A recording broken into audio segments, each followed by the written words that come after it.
Okay, what's going on? What's happening out here? TN, I feel the exact same way. No idea what we're getting into here. So, sound check. Just waiting to hear my own voice. Okay. Perfect. We are good. We are live. So, what is happening today? Today, we are having some fun with a neighbor clan, AIMA, the clan of the undead versus RTK, the Round Table Knights.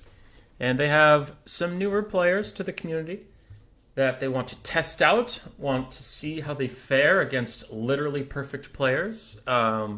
Every single RTK member makes zero mistakes. We win every tournament we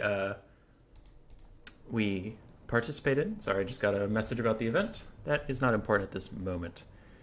So, how's this going to work? You're outnumbered 2-1. How could you possibly win? Well, we're trying to balance the odds a little bit. So we gave, if anybody's familiar with my gladiator format, it's where one side gets more funds. And I might as well take you into game for that. So the first game was already played since one of the AIMA players had to leave. It's myself versus Qden. And the RTK players get 13,500 funds rather than the usual 12,400. So we get a little bit more funds than the other guys. But with my gladiator event, anything that takes sufficient damage, meaning it's either shattered or completely dead, is cut from the build, and we have to fight on the next game with the exact same build minus the units that died. Hopefully this will make things a little more even between the teams. And I guess we'll get into game one since it's already going. So for the Skaven, I brought a pretty standard chaos, anti-chaos build that I bring, except I included the Teeth Breakers with my extra money. But it's a Wolf Rat, a Rat Ogre, paired up on each flank. We have basic Poison Wind Mortars, 2 Jezzails, the Teeth Breakers, 1 Poison Wind Globe, Plague Priest, Assassin, Queek Head Taker. Oh yeah, I replaced Deathmaster Snitch with Queek because Queek's kind of my favorite lord in a lot of my profile pictures and such. Other than that, Skaven, Slave, and Clan Rat frontline. For Qden, we have a frontline of 5 Forsaken. We have 4 Chaos Warhounds. Some of them have poison. Nope, all of them are just bare naked hounds. We have Marauder Horsemasters on the side, along with 2 Throwing Axes. We have a Hell Cannon in the very back, guarded by Chaos Marauders with great weapons, and Zarthoriel, the Ever Chicken, with Final Trans. Certainly a good build. We can see things are starting out pretty well for me. My guns are tearing into a lot of units, Poison Wind's getting on top of things. Very good so far, and so far the front line is held against the Forsaken, but that won't last forever. Now, Qden has a really good play getting his Chaos Warhounds up and through my Skaven, Slaves, and Rat Ogres, just ducking and weaving right through there, and he's going to get on top of the Jezzails. Now, I will very quickly countercharge with some Wolf Rats and Rat Ogres, and those Chaos Warhounds will not be long for this world, but they're still disrupting the Jezzails, stopping them from firing. And now the front line has fallen apart for me. Forsaken have eaten alive my Clan Rats and Skaven Slaves, and they are getting in here, and a great Final Trans on top of these 5 units. It's all of them. It's overcasted, so it's going to do a lot of damage there. In the backfield, Qden is pulling around 2 Warhounds. I think he's going to send 1 in through the center and 1 around the full back, since my flank protection is a little distracted fighting Forsaken up here. 1 Jezzail unit is running, and if those dogs get on top of it, they can eat it and shatter it, making sure I can't use it next game. And Queek and the Assassin, in the meantime, are fighting Zarthoriel. They're getting a lot of great damage onto him, but if they don't kill him, he's unbreakable, and he will probably just walk away. He is faster than them. Qden does realize here that chasing down all these routing units is better than trying to take out another unit, making sure nothing rallies. Good play by them. The Skirmish Cav has not gotten a lot done this game. They've really struggled against the Rattling Guns at one point, and otherwise finishing off Rat Ogres has been a little tough for them. But we can see the Chaos Warhounds do consume 1 whole Jezzail unit and kill it off. Why am I blanking on the name? The Hell Cannon's been firing this whole time, but I don't personally like Hell Cannons into Skaven. There's not usually good targets unless the Council Guard is around, which I usually don't bring, so could be a good tech piece against different Skaven players, but not me. Zarthoriel is taking a lot of damage, but as I said before, he is just going to run away. He has 60 speed, so he can outrun all these Skaven troops, and he will be just fine. Now, the Skaven have secured their center again a little bit. We've killed off a lot of the Skirmish Cav and Forsaken that we're charging. We have Queek and Assassin and a Plague Priest. Very, very high health. All doing great. Is this message important right now? Nope. Okay. I was worried the stream was like silent or something. Dumb. In the back, my pathetic clan rat spears were not enough to defend the warplock Jezzails and poison wind mortars, which will now be eaten alive by dogs and Forsaken. You know what? I'm sure the Forsaken are also eating them. They seem cannibalistic. I have some spears rallying in the back coming forward. Routigers are chasing down Marauder Horse Masters as best they can, trying to just get in the fight for a bit. But pretty much I'm down to Chaff and Queek to carry. Looks like that Hell Cannon's firing at the Plague Priest and just barely misses. It's kind of funny. Giant slow-moving target still misses. Yeah. It's actually a pretty close game, considering I had more funds. Bounce power is slightly in my favor. Pestilent Breath comes down here just to clear out some of the dogs, and then the bound spell one to the Mortis Engine also comes in. That's another final trans coming in here from Zarthoriel. Is it overcasted? No. So it'll just be doing some good damage. And he gets a great hit onto my Assassin too, which is surprising considering he has a melee attack of 0 right now.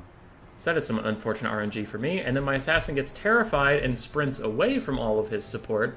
And Queek is desperate. You can see Queek's trying to push through and get to him because I know what's about to happen, and I'm trying to get over there and stop it. But that hit from Zarthoriel, he had 0 melee attack, really messed with me here. So he gets a charge attack on the Assassin. At this point I give up and run Queek back because I don't think I'll get there in time to help him. And Zarthoriel is circling the kill. All around, Chaos has had army losses. They just ran out of tools to kill anything, but Zarthoriel with his unbreakable bastard feathered wings is going to rout my Assassin. And if he gets another hit in, he's probably going to shatter him, and that means I have to take him out of the build. So run, Assassin, run. Just get out of there, bud. He has 60 speed. He matches Zarthoriel in speed because he's routing, but for no reason he turns around and lets Zarthoriel maybe get another hit in, which he does, and shatters my Assassin. No! Alright, Zarthoriel's going to try to fight Queek and the Plague Priest. It's going to go about as well for him as you'd expect. Queek's trying to get around this giant Plague Furnace just to stab him. Yeah.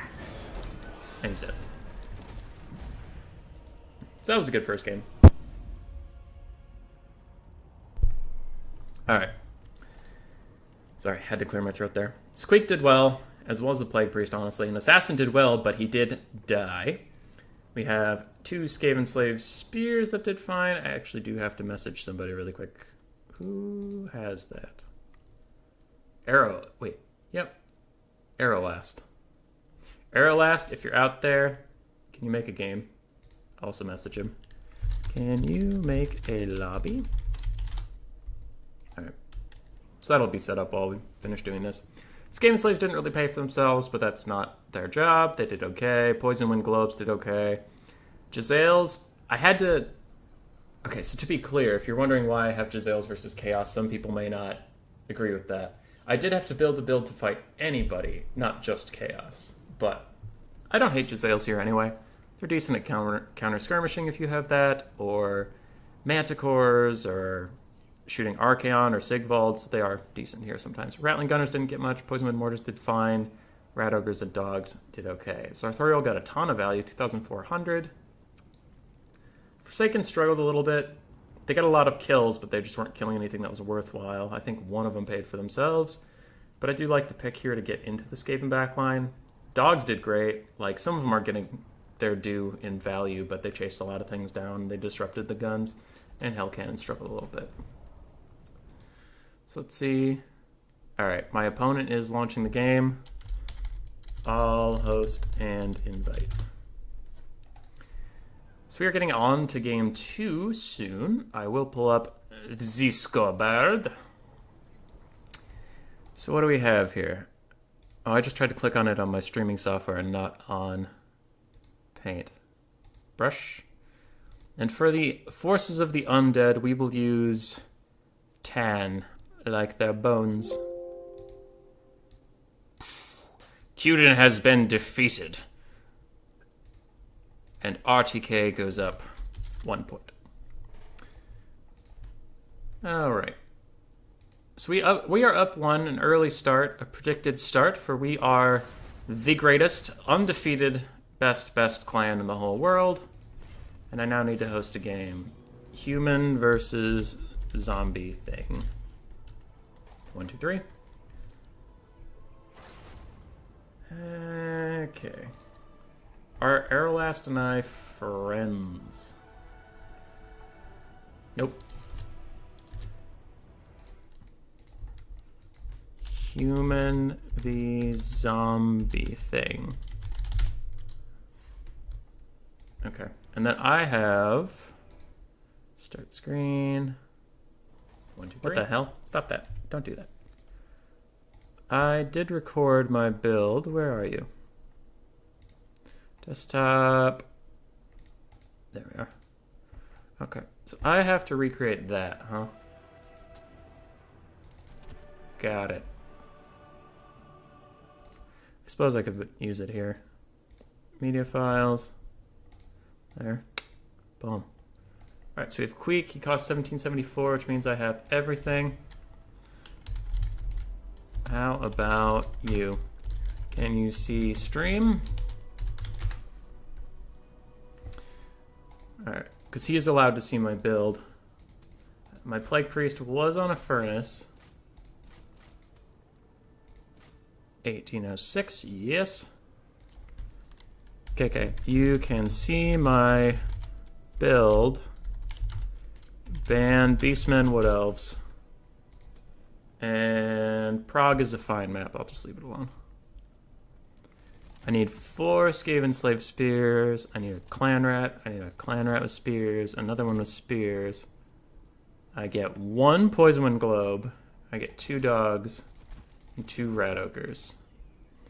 And that's, that's it. This is what I have to defeat an entire army. Feels good. Because, yeah, my assassin died. 1 of my Clan Rats with Spears died. 2 Jezzails, the Teethbreakers, and the Poison Wind Mortars all died. So, I'm at a bit of a disadvantage. Just a bit. Jeremy, you missed the rules. It's just AIMA versus RTK, but they outnumber us 2-1. So to try to make it fair, we thought we'd do my gladiator style that's been on my channel, or if something gets shattered or killed entirely, it's out of the build. And yeah, should be a fun time. Should be a fun time. I actually do have a new Skaven build to try against Lizardmen after I got shellacked by For Poland on Turin's stream yesterday. But I can't change my build, obviously. I'm not sure how the special clan war is supposed to work, so that's one interesting build. Hell yeah.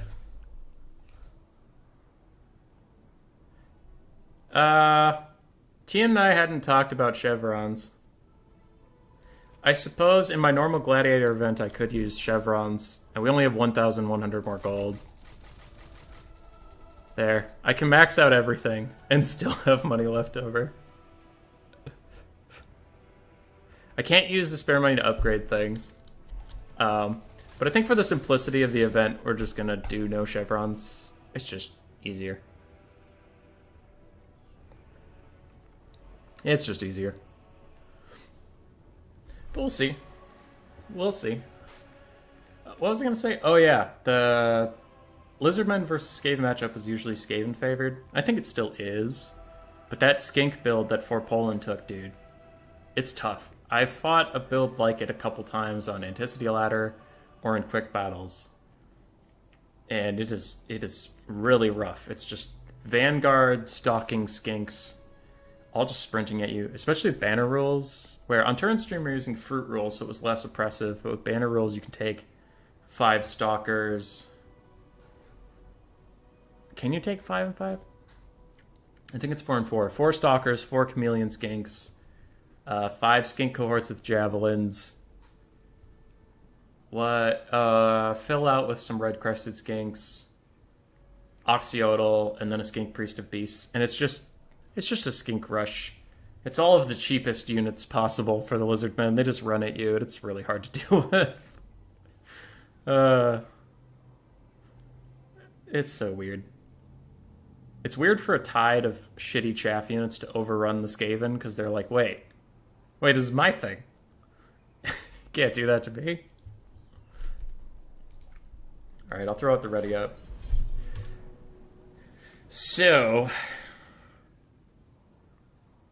we have rat ogres.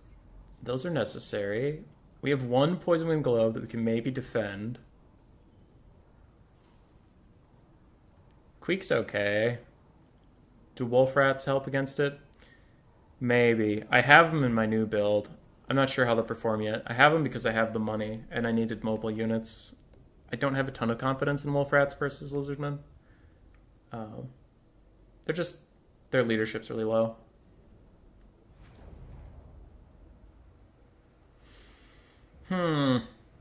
Not sure how this one's gonna go. Probably poorly. Probably poorly. But I have my caster. I have Queek. We'll be okay. Alright, time to take the build down. Shoo. Shoo. Alright. Other than that, for the RTK Lads today, we have Killing Smalls. A new recruit for us. Extremely good player. They went 5 games against Chosen One in the finals of my tournament of the 13th. Very, very talented individual. We have RTK Adelmo, a wizard of our clan. Has been here as long as anybody, I believe. I believe they're in chat as Adelmo of Trento. We have RTK Charix, who has recently been seen absolutely stomping people, and is the High Elf representative for Turin's Faction War.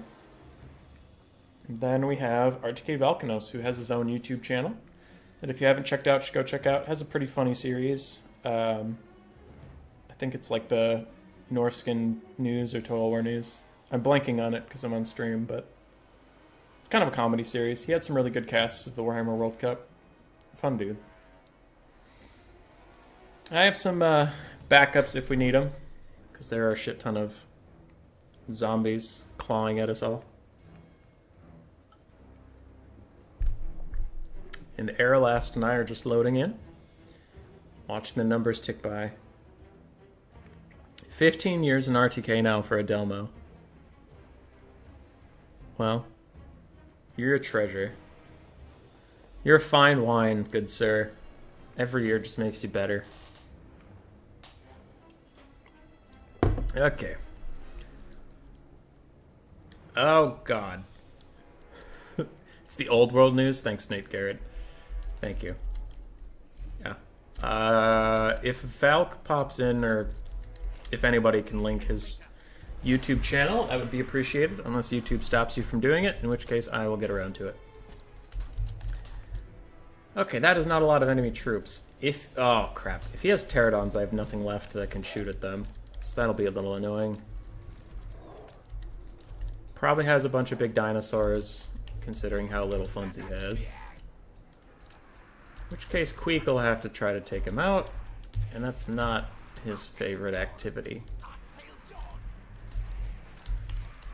Well, whatever. We'll do our best.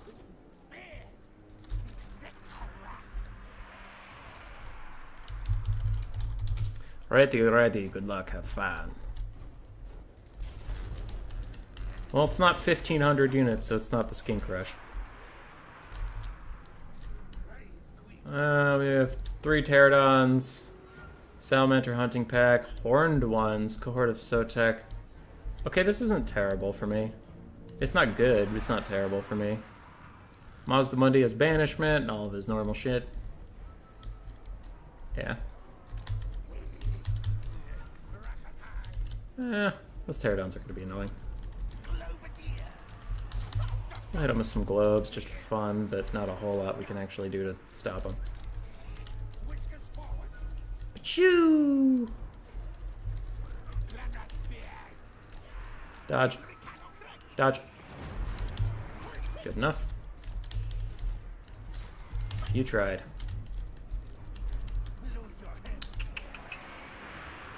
I'm pretty okay with just throwing upwards, I think, if we can, which we can't.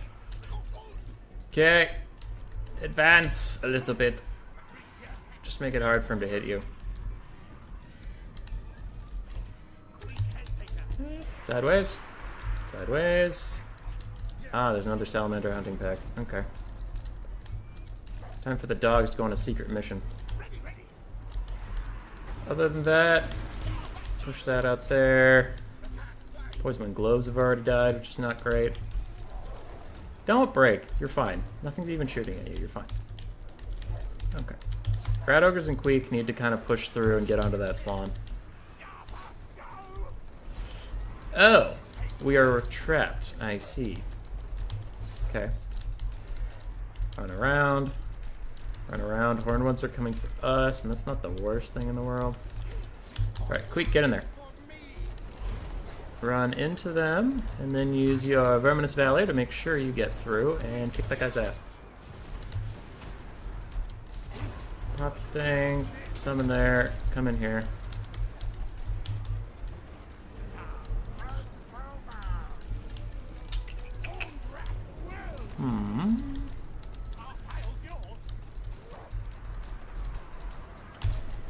Get on top of the Slan, let these dogs come in and do some other stuff. Boop. Yeah, we'll probably kill the Slan, at least. Maybe Queek can get us through these dark times. You turn to fire. Alright, we killed the shit out of that. Run over here. Queek's chilling. Queek's doing fine. He's kind of defending those salamanders a little too well for my liking. Don't net me. Come on. Don't do that. Ah, dicks.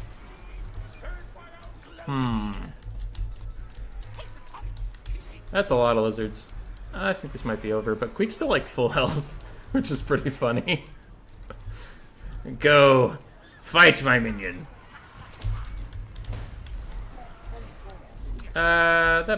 That's probably just GG though. Probably. Oh, he's nuking a lot of his own guys.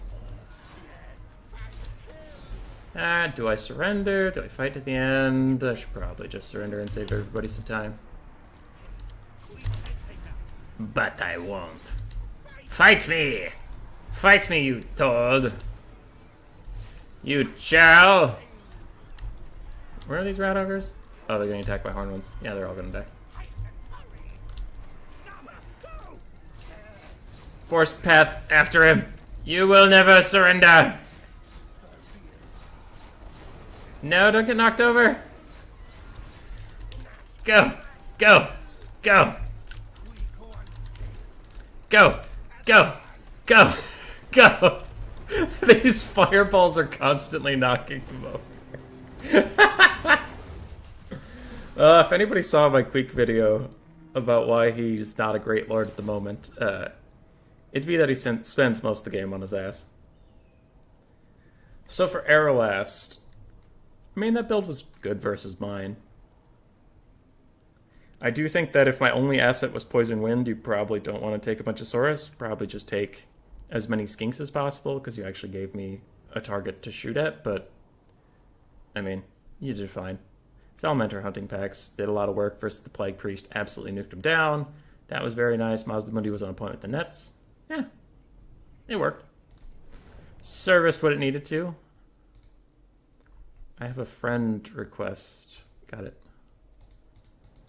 Okay. Haha, thanks. Oops, not tanks, thanks. GG, well played. And I will now abandon this lobby. Hey, Valk's here. Hi, Valk. Hey, Valk. So, Photoshop land, tell us what we're doing. So, Arrowlast. I keep doing that where I try to draw on the streaming software, not on the Photoshop. So for the RTK, I think our color is red, and I will be eliminated. Ooh, that's a fancy X. All right, that was accidental. And Arrowlast will get a nice circle for defeating me. And underneath that circle, I can undo that actually a little bit. Can we make you thinner? Yeah, A little bit thinner, just so we don't block out Shark. Arrowlast has defeated me in a very fair, honorable duel. Though he didn't let my Queek fight the Slans. That was a little dishonorable. Hey, quit being dumb. Photoshop, stab it. Prostigma. Where the hell? Yes. I would like to edit that thing. Stab it. Why are you being weird right now? Huh. Well, it's AIMA 1, RTK 1, and it looks like Photoshop's a little broken at the time. Edit layer? Is edit somewhere here?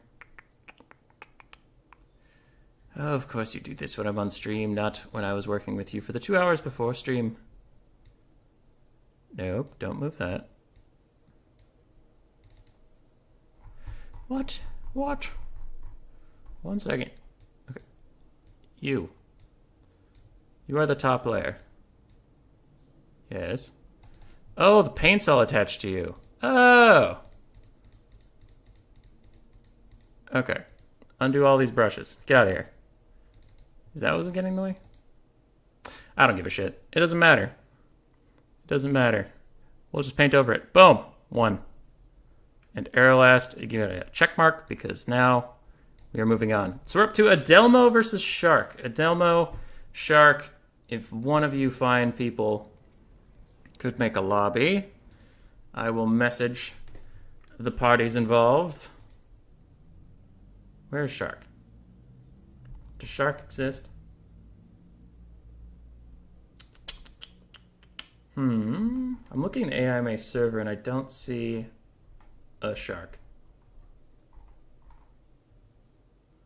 And Reginator. Kofago. Weird. At Shark. You around? And then Adelmo, I saw you in the stream, but I will message you anyway. Grendy, can you host? Perfect. Lovely. And I can show you Adelmo's build while we try to wait to see if we can hear from Shark. So he went with Chaos. We have Prince Sigvald the Magnificent. Looks like he's fully decked out. Sorcerer of Fire. Joined the correct game. We have 4 Marauders. 4 Marauders with great weapons. 2 Chaos Warriors with great weapons. 1 Chosen. It looks like they also have great weapons. 4 Throwing Axes. 2 Marauder Horse Masters. And 1 Chaos Warhound with poison. Howdy. What map you want? So that'll be Adelmo's build. And I'm not actually trying to use it as a screen blocker. I was just zooming in on it. See. He has the build on stream. We can look at it there. Meanwhile, I will try to locate Shark. Shark.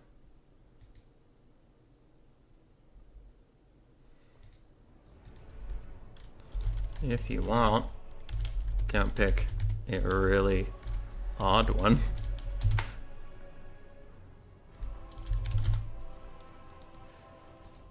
If Shark doesn't answer soon, we'll just move down the list. Who would be next on that list? Mr. Overlord. I know him. He is an IRL friend. We play D&D together. You around for stream?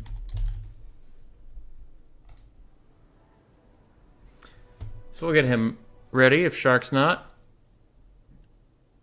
And if neither is,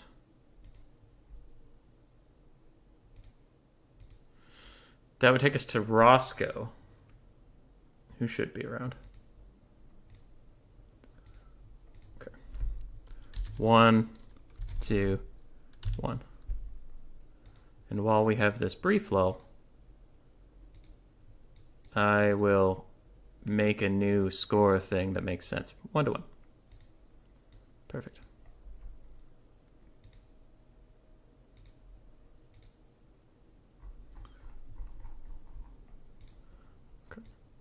Scribble, scribble. Scribble, scribble. Okay, time check back into YouTube land. How's everybody doing?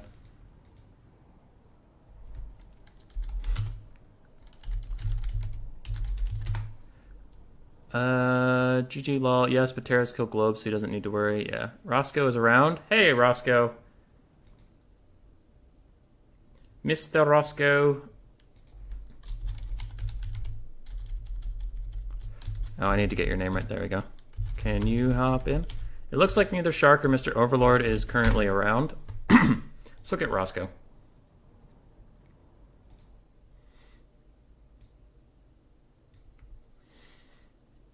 We will get Roscoe.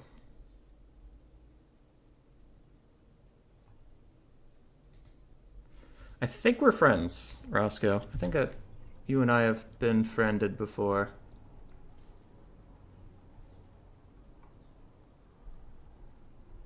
Because I've fought you on Anticity Ladder plenty of times.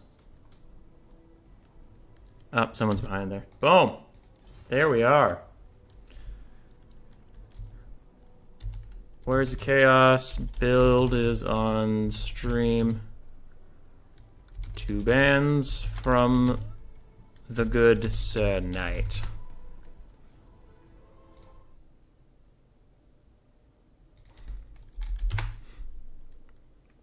Alright. So Delmo's going to do his bans. I'm going to look ahead and get the next person ready, just in case there's another brief stall. We would have Head Mantis. Oh, and I know they're online.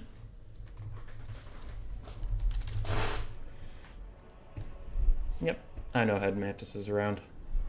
I'll just message them and tell them they're up next.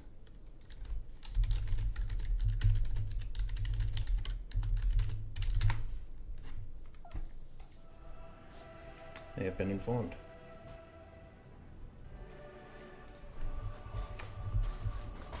I wonder what Roscoe's gonna bring against Warriors of Chaos. What are the traditionally good ones? Dark Elves are actually pretty good here, I've heard. Wait, or is it the other way around? Is Chaos really good against Dark Elves? No, I think Dark Elves are really good here. Yeah. I mean, Skaven's bad here, I know that. Greenskins goes both ways, but it looks like Roscoe is going to stick with the High Elves. Roscoe, remember to leave 1K funds unspent. TY.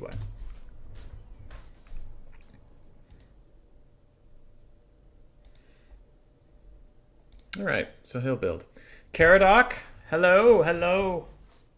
How you doing? Dark Shinobi, if growth is a lie, then why do my bumhole hairs not dissipate? Well, sir, because you are a lie.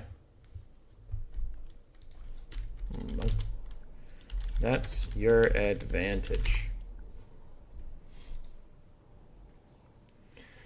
Butcher Bird, you could go dwarves and bring a bunch of flame cannons. That's true, though that's a bird that's honestly so meta that that's boring. Nobody wants to see it anymore, dude. Like, literally every game is 2 or 3 flame cannons, and it's just... we've had enough. We've had enough of it.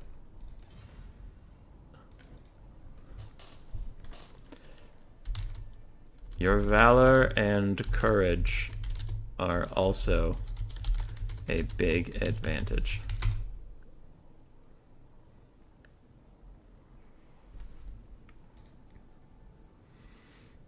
Darkest Shinobi, you are a lie. And don't let anybody tell you different.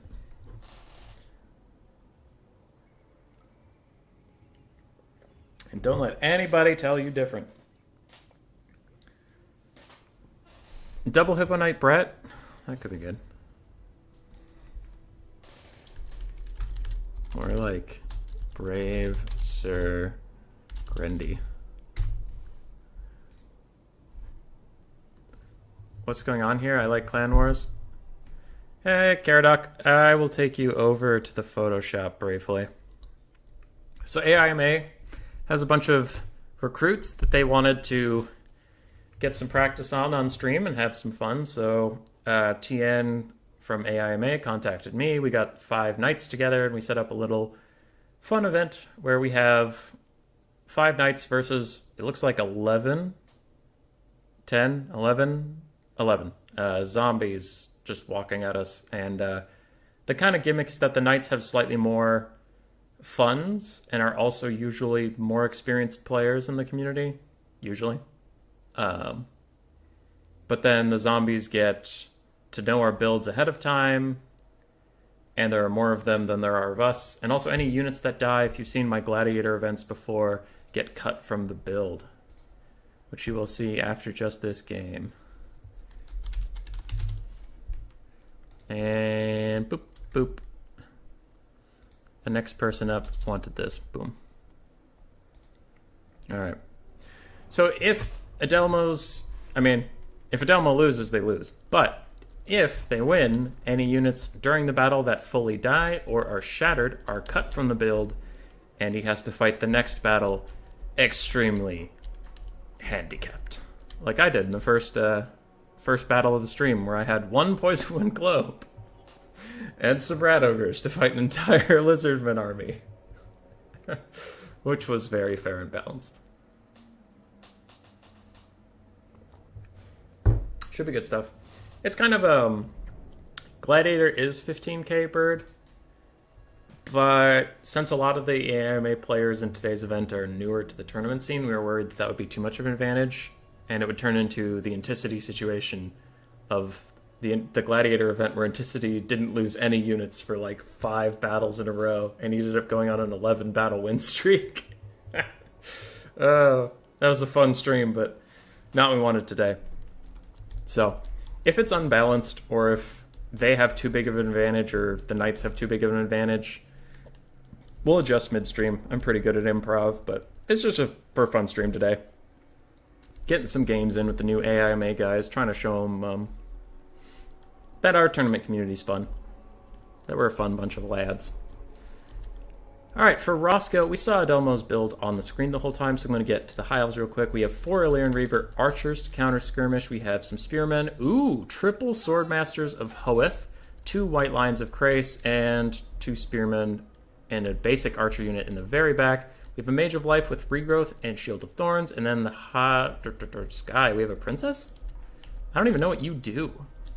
I'm guessing you're a basic archer lord. Huh. Alright, very interesting. Yes, she is some sort of archer kite lord. So the triple swordmaster will be very good against Chosen, against Chaos Warriors, and all that stuff, but I am a little worried that that burning head that is on the Adelmo's Chaos Sorcerer of Fire will do great work against all these swordmasters. Very fun, very elite build from Roscoe. I'm excited to see how it does. Even though they're heavily outnumbered by Chaos, I still think Chaos wants to avoid fighting these high elves, despite their numbers. I think they want to try to abuse the skirmish phase as much as they can, get some fireball poke in there. They'll do okay. That's the other bonus of a pre-build. Yeah. For Adelmo, in case you weren't here or didn't really pay attention to it when we were in the lobby, we have 4 Throwing Axe Horsemen, 2 Marauder Horse Masters, a mix of Chaos Marauders in the front line, followed by a Chaos Marauder Great Weapon secondary, and in the back we have 2 Chaos Warriors with Great Weapons and 1 Chosen with Great Weapons. Prince Sigvald the Magnificent with all of his buffs, and a Chaos Sorcerer Lord of Fire with Fireball and Burning Head. Oh. Go whenever. Throw in the smiley face. Caradoc? Yeah. I keep saying if you've been around my channel, but yeah, if you've been around my channel, you know that I focus more on having fun than raw competitive spirit. I feel like there's so many channels that cover that, and mine is kind of focused on trying to make the game feel like a game again. While also having good players, obviously. Like, they're not trolling, they're going to play their best once they're here, but getting here is meant to be kind of a fun endeavor. So for now, these Throwing Axes Marauder Horsemasters are going to pull back from the Illyrian Reaver Archers. They're just not going to take that free fire. It looks like Adelmo is trying to rally his other skirmishers to come help instead of taking a 3v4. He either wants to take a 6v4 or poke over here with 3. You know, come in here, get some free value on all these units, and when the Illyrian Reavers come over here to counter, these three can head in and get more value, and just kind of harangue the High Elves that way, pull them this way, pull them that way, that sort of thing. So either plan is good. Chaos Infantry are slowly advancing. I think that's maybe a little aggressive considering the fact that you're fighting 3 Swordsmasters and 2 White Lions. That's, you know, that's pretty elite infantry. Definitely don't want to go immediately scrap with them. But Burning Head can equalize all things. Throwing Axes are trying to get some shots in. Looks like they get a little bit of poke on the Spearmen, but mostly just missing the Illyrian Reavers, who are very fast and easily dodging all these things. And the front lines are going to collapse very soon. Chaos Marauders against Spearmen. I don't know who wins that, honestly. It may be Spearmen a little bit. Overcasted Fireball or regular Fireball barely misses that Mage of Life. It looks like it just missed. I don't know if there was a dodge really in there. It's hard to dodge on foot. Yeah, on foot. And there's no way she's dodging that. It just missed. Rip RNG. So now this is interesting. All 4 Illyrian Reaver archers are running towards the front line, but they'll get caught up there otherwise. But Adelmo's just trying to take a melee fight with his superior numbers and a Burning Head's coming down the line that will roast these Swordsmasters and even some of the skirmish cav that are getting caught up here a little bit. I don't think it was overcasted, otherwise it would have done a little bit more damage to the Swordmasters. But damage is damage. The skirmish cav have all gotten onto the back line. These archers are already compromised, and the Illyrian Reavers were forced to run through the front line and are now engaged in melee with Chaos Warriors with great weapons, who were ready to catch them as Adelmo pushed them forward. Nice stuff there, and the High Elf battle line has descended into utter madness. Where is Sigvald? Sigvald's walking forward, probably just trying to find any target to fight, and the Chaos Sorcerer of Fire is getting sniped out by a princess. The Mage of Life, so all the magic for the High Elves at the moment is very, very surrounded. Probably one of these units could run away and do something else, but the surround is good. She definitely can't get out of there, and she's slowly being eaten. Other than that, the High Elf Skirmish Cav has taken a bit of a beating. How are the Swordmasters doing? Ooh, 1 White Lion is already actually very dead. Swordmasters are fighting Sigvald and Chosen. That's probably a good trade for Chaos. We have the other Swordmaster over here, about half health, doing fine. Where's the third one? Third one is extremely healthy and trying to bail out this Mage of Life, who they technically do. Everything routes off, but since she is currently routing, I'm sure once these units rally, maybe Adelmo can just follow her off the map. And if the Swordmasters really want to protect her and walk all that way, they will waste a ton of time. And in that time, Adelmo can get other battlefield advantages. Chaos is sending reinforcements down the hill. The Chosen have been doing absolute amazing work against these Swordmasters. And it looks like Adelmo's Horsemasters have rallied. They're getting back on top of the Mage of Life. They're not going to let her come back unless something is done. Chaos is still in the lead. They had a little bit of a funds advantage, but I also think the Swordmasters are not performing as well as I would have thought, and probably not as well as Roscoe would have thought, because they're getting bullied by the Chosen and Sigvald. So both mages have been taken out, it looks like. It looks like Roscoe has a very similar play to Adelmo, in that Skirmish Cav rout the mage with some help, but then they're just leaving the Skirmish Cav to do the rest of the work. Though the AI are doing the really dumb thing that when you try to attack something, they just run around it rather than surrounding it and beating it up. So that is a little unfortunate for Adelmo. He will have to be careful these Swordmasters of Hoeth don't get into melee on top of him. It looks like some Illyrian Reavers are trying to come bail that mage out. That is very unfortunate the AI are doing that. Other than that, the High Elves are getting a little ragged, honestly.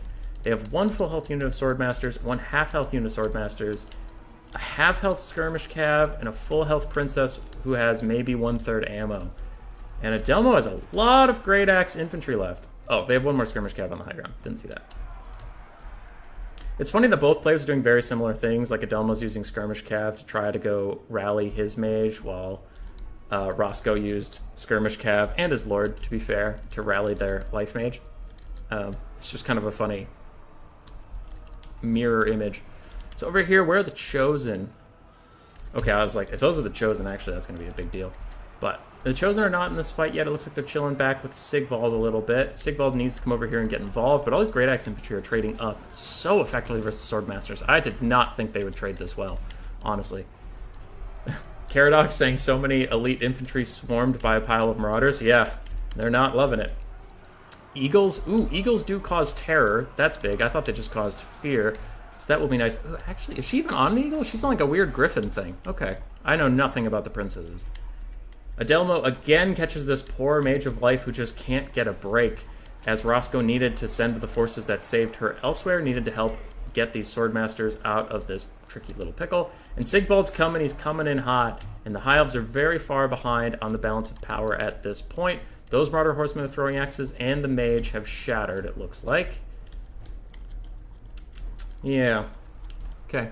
Anyway, Swordmasters of Health fighting. Those ones are about to break. These are at about 1/3 health. The Princess is in melee, not at all where she wants to be.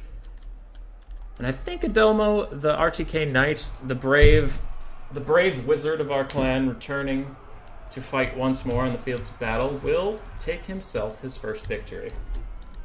Probably.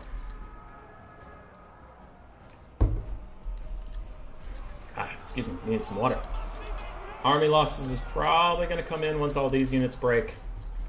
And that will be it. Congratulations to Adelmo. Very well played. And 1,100 gold doesn't sound like a lot, but it's, you know, a whole Chaos Warriors with great weapons is only like 900 or 800 or something. So Adelmo lost. For the next match, he has to cut his wizard. He has to cut this Marauder. I'm pretty sure I saw them shatter. He has to cut this Chaos Warrior with great weapons, and at the end we did see this throwing axe get cut. So he has to cut these 4 units, but most importantly, he will not have any magic in the next game. Alright. Sigvald didn't get very much value, but wherever he went, he won. He's still at full health. He still was perfectly capable of fighting.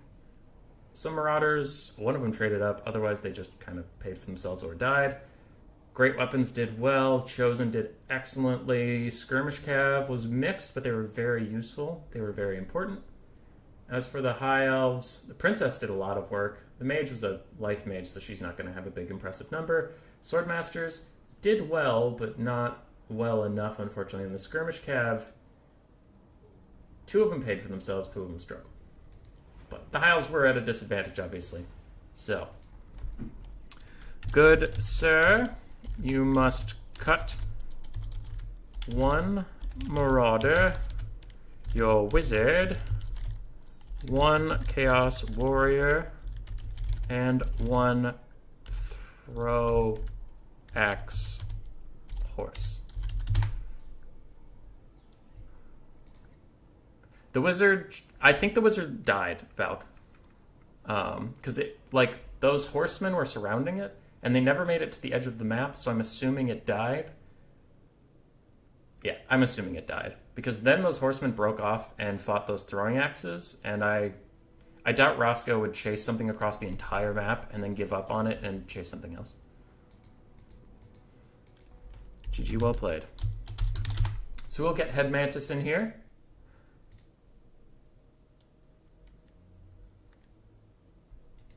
Okay. I will check that out later. You are up, good sir.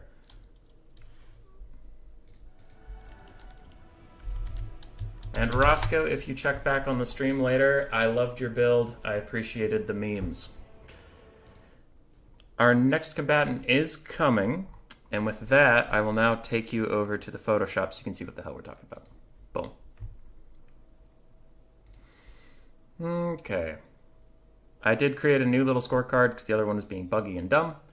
And we have Adelmo winning, so he has not been eliminated yet.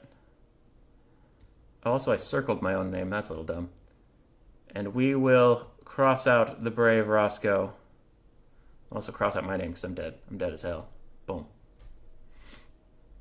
And that will bring the score to 2-1. Oops. That's not even the right side. Get it together. Get it together. If Shark or Mr. Overlord show up, we will be fine. Same to bands. VCBM. I don't think he would change his bands, but I'm giving him the offer. And who's my next person?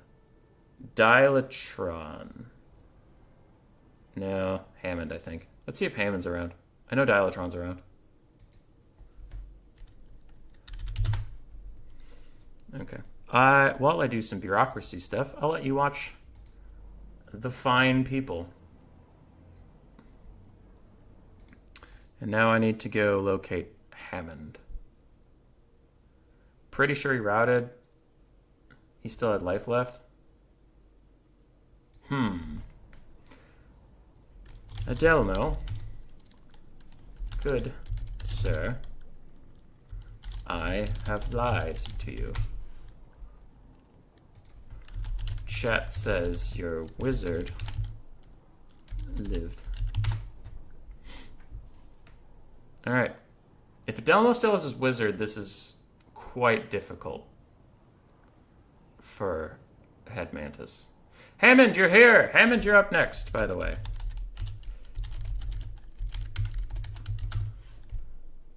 Well, chat said he didn't. Because that's true. He could have had a sliver of health, but still have shattered. I trust chat. Chat would never lie. All right. We're trusted chat.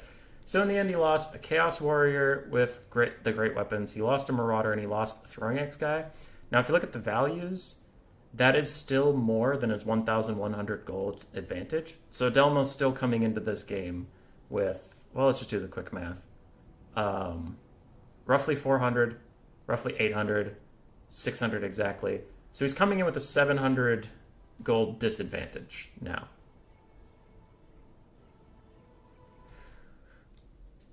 Lived, but I don't know if it shattered or routed. Chat's second guessing itself, but we will move forward. Mantis, you okay if he has wizard?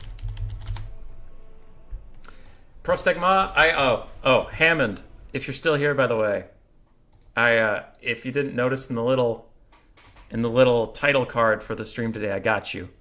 I put Prostegma right under your name, just for you, buddy. And it's a reference to Age of Mythology, a pretty good real-time strategy game that I've been playing with a friend recently, but Hammond loves to quote on my videos. So I was just doing a thing for a person that's in my chat a lot. Trying to be a nice person. I wonder if I'm allergic to something that's in the air. Because my voice has been all weird, as you can probably hear.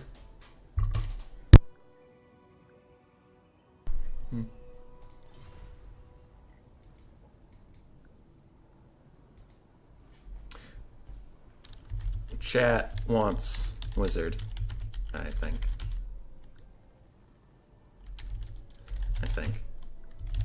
And Mantis is a Chad.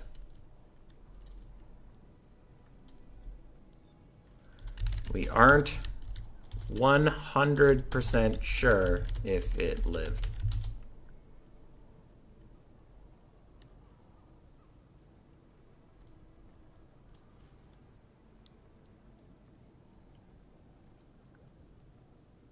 Quick replay?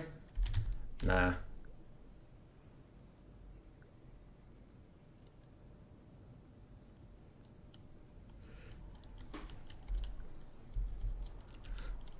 Alright. We move forward to victory! Okay. If there was anything on the line, I would care a lot more, but... We will advance. Sharks, lizardmen will be scary. Not as scary as your high elves. Not as scary as your high elves. While we wait, I think they're very close to ready. Anyway, while we wait, I am conflicted because I have a Skaven vs. Lizardman build that I've liked for a long time. If you've been seeing Rubber Duck of War stream or Turn stream, you've probably seen it multiple times versus various Lizardman players. But now there's this all skink build, and I have a couple builds that I made last night to fight it. But I'm worried that I'm going to get into the faction war. I'm going to face for Poland again.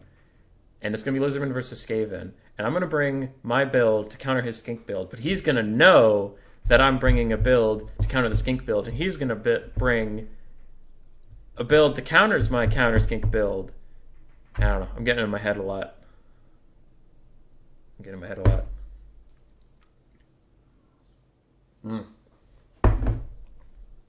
Dude, that shit was hype. Anybody out there play in and or watch Turin's Faction War yesterday? 93 people, I think, played. That was refreshing. I think the biggest tournament I've seen since Turin took a long break from the scene was like 32 people. One of the Death Before Dishonors by Duck. Maybe one of Logic's Battle Manias. But it was 3 times as big. Oh, I have a message. Is it important? No.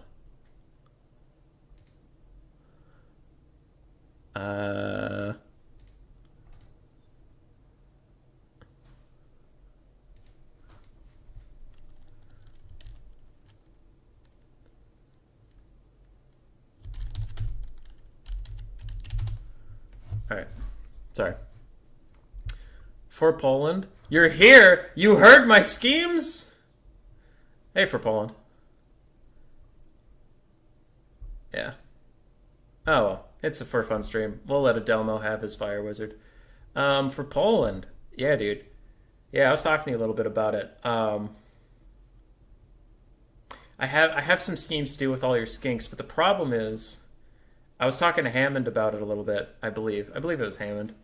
The problem with Lizardmen versus Skaven is still Skaven favorite. I will never pretend that it's, this bad matchup and for Poland cheese me and all that. No, he beat me, 100%. But the trick is if you're building a build, you have to be ready for the Kroxigor Rush. You have to be ready for dinosaurs. You have to be ready for pterodons. You have to be ready for Chameleon Skink Kite.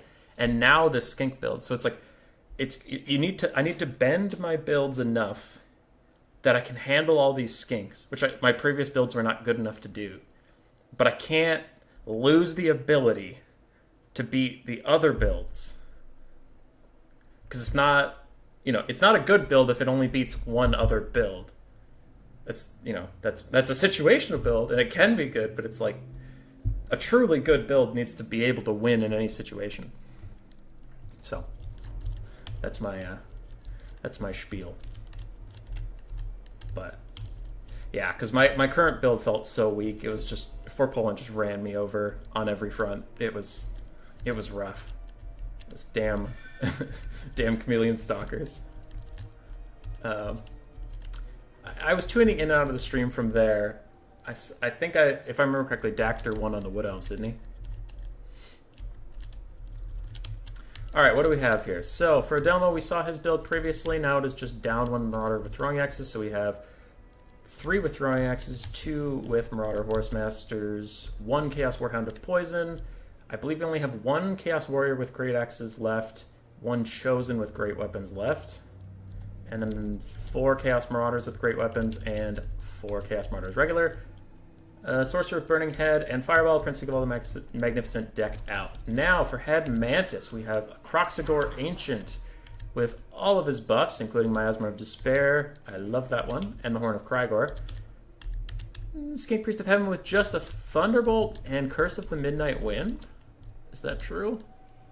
Curse of the Midnight Wind. Alright, so he's apparently trying to win the melee fight. And to do that, we have Sora Spears, Temple Guard across the front line with some red-crested skinks, and mirrored on both sides. Are the red skink ROR here? Huh. Doesn't look like it. Those seem to be the Lizardmen's favorite unit, so I'm surprised they're not here. We have Feral Cold Ones in the back. Just 1 unit with 2 Cold One Riders. 2 Chameleon Skinks? No, just 1. This is kind of a grab bag of a build. Head Mantis wanted a little bit of everything. 2 Skink Cohorts with Javelins and 1 Chameleon Stalker, if I didn't already mention that. Huh, a little bit of everything. I like it.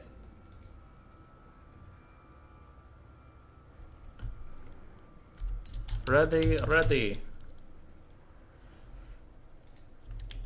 Yeah, Dactor 1. Alright. Then bring Rattling Gunners. Dude, I could talk more about the matchup in length after this battle, but the short answer on Rattling Gunners is they can be good, and I did have the Teeth Breakers in my build against for Poland, but they're so situational. They're good against Crocscores, they're good against dinosaurs, they're good against pterodons, but like, they can't see Saurus, they can't see Skinks. They'll never get their shots off, so I think I might cut them from the build. We'll see. We'll see. Anyway, Chameleon Stalkers getting run on top of Chaos Warhounds. They throw their little grenades, and the shock damage plus the low leadership of the dogs with some supporting poison fire from the Chameleon Skinks makes them almost rout immediately, and maybe they will rout on the retreat here. Yes, they will. So that's a nice little bit of damage for the Lizardmen on the start. Chaos is slowly advancing. It's hard when you're Chaos in the situation because we can see right now that there's only one Chameleon Skink, but the Chameleon Skinks are inherently stalking, so Adelmo may be a little cautious to sprint into these trees and find some Chameleon Skinks or Chameleon Stalkers waiting for him and kill him. The front lines are going to meet, and I think the Temple Guard will do quite well, especially with Curse of the Midnight Wind to support them. I think they'll do very well. They'll just have to avoid those Chosen, which are in the back there. The Chosen will need to be picked apart by ranged units 100%. Other than that, we have some light skirmishing going down. Prince Sigurd the Magnificent is taking some Skink cohort with Javelin fire. Red Crested Skinks are fighting Chaos Marauders, and that trade's going pretty well for them, all things considered. Bird the Rattling Gunners, yeah, they work against infantry if you get a clear line of sight. I meant when the front lines have both clashed, they can't see very well. But, yeah, if you catch them in the open, they're pretty good. And Chaos had a terrible time on this left flank here. It looks like some Cold One Riders ran in to support and Temple Guard with Chameleon Stalker grenades, took them out easily enough. But the Chameleon Skinks on the back are attacked by Chaos Warhounds with poison. Now the big thing is if their leadership can hold before their friends arrive, then they will do well. Otherwise, if they break, they'll run right off the map. A Burning Head comes down. It looks like it did some minor damage to some Lizardmen forces. Ooh, and it's going to catch more on the tail end, which is quite good. Now, Delmo has caught that Chameleon Skink, and I would be surprised if it lived to see the night. It's probably going to get routed right off the battlefield. What else is going on for Chaos? I don't think any units have shattered just yet. A couple of them ran off the map, but they haven't shattered. So far, Chaos units are still in play. What is that Crocscore Ancient fighting? Oh, the Crocscore Ancient got on top of Prince Sigvald, and he is beating the shit out of him. Oh my word! All right, Temple Guards have surrounded him with the Horn of Krygor. They plus the Crocscore Ancient is beating up Sigvald.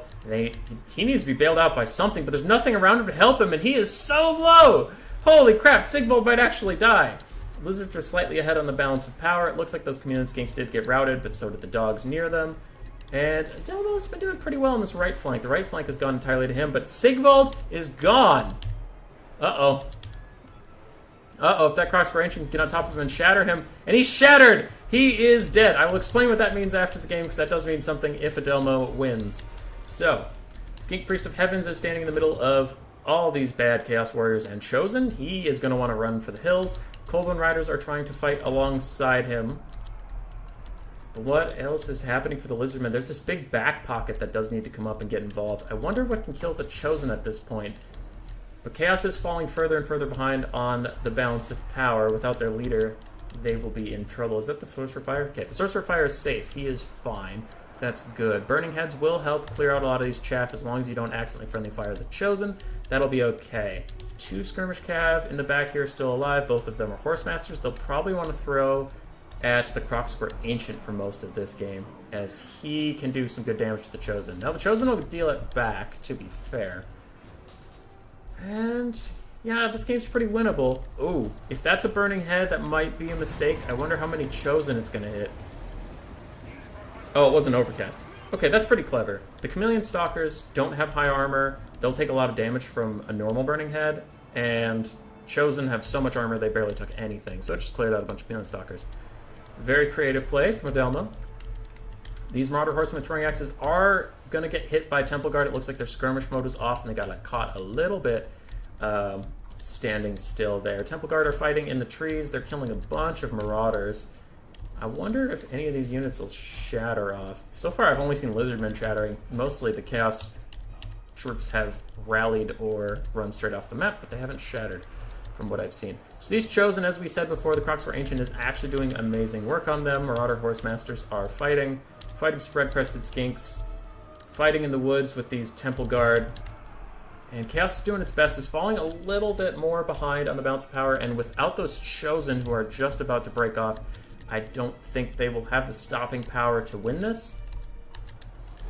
Some excellent play from both sides, honestly. Adelmo owned the backfields and the flanks very, very well. The one mistake that got him was leaving Sigvald in combat against Croxsquare Ancient, which, to be fair, most of the time you're playing Chaos, you can just leave Sigvald wherever you want, and he'll be fine. But Head Mantis was quite ready for that, brought out Croxsquare Ancient, knew he could actually beat up on Sigvald, and without their leadership core, Chaos has been struggling a little bit. We still have a full health unit of Temple Guard over here. The Chaos Sorcerer of Fire has now been caught in a bunch of Javelins and Coldwind Riders, and now the Croxsquare Ancient's running in here. So he will not be long for this world. And after that, I think that will be GG for Adelmo. But his second game is closer than my second game was, so props to him. Bird saying, sure, though to be fair, you can buy a Poison Wind Mortar or whatever for Saurus. Yeah. My new build has stuff. I'm not saying, obviously I wasn't saying Rattling Gunners are worthless, because I had them in my old build that I liked a lot. I'm just saying, maybe I might start taking them out because they're a little too niche for me. Charix, normally what you just said in chat is true for my normal Gladiator events, but for this one, for the simplicity's sake, we're just going to do, it's just cut. So, but yes, normally you'd be correct. For now, we're just going to cut it for the simplicity of the event. But yes, normally in my Gladiator event that we should run again sometime soon, honestly, if you lose a unit, you can spend all the money that you got on chevrons and other upgrades, but you can't buy a new unit. I was scrolling through the values on Chaos, but I wasn't actually announcing anything. Marauders did okay. They struggled against Lizardmen more than they did against High Elves, because High Elves aren't as elite. Chosen with Great Weapons actually got excellent value, paid for themselves yet again, and all the Skirmish Cav did quite well. For Head Mantis, his Croxsquare Ancient got 1900 value. Great stuff there. One of his Red Crested Skinks did very well. Chameleon Stalkers did fine. Saurus did fine, considering this one didn't pay for itself, but it's also very healthy.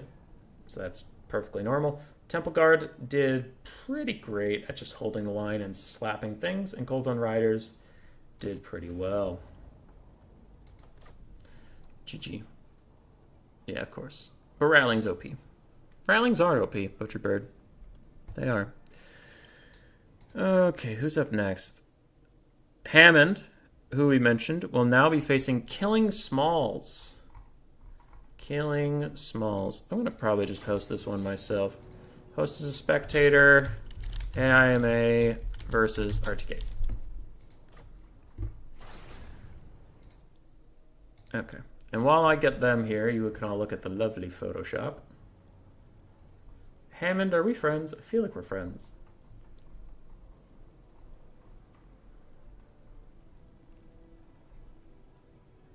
If we are, I just missed you scrolling. Where's Smalls? Actually, maybe Smalls and I didn't need to be friends because you both found me. Whatever. I'll message people on Discord. If they need me, they need me. Game's up, you're up. And then Hammond, you were messaging me yesterday. There you are. Game's up, you're up. Password 123. And while they do that, we'll go on the Photoshop scoreboard and do some things. So the Mighty Knight Adelmo, we will christen him in gold. A little brighter. No, less green. Christen him in gold. Give him a little smiley face. Yay. But he has been eliminated. Put a nose on there. And he did his best. And Head Mantis, who took him out, we will give him a golden check mark. And that'll take the overall score to 2-2. And did I just break this again? No. Oh no, I painted on it again. It hates when I do that. Awkward. Nope, 2. I hate that I do that. Whoopsies. So now we'll have Hammond versus Killing Smalls. They are both in the lobby. And I can highlight. Hello. Hammond, the build is on stream, you are allowed to see it. Okay, and then I will now make that true by actually going into the game.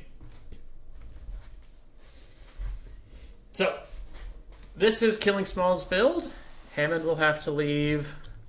Please leave 1.1k funds on the table.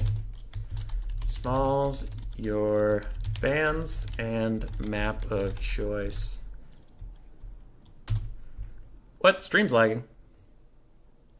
Neck bet. Anything interesting happen yet?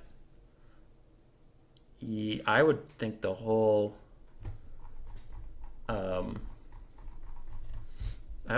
stream's interesting, but thank you for hurting my feelings.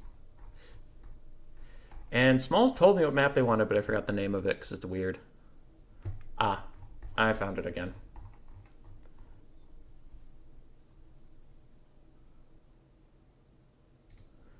And this is the map they wanted.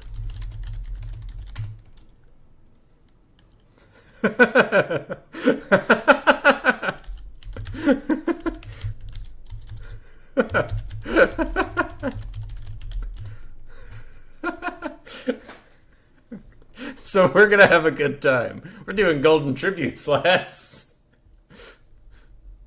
Ratman has friends? Hell yeah, dude. Hell yeah. I'm the best. I have all the friends. All of them. And I also have an adorable kitty cat. Oh, yes. Very cute and sweet. I thought it would be fun. Good. Dowie flam cannons would wreck this? Well, maybe. Smalls, Band, Chaos, and Dowie. I just checked our DMs from earlier. I remember they mentioned something.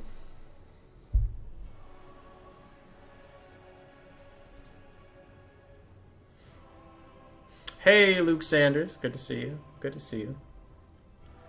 We're up to 224 subs. If we get 776 more, we can monetize this venture. And I can start rolling in the big bucks. Big schmeckles. The dollar bills. And we have an Empire mirror match on Golden Tributes. That's not great. That's not great. The Empire worked so hard to take this Lizardmen city, and now they're going to fight each other over the spoils. Because I'm sure there's no backup Lizardmen army coming to reclaim it or anything. I'm sure Mazda Mundi will be just chill. He'll be super chill about what's going on here. Luke Sanders, your iFlyer, by the way. Hey, you're in today's event, I believe. I believe.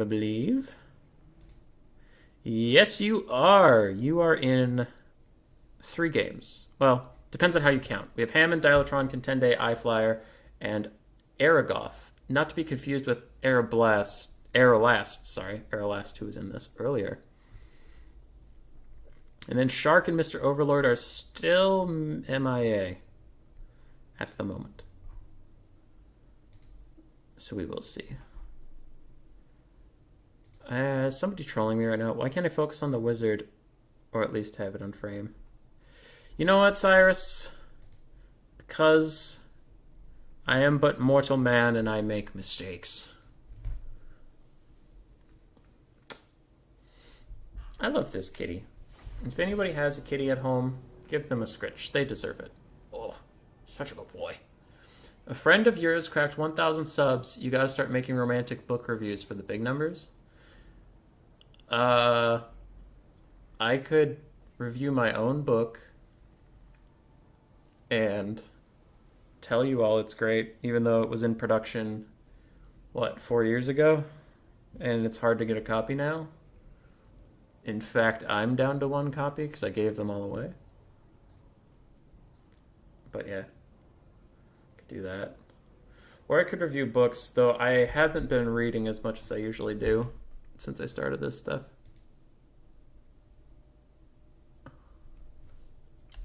Oh, of course. You told me. It's the AIMA versus RTK thing. Was given in a list. Okay. Sorting some stuff out. Looks like Hammond's still building their build while I answer all sorts of weird questions from various friends and family members. Oh, also, for anybody who cares, we're doing our interview series. You know, the one with, like, Wood Elves and Zyphos, and Vampire Coast and Anticity, Chaos and Zero, Lizardman and Bob Tresh, and I think that's it. I don't want to miss anybody. We're doing our Bretonia one with ODM, Saphir, Namarsil, Tuesday, I believe, at this time of day, actually. So in 48 hours, we'll be doing that. If you have any questions for him, get them in. Get them in, get them in, get them in. They're in the Discord. You can scroll down to Bretonia questions. And ask whatever you want. Even if it's silly and memey, I can veto things I think are too memey. He can veto things he doesn't want to answer. And also, it's kind of a for fun stream anyway, so yeah. Pretty much say whatever you want as long as it's not racist or dumb. You know, just don't. If what you're saying would get you knocked out in a bar, don't say it. But other than that, you're fine.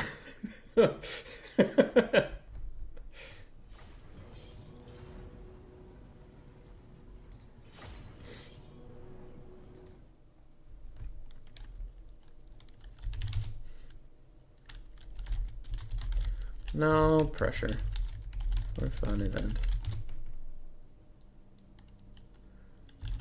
Still going for a while if you are around at some point. It looks like both players are ready, but neither of them are hitting that fat ready up button.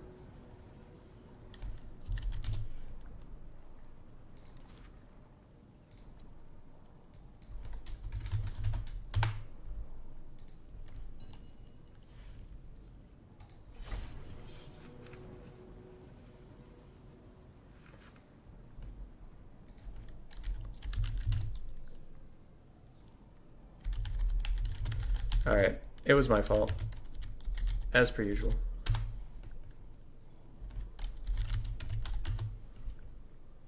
As with most things, it was my fault. I made a book. What genre? One more beer, please. In the downtime between next game, I'll talk about book shit. I did write a book. I think it was a good book. I don't think it was marketed very well at all. The company that distributed it is now out of business, and I think that probably says all I need to know. Gotta start knocking people from Discord out. Do you know what the original definition to racism is? Simply pertaining to race? Yeah, but I think context over time has changed it. Like, there are a bunch of weird colloquial sayings that just, if you read them on their face, don't make any sense, but it's the context that makes them mean anything.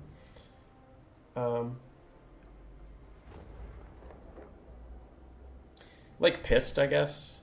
Because pissed would just, if you took pissed literally, it would just mean you, like, urinated yourself. But it means you're mad. And that comes from a long line of, like, various sayings. Anyway, I digress. We're loading into the best map in the whole game. Golden Tribute, Golden Trinkets, Lizard Trinkets, Slon Gold. I don't remember what this is called. It's just a mess. And I don't know what if this map is impassable terrain or not. I don't know where the map ends, if I'm being honest. Can you walk in that water? No idea.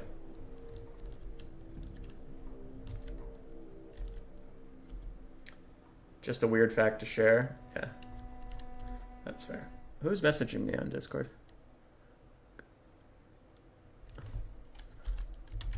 It's okay, Chief. Sorry, my friend's messaging me. He's supposed to be on the stream. Well, he's not supposed to be on the stream today. He was invited to the stream today, but he's hanging out with his dad, so he might make it, might not. No pressure. And he did call me yesterday and tell me he would be hanging out with his dad. But I didn't connect that he was also part of this event. So Killing Smalls picked this map And Killing Smalls brought a cannon. And that cannon can't see shit because of the map Killing Smalls picked. I would like to point that out for everybody. And on the other side... That's the other deployment zone? Wait, what? This is some wild shit. What the hell is this? He gets a hill with a choke point. What the fuck? Okay. I was not ready for that. I thought he was going to deploy like down here, not up here. Good lord, this is not great. So we have mortars. We have triple mortar from Hammond. Crosswomen. Looks like 3 crosswomen. Other than that, spearmen. Any swordsmen? Huh. Mostly just spearmen. 1 swordsman, but not a Sigmar's Sons. In the back, we have Empire Knights. On the front, we have 2 Outriders. In the sky, we have an Amber Wizard, which is a Beastcaster with only Flock of Doom. We have Volkmar the Grim on his chariot. And that's the build. I feel like I'm missing something. Like, I feel like this build isn't enough money, if that makes sense. I don't know. It feels really thin, considering. But I guess the Beastcaster on that Griffin is kind of expensive. Volkmar is expensive, but anyway, I'll get over it. That's so funny. Oh, I'm sorry, the Mihawk. Is that better? Is that better? Alright, Killing Smalls, we saw their build earlier. There are Empire Knights, Pistoliers, Free Company Militia, 2 units of Free Company Militia, and then 1 unit of Handgunners. And I thought there was a 3rd Free Company Militia that was Sterling's Revenge. I remember seeing Sterling's Revenge. Where is it? I know you're in here, Sterling's Revenge. Other than that, we have a great cannon. We have Boris Todbringer up on his eagle. We have a light wizard with net and Shem's Burning Gaze. Front line of swordsmen and spearmen. Oh, is this that dumb thing where I can't see RORs? No, I can see RORs. Sigmar's Sons. So where the hell are Sterling's Revenge? I know they're here. We do have some Pistoliers and Empire Knights. I think I already mentioned that. Free Company Militia. Give me my Sterling's Revenge. Wait. Yeah, Sterling's Revenge in the far flank. Fuck yeah, they have stock. Alright, yeah, the Mihawk, somebody else has complained about that before. It's because I can get a little derpy with my mic, and it's a circular object, but it has a front and a back. Don't wait for me. GLF on. It has a front and a back, but it's a circular object, so it's hard to tell where the front and back are. And I can sometimes accidentally position myself to the side of it. So that's why that happened. I'm sorry. Shogunuk, look at minimap to find the company. Yeah, I found them. You're all in the delay. You silly buggers. This is the most balanced map you've ever seen. So how far am I allowed to see the ranges? Being a spectator in someone else's game is sometimes easier because you can see the ranges of shit. Like, because when I'm the host, for some reason the game thinks I don't deserve to figure out if this cannon can see anything. And this map is huge. This is the biggest map I've seen in a long time. Oh god. I wish I could override the players and just hit fast forward until we get in range of literally anything. Light Wizard's advancing out. This Empire army is moving. It is moving. We're just going to need a second. If, like... Okay. While we're waiting for anything to happen, if this map cut off here...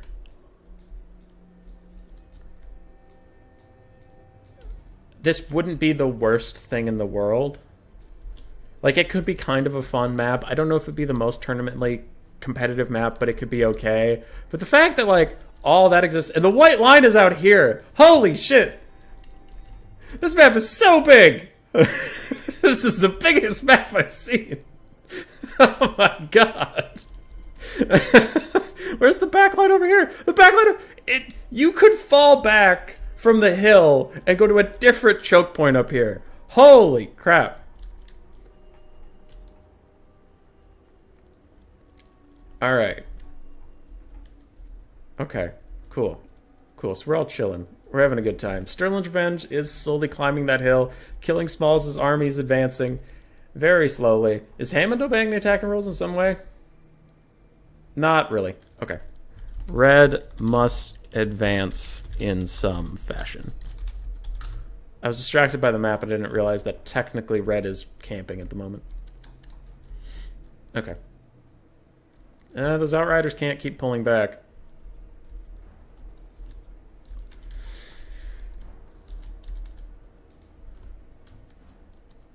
What's the point of all this space? I don't know.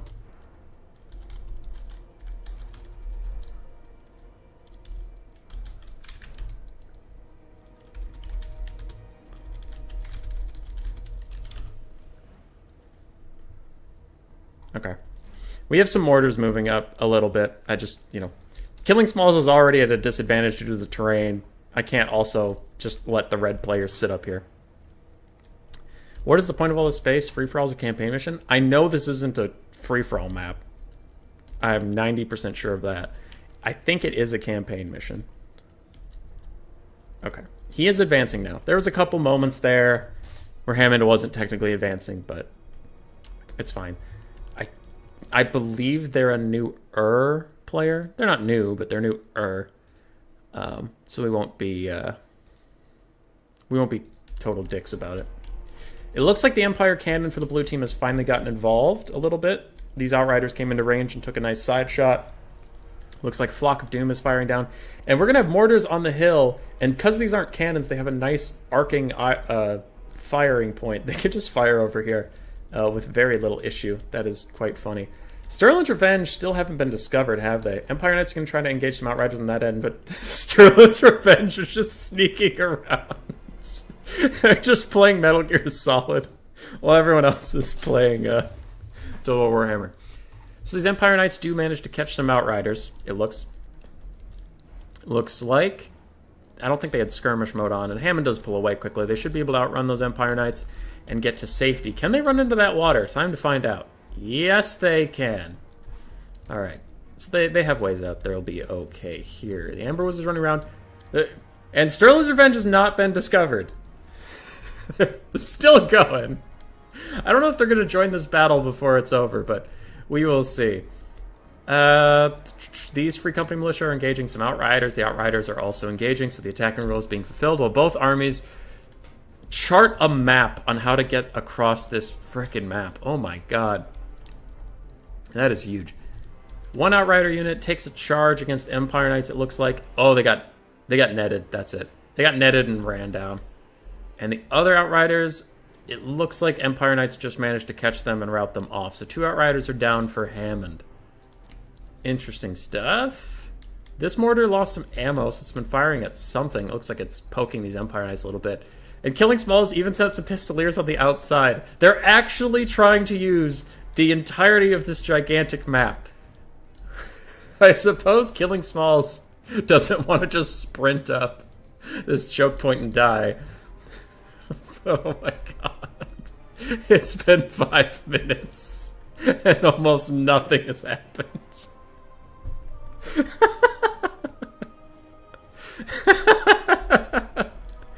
Alright, mortars are trying to fire it on some Pistoliers. They actually managed to clear this gigantic pillar, which is pretty funny. And are they going to hit? Not even close. The Pistoliers stop moving. What is happening now? Everybody's slow advancing. This is a double vampire counts game at work, pretty much. We're just all slow advancing. This cannon's still firing. Still obeying the attacking rule. The mortars are really trying to get in range of anything that matters. And Volkmar is wandering up. If he gets netted and shot by all 3 of these guns, because it's handgunners and 2 Free Company militia and the cannon, that could be really bad for him. Hammond is going to cast a banishment, and it looks like if it picks a direction, it'll hit something. It's going to hit these spearmen and do decent damage. Not kill any models, but do a little bit of damage, but then it's going to run off. And Empire Knights are coming down. How's the Sterling's Revenge saga? It's going well. They're going to make it. They're going to join the fight eventually. They might even be able to get on top of these undefended mortars up here, because these spearmen are just watching for Pistoliers. They're not watching for the sneaky Sterling's Revenge. Boris Todbringer's flying around just trying to waste some ammo from these crossbowmen. Crossmen are going to start firing at the Free Company Militia pretty soon, which is a great target for them. And this battle might actually begin in earnest. Mortars are, at least one mortar is within range of the cannon. It looks like Hammond's trying to shoot the crew there and get a little bit of value that way. Light Wizard is kind of teetering around a bit with these Empire Knights, but ooh, something has been happening to that Amber Wizard. He must have been caught by some Free Company Militia or a cannon shot or two. And Sterling's Revenge, still coming. Season 2, Sterling's Revenge. They will be here. I must clear my throat for a moment, so now you get to watch whoever that is, charge whoever that is. God damn. Minnesota summer. Apparently something's in the air and it's making me all gross. Okay, this is the moment you're all waiting for. Screw the rest of the battle. Sterling's Revenge is coming in. And they get a free shot off onto these Spearmen with shields, who I don't know if they're facing backwards or not. And at the same time, Boris Todbringer is diving in on top of Volkmar the Grim. Now, Volkmar has swordsmen nearby that can come help him out. But it looks like Pistoliers are coming in for killing Smalls to support Boris. So both lords are honestly supported, and Boris is taking a lot of fire already. Sterling's Revenge is running forward. After one volley against these Spearmen didn't quite cut it, they will now engage in hand-to-hand combat. Very interesting stuff from them. I wonder who will win. It looks like Sterling's Revenge will win. They also had a downhill charge, so good for them. Boris Todbringer, as we mentioned before, has taken a crap ton of damage and now needs to get out of here. He will lift into the sky. I don't think he's netted, so I just think he has to move. He has to get out of here. He can regen on his own. He'll be okay. Amber Wizard in the back is right behind these cannons. Its mere presence is maybe going to make them terror rout. Yeah, they are going to rout off, and that's a good little pick. Now, the red team has full mortar supremacy, but maybe it's too little too late, as some of the ranged assets are within range to harass that mortar. This mortar is under attack by Sterling's Revenge, and even on the high ground, we got some Empire Knights up and around on top of these mortars. So it looks like both teams will have very little left in the ways of artillery after this is all said and done.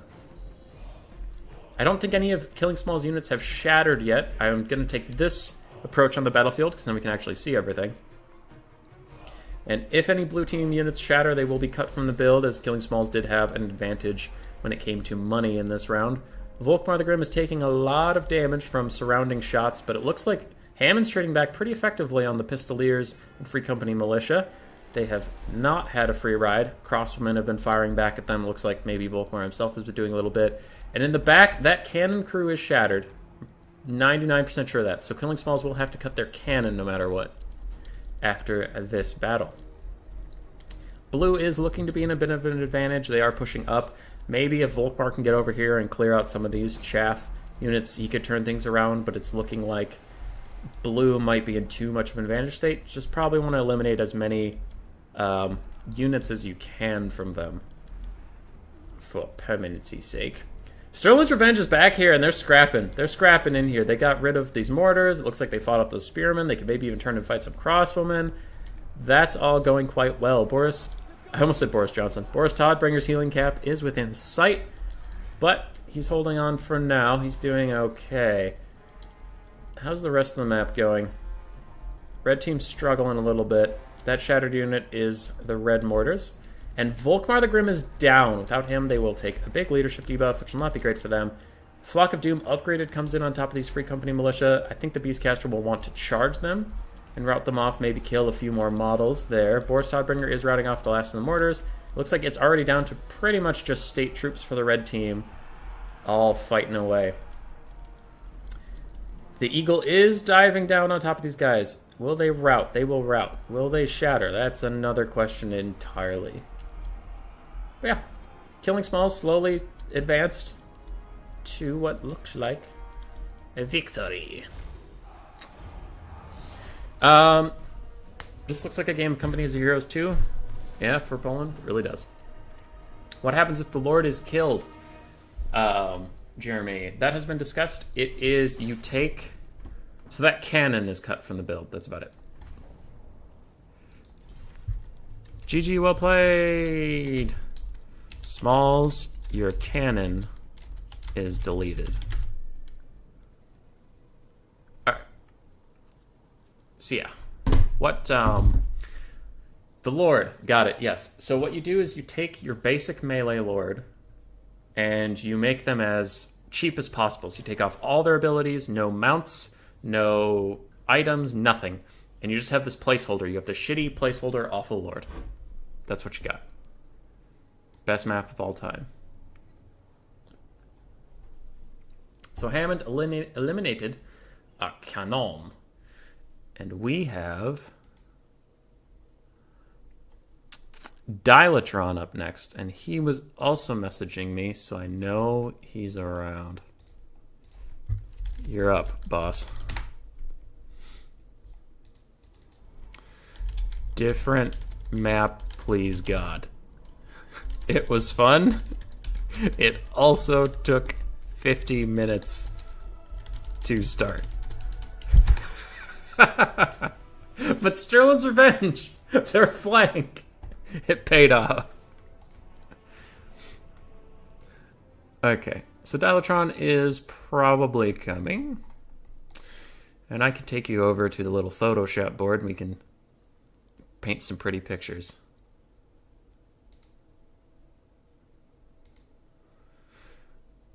Wait, I did take you over here, right? Yep, good. And I accidentally opened Skype, which is also very helpful. And Dilatron has messaged me saying they're on their way. Excellent. So Hammond has been eliminated. I think we will use pink. And I already... Oh, jeez. Oh, no. Great. No. Stop it. Stop being dumb. Oh, no. There we go. Hammond has been eliminated. Dilatron is here. And the score is now 2-3. 3. Yay. That's the easiest thing in the world to read. Alright. I need to just figure out my shit here. So top of the order, not even higher than Pro Stigma. Real score. 2-3.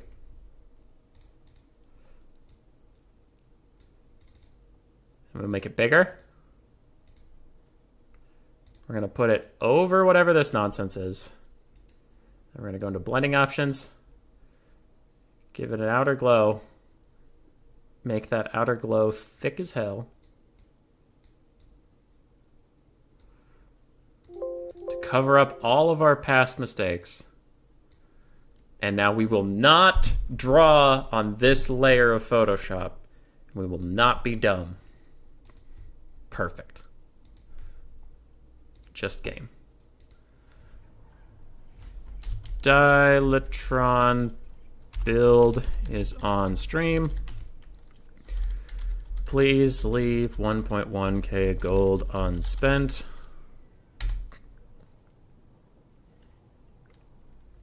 Bans are Dowie and Chaos. Smalls, can we have a different map that doesn't take 10 minutes for the armies to collide?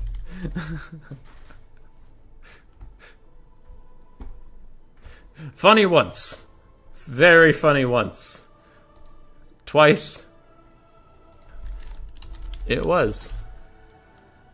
Yes. It was very funny once. I don't want to... The preamble sucked. The preamble was a long, slow grind for two Empire armies to get... No.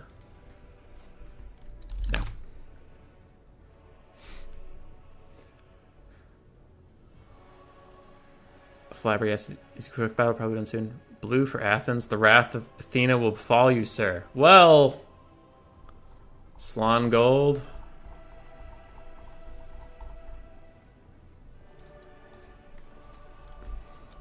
Maps up.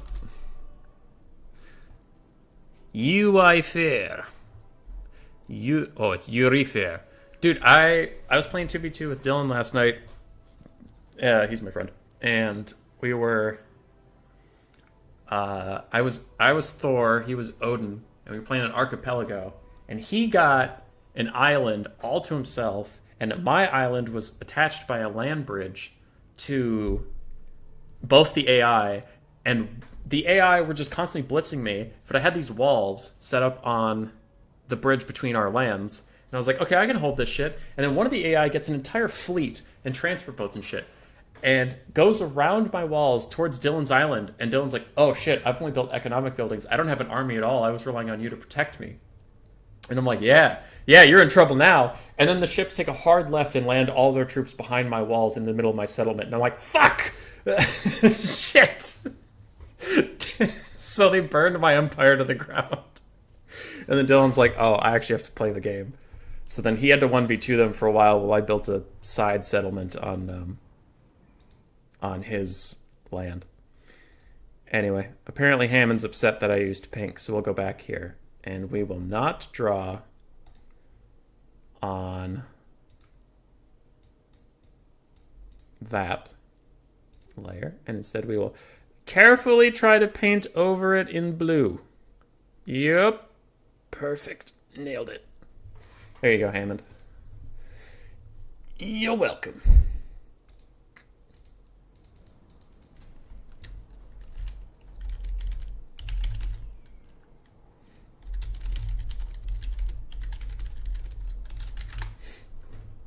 All right.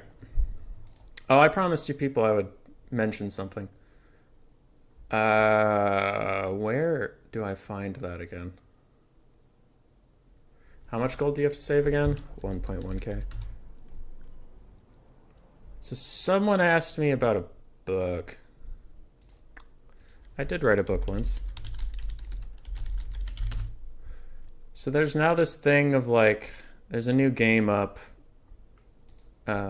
that's being developed that takes the top search link, but it's like 5th or something. But yeah, I wrote a book once. It was a young adult fantasy type novel. Essentially, the idea was, I was talking to a friend at like 3 in the morning at one point about how could Valhalla be any fun if you're fighting forever, right? And all eternity, and it's supposed to be all epic and great.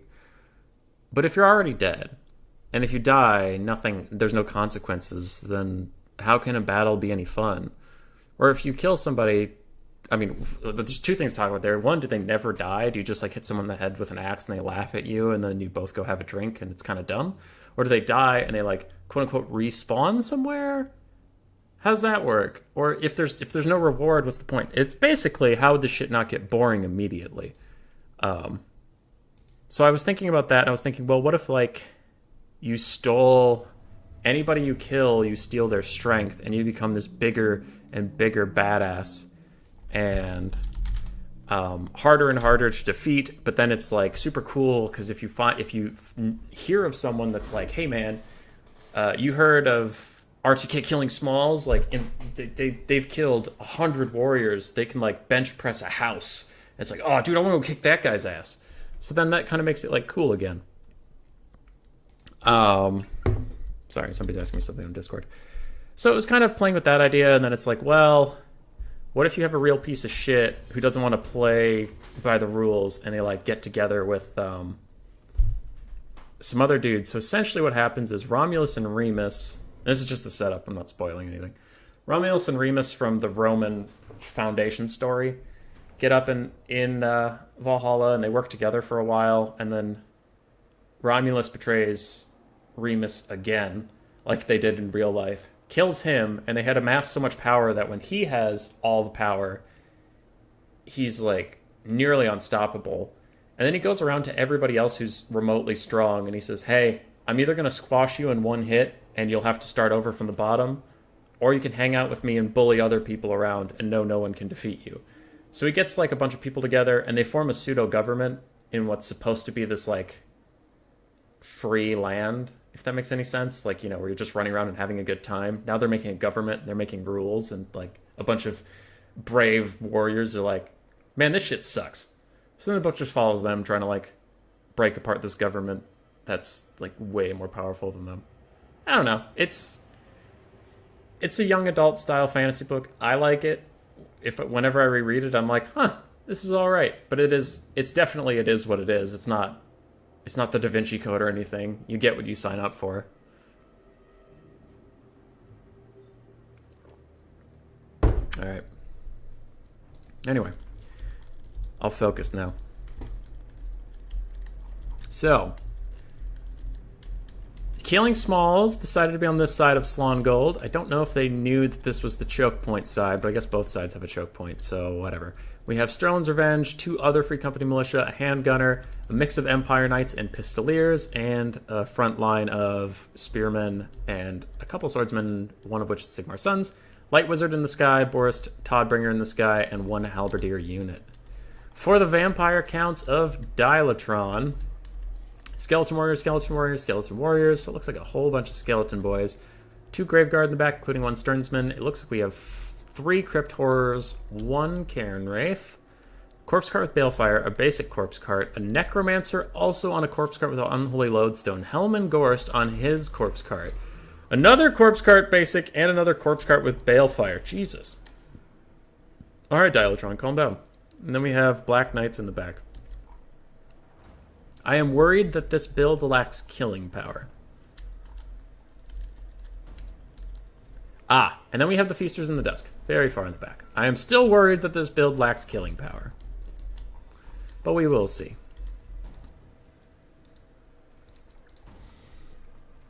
You ruined my happy place. I was about to talk about why Roman, Trojan mythological figures were in Valhalla. This is a great premise. Oh, thanks. Yeah, it wasn't just like Viking Valhalla. It was pretty much a lot of societies in that time had some form of warrior heaven or something. And also like a concept of heaven. But if you're an inherently violent individual, your heaven's probably going to look different than a baker. So I was trying to figure that out. So really it's just one place where all violent people go to get out their tendencies and have a grand old time. All right. Shidoku showed up. Hey, what up, dude? We are having a good time. It looks like Killing Small picked another meme map, and I wonder how bad this is going to be for the vampire counts. On one hand, they have to blob and walk up into this choke point, but on the other hand, with all these corpse carts, I don't think Dilatron was planning on splitting up anytime soon. It looks like he wants to stay in one big blob and just walk at you. Yeah. Other than that, people have been joining the stream. We're actually up to 30 now, so some people may not know what's going on. RTK is outnumbered in great fashion by AIMA. So we're doing Pseudo Gladiator, which is a format on my channel where the RTK player has a little bit more funds, 1.1k, but anything that shatters or straight up dies is cut from the build and cannot be replaced. So their build gets whittled away. And the idea is like AIMA is an undead clan. Not that they all play undead factions, but the clan tag itself is undead related. And the RTK is Roundtable Knights, so it's like knights fighting back to back against hordes of undead, and we can see if they can fight them as we get whittled down. Cairn Wraiths are engaging. It looks like they might get on top of the Free Company Militia, but they are distracting a lot of things. And Dilatron has gotten through the worst of the choke point relatively uncontested, and he's now going to smash into the front line. Now Sterling's Revenge and all these handgunners are still firing, but a Graveguard summon, very aggressive from Helman Gorst, who is getting eaten alive. That Graveguard needs to hurry up and run forward and not lock down the Sterling's Revenge. Needs to push up in there. It's currently standing a little idle, but there we go. Now it's pushing up, and it'll stop him from getting attacked. Boris Toddbringer does get right on top of Helman Gorst, but he's surrounded by Crypt Ghouls, so if Helman can pull away, he's taking a lot of damage, but vampire counts have maybe the most healing in the entire game, so they'll be okay. Empire Knights are fighting the Feasters in the Dusk. I think the Feasters of the Dusk found them, which is not a great engagement for them, but it looks like Dilatron's focus is elsewhere at the moment. Helman Gorst is healing up like a madman and trying to path away from Boris, and Boris is getting worked on by some Crypt Ghouls. And we see terror routes are already coming down for the Empire front line. The vampire guys are pushing through the choke point. The zombies are rising. It's a Resident Evil movie all over again. Now, these Crypt Horrors are pathed away from Boris. They need to go back and finish him. He's so close to breaking on leadership. They need to protect Helman, but it looks like he will pull out on his own anyway. The Empire is in mass rout, and there's not a lot of places for them to go as the Feasters in the Dusk are coming up behind. Oh boy, this might be a very quick game for the Vampires, and what I thought would be a bit of a struggle for them. They are really advancing quite quickly. Helman Gorst is walking towards this giant blob, licking his Mortis Engine lips, I want to see when all the animations come down of the draining. It has to be coming soon. And there it is. Everything in this circle is getting drained. Even these Sterling's Revenge up on the hill a little bit. Feasters in the Dusk are picking off some units. It looks like the Vampire Counts will be in a quick victory position for this one, unless Killing Smalls does something crazy to get out of this. But it's looking pretty bleak. AIMA, you would have to ask one of the AIMA guys. I think they said it's blood in Greek, but I don't remember. Hey, Butcherbird, confirming that. Pantalinade, good to see you, good to see you. You are currently watching the Vampire Counts slam through a choke point without even blinking. Alright. Feasters in the Dusk are getting back on top of some handgunners who have rallied, and the Empire is rallying on the high ground a little bit, but the low ground is going so poorly for them. They would have to get back in action right now to fix this, and even then, handgunners are getting messed up a little bit. These Feasters in the Dusk are turning out to be MVP. I'm sure their value won't show it, but they've locked down so many things that could come back and help the fight, while the Vampire Counts just clean up the front line in which they were going to hide behind. Where is Gorst? He's over here. Dialatron's moved him away from the blob fight. He's not draining right now, but it doesn't look like he needs to be, though he is a little isolated. I wonder if Boris is just going to come down and get a rear attack on him from Killing Smalls. But if Dialatron does win this, he was still at a 300 gold disadvantage because a cannon was eliminated last game, but still, that's not the whole advantage. That would be a comeback victory from Dialatron. A nice overcasted, crap, what is that one? Shem's Burning Gaze comes down on Helman Gorst, revealing his healing cap. Already well past the starting line for that. Free Company Militia and Halberdiers are trying to fight in the trees, but they are not having a good time of it. And the Vampire Blob pushes forward. Now the Feasters in the Dusk have finally evaporated, but it looks like they routed off a handgunner in their time and distracted a bunch of others. So Sterling's Revenge come in, swinging, but can they do enough? Maybe, maybe not. The vampires have stalled out. While their initial push was so good, they've really been stuck in this area for quite a while, especially in these trees. Something's going on in there that needs to be dealt with. They need to move up and get out of that area. Pistolers are trying to fight Black Knights who, oh wow, I kind of forgot about them. At the very start of the game, we saw them push up and around on the outside, but it looks like just now they're actually arriving at the fight. Some handgunners have been routed off. Empire Knights are barely hanging on. Pistolers are also fighting these Black Knights, and the other Black Knights on the far side are getting work done, but they are a nice distraction piece. Helman Gorst is getting picked off by Boris Todbringer right now. If he gets one or two good more attacks in on that corpse cart lad, he will kill him. So Gorst has to be very careful. He is currently just sitting and taking with the Scroll of Shielding, giving him 20% magic resistance. But another Shem's Burning Gaze comes down from above and harasses him. Can the Empire pull this back? I was very doubtful at the start of the game. It went so poorly for their front line, but now they're doing okay. And if Gorst officially dies, I mean, it could be something. The Dialatron brought a build with so many corpse carts of Balefire, and I think there's one... The Necromancer has an Unholy Lodestone, so it's not like with Gorst the healing dies, it's just the Mortis Engine that dies. And even the Necromancer has a zombie summon, so it's not even all of his magic. And that will prove to be very prudent foresight by Dialatron, as his Lord gets sniped, but now he has a pseudo-secondary Lord. How much ammo is left? That's kind of probably going to be the big thing. Pistoliers are almost out. These Pistoliers have lost a lot of models, so they're not going to get very much done. Sterling's Revenge behind my screen here a little bit has some good ammunition left, but they're not the best, like, armor-piercing killing unit. Halberdiers are running. Boris's healing cap is very close. Some Crypt Horrors are near him. The Necromancer does need to come back. He needs to heal up this whole blob. That was a little bit of a mistake running them off. Ooh, and an 11 model Crypt Horror unit coming in the 11th hour. Another corpse cart and some skeleton warriors in the trees over there. They definitely have to get back involved and get all blobbed up. Smash the like for these great battles. Thanks, Mantis. Hello, Cytelida. Yeah, Cytelida. I think, wait, Cytadela? I don't know. I'm doing my best. We have some zombies fighting some spearmen with shields. I don't know if the Vampire Counts have the stopping power left to kill Boris. These Empire Knights and Pistoliers are charging in right now. Cairn Wraiths and Crypt Horrors will do decent work on them, and Boris gets a rear charge. I wonder maybe the Cairn Wraiths, if they turn and get on top of them. Crypt Horrors can definitely do well, but there's only 11 of them left. I wonder how well they'll do. And it looks like Killing Smalls is aiming for Dilatron's Lord. Interesting, interesting stuff. I mean, sorry. Dilatron doesn't have a Lord. He has a hero who's acting as a Lord. So it looks like Killing Smalls is still trying to Lord snipe out the vampires. The balance of power is being dragged back for the Empire, but we have a couple shatters coming in. There is a swordsman that is shattered. I think I saw a handgun shatter earlier. Not super sure on that. Crypt Horror is fighting against Boris Todbringer. He's officially healing capped. No more healing for him every time he cycle charges. Ooh, and that Sternsman unit is full health. That'll be a little tough for the Empire to deal with. That Light Wizard has been casting Gem's Burning Gaze so often, he's got to be running a little low on mana now. He also can't really overcast because his health is so low. There's this big blob over here. What's going on with this? They're all trying to kill Sterling's Revenge. That's probably a good choice.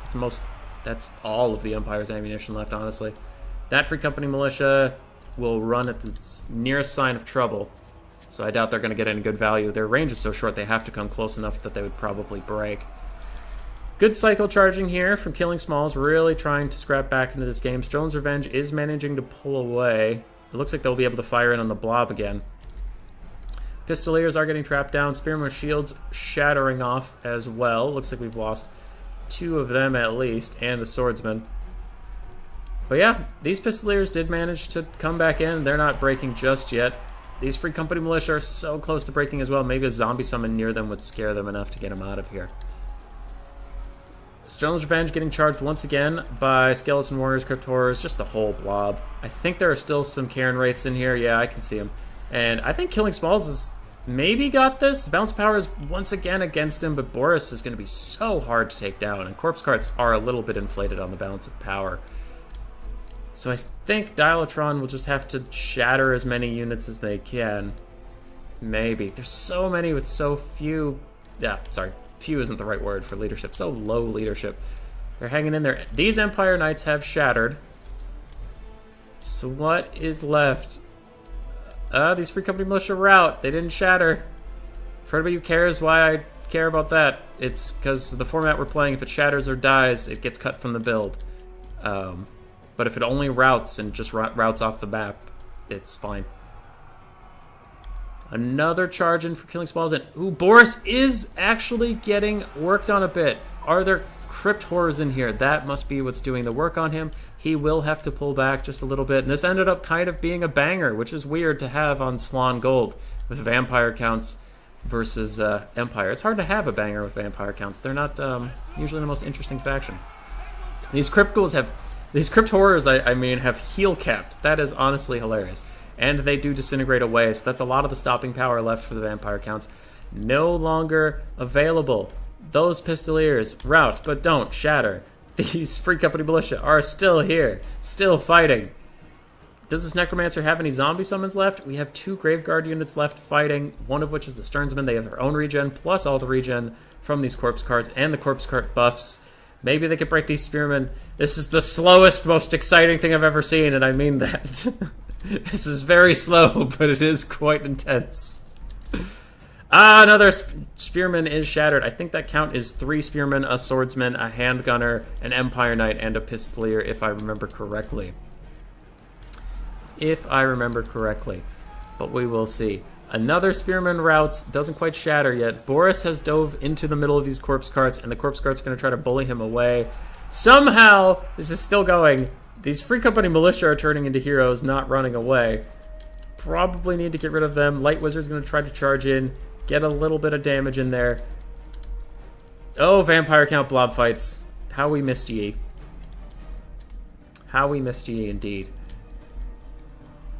It's fun how fun can be VC when plan was to make a blob and move forward. Yeah.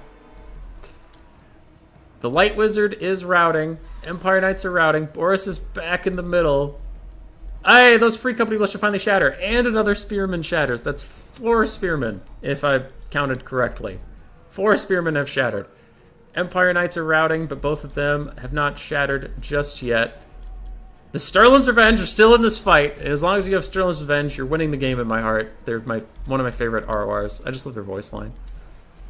I thought VC was supposed to be the ones that raise the dead, not Empire. Mortal men do not last this long. True. Those Halberders are routing. They're not shattered just yet. Sigmar's sons will never shatter. So they must all die. And it looks like Dilatron is down to 4 corpse carts and the Sternsman. The perfect build. But the Sternsmen are getting worked down, actually, a little bit. Can the 4 corpse carts do it? They rout off those Empire Knights again, who still have not shattered. The Sternsmen are still regenerating. Their healing cap is so close. Another Free Company militia shattered. Oh my god, killing spells. Even if you win this, your army is going to be nothing. For Sylvania, indeed, Contende. Indeed, Contende is up next, actually. So, good sir, I will be inviting you to this lobby to potentially kill off whoever is left here. Alright, Sterling's Revenge is out of ammo. They're going to have to fight in melee with whoever's left. These Pistoliers are coming back. If they break one more time, there's no way that they don't shatter. They have to.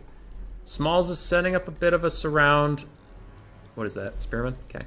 He's setting up a bit of a surround. Technically not attacking right now, but you are allowed to set up a surround in the endgame scenario. This is not a rule break. This is fine. Just getting out ahead of that one. Alright, some Halberders are charging in here. Those Pistolers did break, and I am apparently a liar. They are routing. There's so many Cav units that have routed, I just assumed that they had all shattered. Anyway. Halberdiers are coming back. I think they only routed once, so they won't... I don't know if they'll instantly shatter, but I'm gonna say that they won't shatter, and then they'll shatter, and I'll look like an asshole. Boris is charging in. They shattered. I look like an asshole. Halberdiers are also gone. Can Killing Smalls win this? And if he wins this, what the hell is left in his army? Not a lot. Corpse Guards are doing their best to fight. Do they even have a zombie summon left? What's the Necromancer weapon strength? 300? I don't think he can kill Boris. I don't think anything here can kill Boris. They might just want to focus on the Knights. And that they are down to 8 leadership.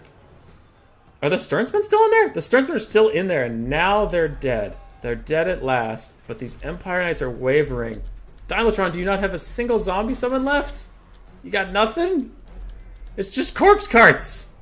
It's just corpse carts. I can't even highlight the Necromancer I want to highlight because it's so hard to see them. Wait, is the Necromancer dead? He is. It's corpse cart, balefire, and corpse cart, other corpse cart, corpsey. Oh lord. This is impossible to cast. I think it's over. GG, well played. I think. I mean, the balance of power doesn't think the Empire's got this, but I think mathematically the vampire counts can't.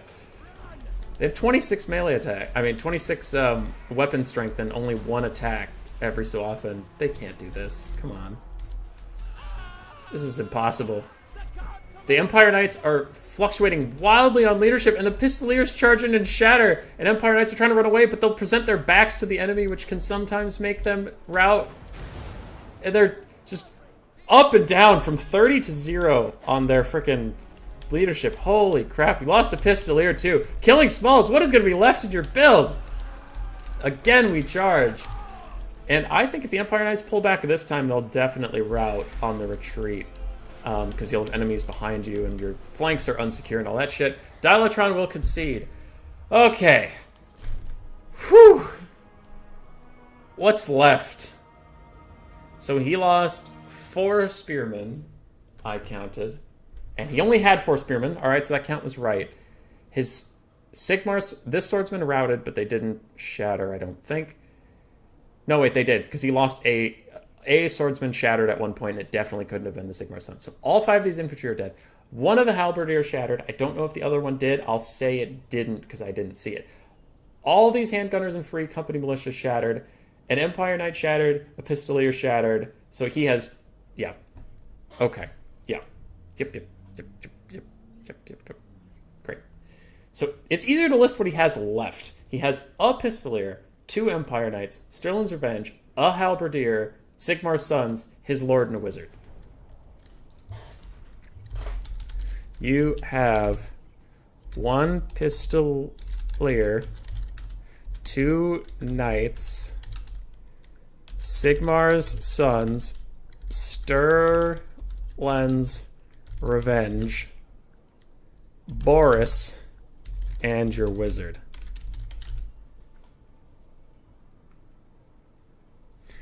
Alright. I have an idea.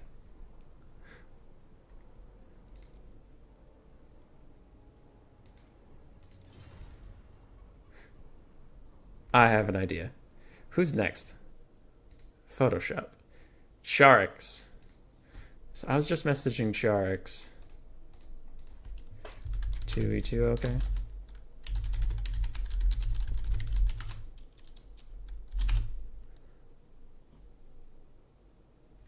All right, I'm asking the next player if it's okay, but I have an idea that could be fun. So we will invite Contende and iFlyer. I will go get iFlyer. Since Killing Smalls barely has an army left, but it's still an army, we will do a 2v2 if all players agree. That is fine. Round up for 2v2 or no. On stream. We'll see if iFlyer wants to do that. Yep.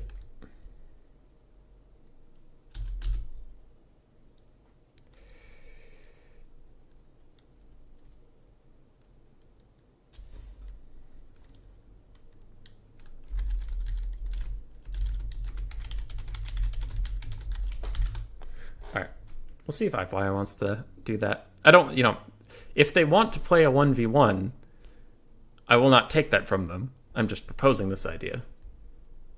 And we'll see what people want to do. Okay. Never mind. Some of the players do not want to do that, so we will do a 1v1.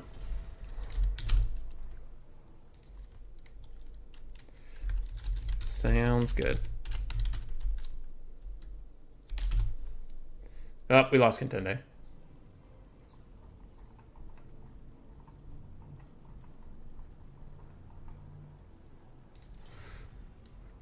We are losing people. Anyway, while I try to figure that out, who messaged me? What's going on?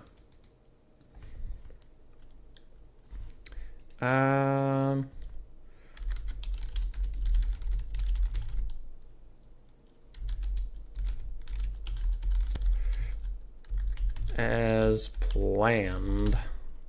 Sorry. Okay, you heard that, yeah. It's a spur of the moment thing, so I understand people not wanting to.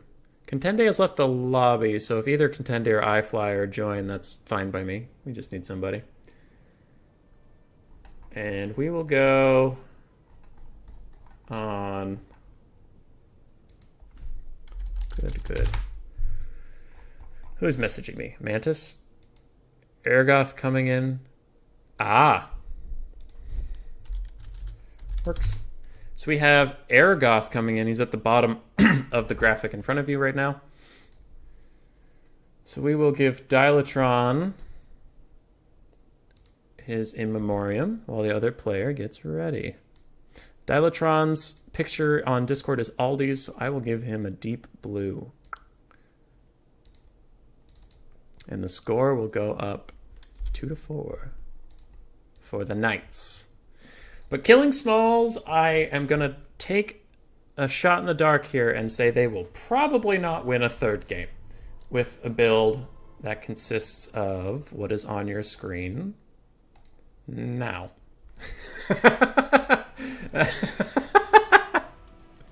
It's not a lot.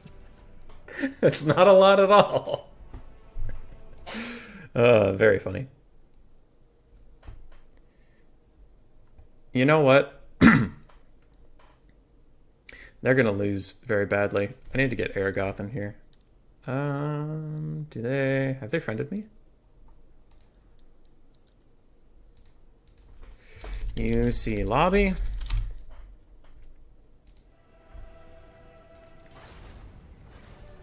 I gotta help him. I can't let my RTK member fight like that, all on his own.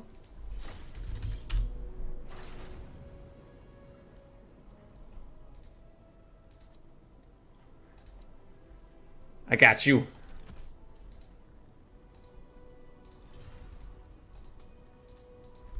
Other guy has to leave soon.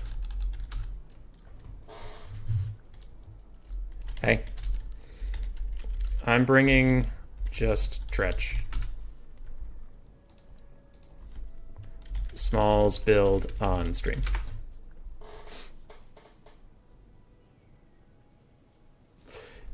I saw.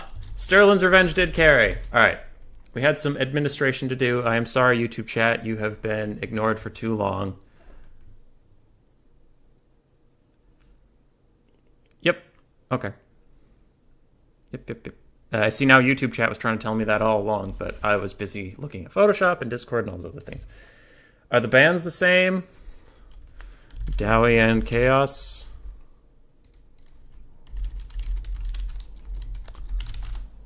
We'll see.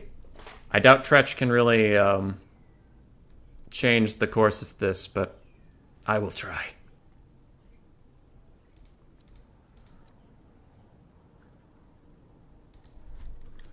With just Tretch.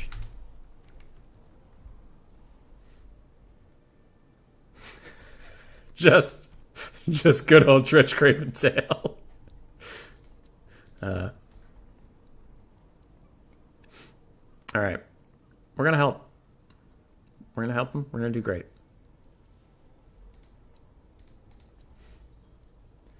He's got Coast. We've got 8 whole Empire units to fight him. Oh, that's not great. All right. Next on stream, we will do Contende versus Sharks. And that'll be good. And then iFlyer versus either Chark's remnants of his army or Valkanos.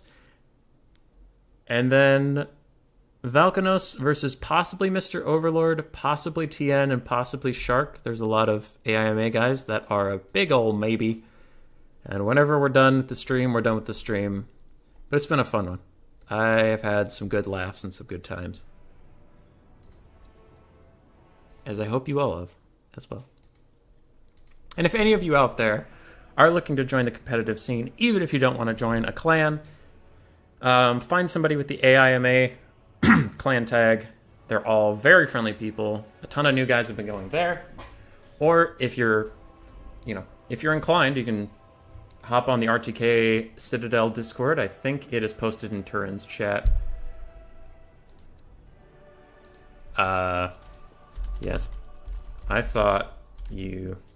Yep, no, that's right. Anyway, yeah. Our link is posted in Turin's Discord, or if you personally message me, I can get you the link. It's open to anybody, and then you can apply to join RTK. We're a cool bunch of dudes, or just come hang out with us, you know? But I do recommend joining a clan. It's a lot of fun, and you just have a guaranteed group of people who you know will help you with builds, will help you with matchups, will cheer for you in tournaments. It's just good. It's a good time. Highly recommend joining a clan. Adelmo saying RTK are not so nice? Yeah. We suck.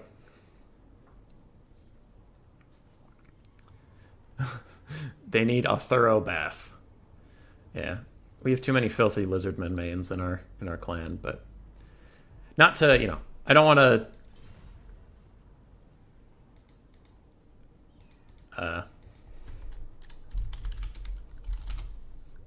sorry, I got messaged something, but he's the host. You know, I don't want to promote another clan over my own during a clan stream. That's kind of weird, but like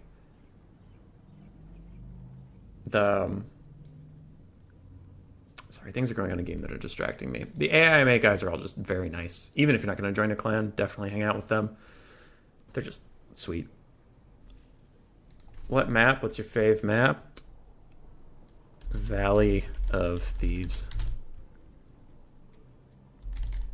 And Air Agoth, you probably have too much money spent. One of their recent pickups was, I believe Shogunek is in AIMA, and he was in, good. He was in Rubber Duck of War's faction... Well, okay, it wasn't Rubber Duck of War's faction war, but it was organized by, I believe... Oh, why am I forgetting his name now? This is a tragedy. It's a tragedy. That man deserves his shoutouts, and I will get them to him. Somehow, some way. Tournament chat. There you are. Mad Doc Mike's faction war that Rubber Duck of War streamed. Shogunek was against me in the finals, and it was Dwarves versus Skaven, which was tragic for him, but he was great. He played really well. If it wasn't Dwarves versus Skaven, I think the series would have been 1-2 either way. So he is a promising member I will be keeping his eye on. And for our promising member that you should all keep an eye on is definitely Killing Smalls, my ally here. He is certainly a good boy. He took Chosen One to 5 games, which was pretty great. Was it? I don't remember if it was his first or his second tournament ever, but yeah, he is a promising individual, and I expect to see him in the Ever Chosen within a year or 2. All right, we'll put Tretch over here, ready to help. All right. This Killing Smalls build is tiny. We're down to Sterling's Revenge, Sigmar's Sons, some Handgunners, 2 Empire Knights, Pistoliers, Boris Todbringer, and a Light Wizard. And Hank Cyrus, could we join the faction war? Who is we? I need a little bit of a list of we before I promise. Oh, shit. Killing Smalls noticed I'm over here. No. No, go away. I don't want them to know I'm here. No.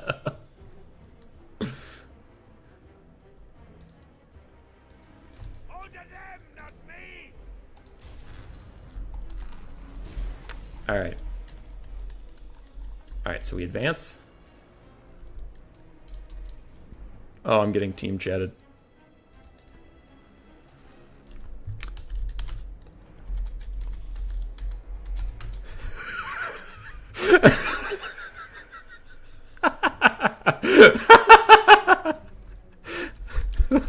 Trench.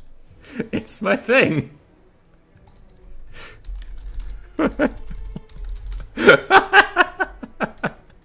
I was just gonna run away. Oh, fine, I'll go help him. The only reason I wasn't gonna help was that, you know, that's not how this event works. Is technically this is the army that the Vampire Coast has to fight. I was just gonna pretend to help him and run away because I'm Tretch, and I still might. Killing Smalls had 2 wins. He doesn't need a 3rd. The power of Sigmar compels you. Okay, I could cast though from this position. So on the other side, we have the Lamprey's Revenge. We have 3 zombie pirate gunnery mobs with handguns. We have 2 sirens. It looks like a deckhands mob, double gunnery white. We have Count Noctilus on foot, and that is definitely not all of his money. So there's got to be other things. Scurvy dogs, and I'm guessing Morngulls. I'm guessing there are some invisible-ass Morngulls around here. Alright. Tretch is going to go unspottable, and then I'm going to leave. I'm going to go get a flank. Tee-hee. Oh yeah, also I miscast and hurt myself already, so that's pretty good. Boris tries to fight some handgun mobs, but it looks like both of those handgun mobs are going to turn and shoot him at the same time. That's a little tough. It looks like Killing Smalls is taking the high ground. Charging down now, but oh boy, he has taken so much damage. And I need to duck and weave and go find Noctilus. Dogs are still behind us. I still haven't seen Scurvy Dogs, so maybe this is just their whole build. Oh, that's the Bloody Reaver deck guard. Okay, that would be where a lot of your money went. Got it. Got it. Yeah, this looks like the whole thing. We'll get on top of the gunnery, right? Sure. Sure. Bring it on. Yeah. Yeah. Handgun mobs are firing up into, it looks like the Light Wizard, a little bit of Boris. They're doing a lot of damage. Maybe want to shoot some of these Empire Knights. Yeah. Tretch noises. I'll cast this in case any of the Empire Knights are within range. Looks like that was overcasted. Oh god, he did it twice. He did it 3 times! Because he keeps getting he keeps getting staggered. He cast it 4 times. Oh, that is a well-known bug. All the guns that were shooting him kept staggering him, so kept redoing it. Run! Run, Trich! Run! You killed that guy all by yourself. If this was a Go Trek and Felix book, it would definitely just say you swung, you blinked, he died, and it was you. Go. Go. Go. I will run Noctilus around this crab until I die. Ow! I got shot! Don't shoot me, you dick. Alright. Boris is charging back in with very little health. He's doing his best over there. That light wizard is getting chased off by the Lampier's Revenge. Honestly, pretty good there. The gunlines are now all shooting Tretch, which is a grave betrayal. But they are getting rear charged by Empire Knights at this moment, so that is going okay. Noctilus is chasing me off of his gunnery white, which is not very nice at all. And Sirens are slowly wearing down these Empire Knights. Wraith Storm is coming down. I will cast this for a leadership buff. It will not go off. It is now bugged. There, it went off that time, I guess. Verminous Valor, get me out of here. And now we go attack the gunnery white. Yes. Boris is still running around. He's doing okay, but the balance power is heavily against us. I am quite much in agreement. Actually, Tretch is going to leave. He's done with this shit. He will live to fight another day. Run, Tretch, run! Run, Tretch, run! Get out of there! Yes, break. It'll make you even faster than ever before. Army losses. Okay, so I'm out of the fight. I did my job, honestly. Light Wizard's coming back, Boris is coming back, but that is it. Sigmar's sons are fighting to the death against some Sirens. That's all that's left on the battlefield. Don't kill Tretch. He's such a good boy. Just let him go. No, let him go. Yes. Sweet. AC 130 above? Yeah, pretty much about. Alright, and that will be the end of Killing Smalls. Slain by the Vampire Coast.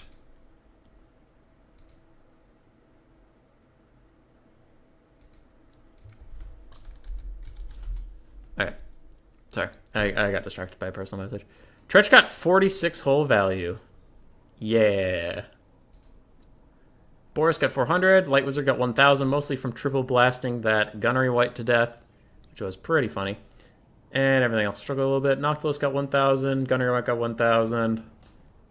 Bloody Reaver Deck Guard did fine.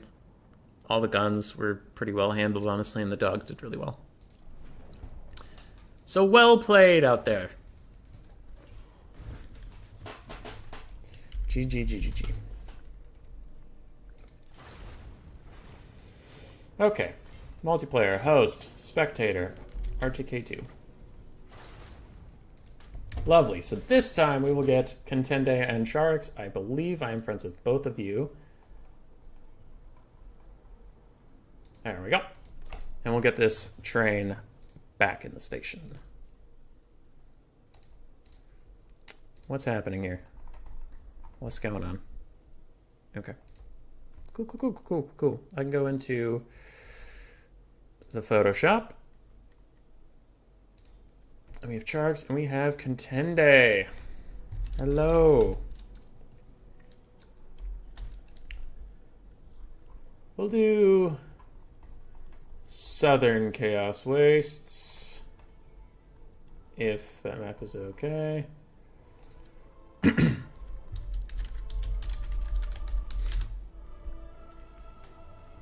Okay, just settling some things with the players. So, what am I doing here? The real score is now 3-4. And I will go down to Prostagma so I can get my paintbrush. And we will give Aragoth a green check mark. No, get more check marky. Nope, undo. We will undo this until we get a check mark correctly. There we go. And Killing Smalls has been defeated. And now we have Contende versus Sharks.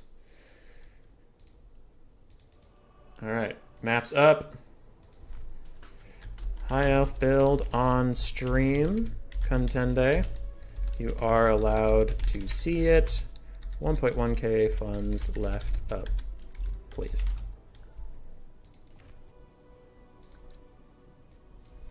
$13,500. And then the bands. Sharks messaged me the bands earlier today. I do have to go find them. Charks.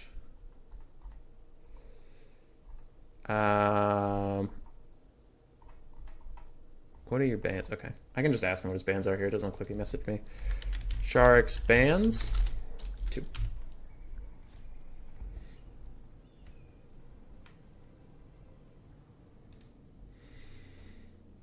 Contende. What does the LS in your name mean? I'm curious. Ice Power's here. Hello. Beastmen and Greenskins. Alright, good bans. Yeah, you did miss a quad Shem's Burning Gaze. That was pretty funny. Hank Cyrus, random people watching your stream. Is Mad Dog Mike's Faction War Inviter open? Oh, it happened already. It was open. But I could ask if he's going to host another one at some point. AC 130 above. Hey. Yeah, I think I got everything. Hey, Ice. I heard you won a tournament today. Is that was Reptilicus's one? I didn't join it because I had this going on, obviously. Otherwise, I would have smashed you easily, destroyed you, ruined your legacy, or I would have lost. Either way. Contende going Bretonia versus Charks' Shadow Warrior White Lion build. That'll be tough. White Lions are very good against Bretonian Cav. They are great axe armor piercing infantry. Quite good. And Charks has some decent Cav of his own. Illyrian Reavers are good for their price point. Very good for their price point, actually. Dragon Princes are quite good. Not amazing because they don't have armor piercing. Do they have some, just not a lot, or do they literally have none? I guess I don't get to know that information. I will go find it myself. Yeah, they have a little bit, not a lot. An Archmage of Metal. Looks like she has Final Trans, Searing Doom, and Plague of Rust. So yeah, I don't think Charks' build will be bad against Bretonia by any means. Contende is quite a good player, though, so we'll see. We'll see. And Charks, for those of you who don't know, will be on Turin's Faction War stream as the High Elf representative. A real Chad. Went up against a friend of mine. Well, okay. He would disagree that we're friends, maybe. I shouldn't speak for him, but I consider us friends. The Phoenix King. It was hard to root for one side or the other, but Charks did prevail. I was happy if either of them won. And then the third contender in that list was Bilbo Bagosh, who has also been nice to me in the past. So when you know a lot of people in the community, it's hard to actually pick sides, but it's always good to see RTK member getting in there. I can't click it. Charks, what mount?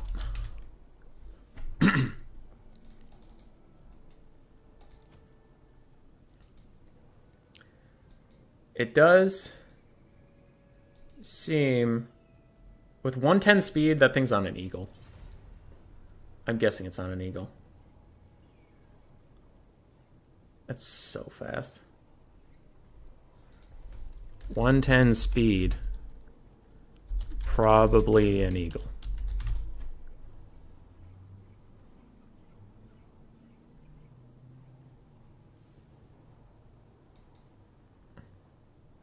I think that's an eagle. We'll see. We'll see what Charks says if he notices that we're typing to him. But I have to host a tournament this week at some point, don't I? What day?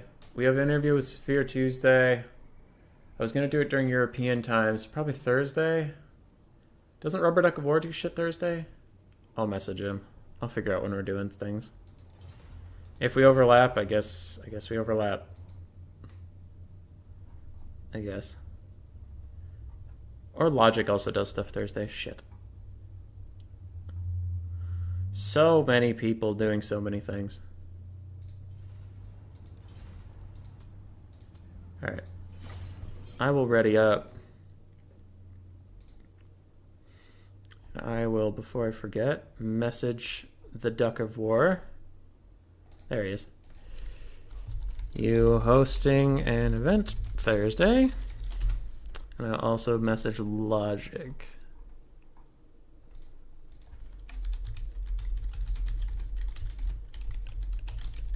Okay. Boom. Did our best.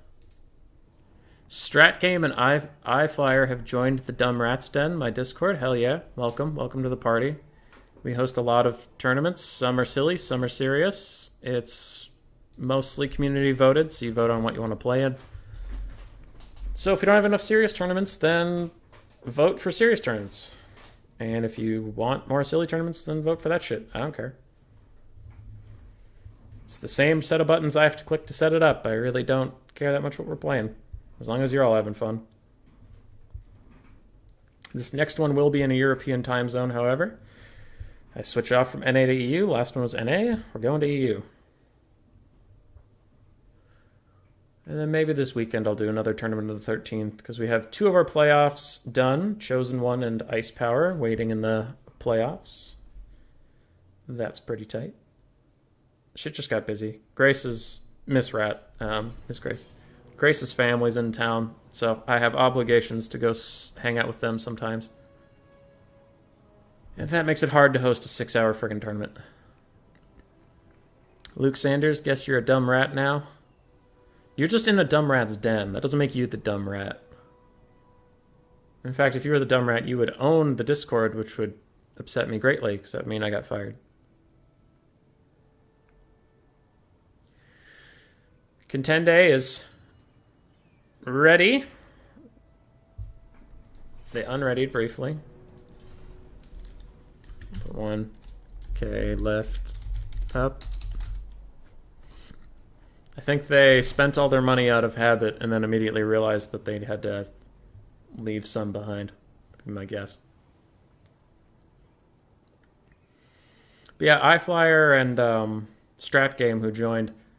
If you haven't been around my Discord very much, we have Bretonnian questions right now. If you scroll down, there's a subcategory for it. And we're going to have an interview Tuesday with the Bretonnian main, Saphir. So if you want any of your questions asked, put them there. And I do credit people, I'll say, blank asked this question. So you'll get a little shout out on stream. It'll be nice. What if you made your own den? Well, then you can name it whatever you want. I don't give a shit. Okay. I mean, I give a shit in like a nice way, but I don't give a shit like in a you can't do that way. So it's more of a do whatever you want vibe. I think I'll make the prize for the next tournament changing my Discord picture again, because I know Deadly Bunnies was mad that he didn't get a chance at that one. That one's risky, though. It's risky, because usually my community is full of well-meaning trolls, but if you ever get a real troll and they want to change your Discord picture to something like uncomfortable, I'm not going to let that happen, but the conversation sucks, where you're like, hey, that's too much, and they're like, what? And you're like, yeah, and they're like, what? And you're like, I mean, it's literally open heart surgery. I don't really want that. So, yeah. If they have fun with it, but they aren't gross, then it's fine. But if it's too much, it's too much. So far that hasn't been an issue, but I'm always paranoid someone's gonna get a stick in their craw and get all upset, and it's like, well, you knew this was gonna be not okay, so. All right. Charx is already ready. Well, shit. Okay, we better get on it then. For Contende, we have King Luinland Kur in the sky, a very nice lord that I love to see. He's maybe my favorite Bretonnian lord, besides Rapunce, but she's not really viable. We have Triple Questing Knight, a Men-at-Arms front line. We have 2 Mounted Yeoman Archers, including the Wardens of Montfort. We have a Damsel of Heaven with Wind Blast and Harmonic Convergence. In the back, we have 2 Pegasus Knights, both of which are royal. A very interesting build coming in from Contende. For Charx, we saw, but we have 4 Illyrian Reavers, 1 Dragon Prince, 1 Ranger, 4 White Lions, 5 Shadow Warriors, and an Archmage of Metal on an Eagle with Final Trans, Searing Doom, and Plague of Rust. Now this is interesting because Contende definitely knew what he was coming up against, so everything in this build has a plan to it. And that is interesting. I wonder what he saw in this build that made him think Royal Pegasus Knights. Hank Cyrus, what about cultured drawings? It depends how cultured. Depends how cultured. All right, so Contende's moving up. But anyway, the point I was trying to make is that He saw this build from the High Elves, and something about it made him think Royal Pegasus Knights would do well here. So I'm curious to see what that would be. And the Questing Knights, as we say that, get absolutely shellacked by 5 Shadow Warriors. Their missiles do a lot of damage. The Royal Pegasus Knights do catch some Illyrian Reavers, and they are going to slap them a bit, but it looks like they will largely be okay. Another volley comes in from the Shadow Warriors, kills another half health, kills about a quarter health, bringing these Questing Knights down to half. The Wardens of Montfort and these other mounted yeoman archers are pushing forward, but they will get charged by Illyrian Reavers. I think these Royal Pegasus Knights could come down and rear charge them, maybe break them off the map. But it looks like one unit of Questing Knights will be doing that instead. These other 2 units of Questing Knights are advancing and trying to get some good value, but they will pull back as the White Lions of Krace advance enough. These Royal Pegasus Knights have not really gotten involved yet. They don't have any great targets. And on this flank, one Illyrian Reaver has been brought so low it either shattered or just died in front of our eyes. And this other Illyrian Reaver is getting shot and attacked by Questing Knights. I imagine it will not be long for this world, but there are White Lions here to support, so maybe it'll be okay. Lewin's trying to get involved a little bit with that Mage of Metal. I wouldn't hate a final trans in this area, but maybe Charix just wants to be a little more careful with their funds. These Illyrian Reavers are getting murdered by the Royal Pegasus Knights. That is certainly a one-sided fight. These little skirmish cav cannot hold up to the flying elite lads at all. Ooh, Lewin dodges so many arrows.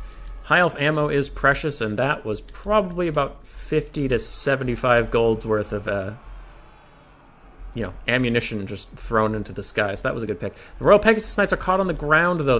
They rout one Illyrian Reaver, and another Illyrian Reaver hits them. It looks like they do fly away a little bit, but still taking more damage than they would like as an elite unit. And is that overcasted? A final trans of some kind is coming down here, and it is overcasted. Catches all 3 Questing Knights. That is a great cast by Charix. Good timing on that, but the White Lions that the Questing Knights were fighting are having a terrible time of it. They are getting chased. It looks like they might get shattered. Tende definitely knows the rules of this little event we're doing here. Royal Pegasus Knights are both having a terrible time in the sky now that they've flown a little bit too close to the Shadow Warriors. They're all getting picked off. Contende is trying to shatter these White Lions so that Charix cannot use them in the next game. For anybody who is just joining us now doesn't know what's going on. The High Elves have more money, but anything that shatters or straight up dies is cut from the build for the next game. That's the short version. We'll get to long version later. And ooh, King Lewin's picking off the Archmage in the sky. If he can shatter her, she'll get replaced by a basic melee lord with as naked as possible. And that will be a good pick if he can get it. It looks like he's trying to chase, but she's so fast. So fast, she's probably going to turn around. Somehow these White Lions haven't shattered, and they're desperately running for the edge of the map, trying to get away before they do shatter. And looks like that lady is going to get out of here. She's just so darn fast. So darn fast. White Lions of Trace, only 6 models left, getting rear charged right now by Questing Knights and the Damsel of Heavens. But if either of them hits that white line, they'll get out of here. Can they be attacked? Why are you? She's running sideways. No! They escape. They are technically fine. So we've had 1 Illyrian Reaver shattered, I believe. Maybe 2. Maybe 2. But I think only 1. Chat would have to correct me on that. Other than that, yeah, because what do we have on the field right now? We have an Illyrian Reaver. We have an Illyrian Reaver. And that's a Dragon Prince. Yeah, all 3. The 3 other Illyrian Reavers are still on the field, so they are not shattered. Contende really wants this Archmage of Metal dead. Maybe, she's too fast. I was going to say maybe you could take 1 Pegasus Knight and get out in front of her or something. But that's not looking like it's going to happen. Dragon Princes have surrounded the Damsel of Heaven, and even with the Scroll of Shielding giving her 20% damage resistance in general, she is taking a wallop. Not enjoying that one bit. She will rout, and on top of her horse, she will run straight off the edge of the map, which is right there. Shadow Warriors are going to nuke down the Wardens and their mounted yeoman pals. And it looks like Charix will be winning this game. That mage did escape. So far the High Elves have only lost 1 Illyrian Reaver unit because it shattered. And or died. I think everything else has been fine. Both these skirmish cav are about out of ammunition, and there's an awful lot of Shadow Warriors left. This is looking a little doomed for Contende. I'm wondering if he's going to just try to dive with Lewin and the Royal Pegasus Knights on top of anything that's low on health. And just try to shatter it off quick. Who's messaging me? Hammond. Nice. Okay. Sounds like one of our people who was not able to play earlier has shown up, and it will be good to have them. So, Bretonia, just rallying, getting their shit together. Gonna run straight into some Shadow Warriors that have a nasty bunch of surprises for them. I'm sure Contende will try to dodge right now.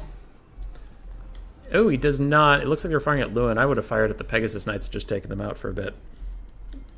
Wards of Montfort are trying to push up and around. Looks like they're trying to get through these Great Axe Infantry, but they will get caught. Royal Pegasus Knights fighting with Shadow Warriors. And they're all just going to be firing on top of Lewin and those Pegasi. And that's rough. I think that might be a GG pretty soon. Pretty soon. Lewin is flying in the sky once again. I would charge these White Lions. Just try to get what damage you can on them. Maybe kill them off. Maybe shatter them. If he does, between a White Lion and an Illyrian Reaver, that would actually be a gold advantage for the next player. So we'll see if anything shatters in this little pile. A ton of friendly fire coming in from the Shadow Warriors. Not helping their allies right now. But most things are just routing. They're not shattering, which is tough. Oh, and now Lewin's locked down by the Dragon Princes, who themselves are pretty good combatants, and there's all this ammunition coming in. And those White Lions, to add insult to injury for poor Contende, even rally. Brutal. So one Illyrian Reaver is cut from the build. Yes, that is very low, but we all watched that guy walk off the edge. We all know he didn't shatter. You can rewind and see it. I was zoomed in on it.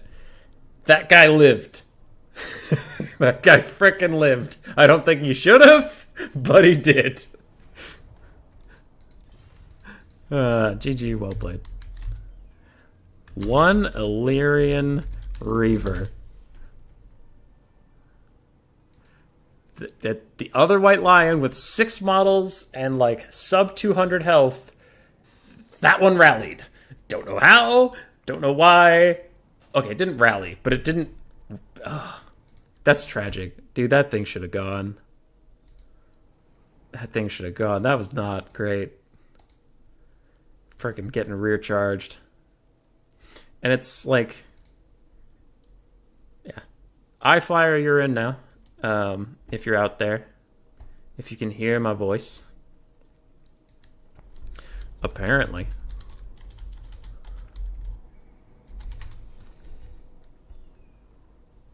Okay, so we need to do some painting. So for Contende, Noble Son of Bretonia, what color will we do? We've already used blue and teal and green. Corone is kind of blue-red. We could do another red. It's been a bit. And Contende has fallen. The score will now be 3-5 to the Knights. iFlyer will join us or message me and tell me they cannot see. And after that, it sounds like Mr. Overlord has come back, so we'll get him in here. That would be nice. Sounds like. UC game. Lovely.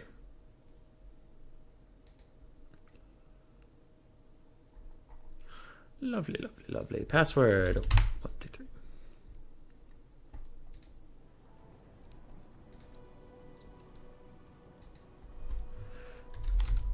I'll ask Sharks if this new map's okay. Otherwise, we will switch it again. But it should be Shimmer Sword. Shimmer Sword should be fine. So right now the score is 3-5. If iFlyer beats Sharks here, we will go to 4-5. And then if Mr. Overlord beats Valkanos, we can go to 5-5, and it would technically be tied. Shark is a little missing in action today. Maybe Tien will be around at that point, and he can play. I don't know. Doesn't matter. We're just having fun. Frickin' frick. I don't know why you said frickin' frick, but good on you. I know I don't have to. Okay.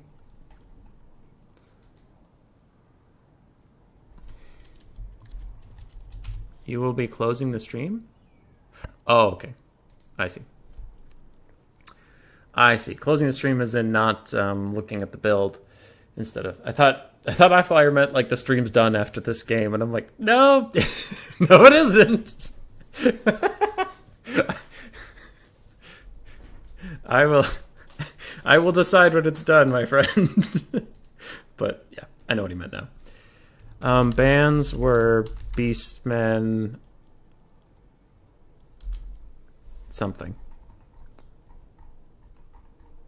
Beastmen Greenskins. Got it. And Greenskins. Beastmen Greenskins. The bans were still Dowie and Chaos. That was back when Killing Smalls was our champion. All right. And I will message the next person who is allegedly around. Here you are allegedly around. If so, you're next. If not, I have schemes.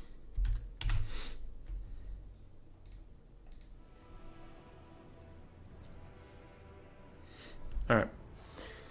iFlyer is going Skaven. A man after my own heart. Now, I wonder...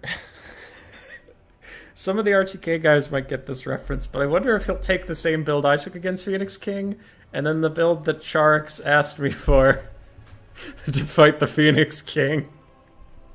And the Phoenix King had to fight the same frickin' build twice. Poor guy. I love my build, though.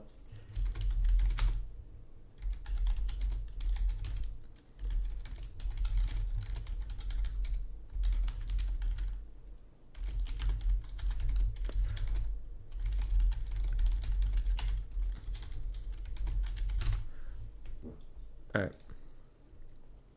General Eisenbart popping in. AIMA. How you doing, dude? How you doing?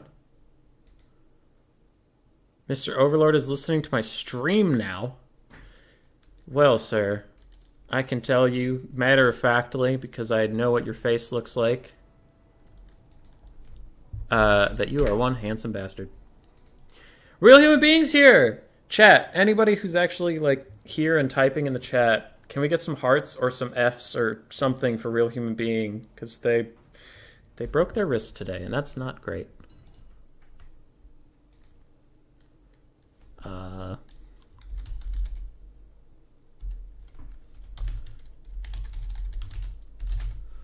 right, just answering some questions in chat real quick. And now, as I do, I am paranoid that I have misquoted the tragedy that befell real human beings. So I'm going to scroll up. Yep, you broke your wrist today. I am not lying.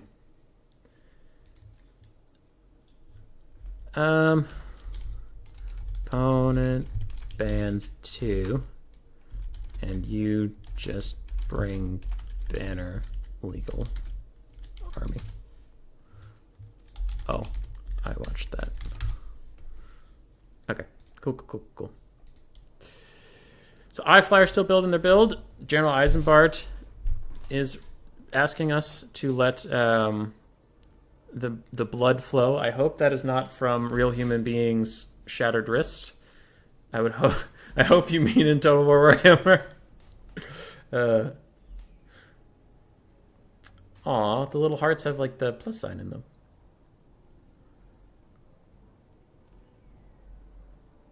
You forgot to mention it before, but some good gameplay from a broken wrist. Yep, that's my alt account. Yep.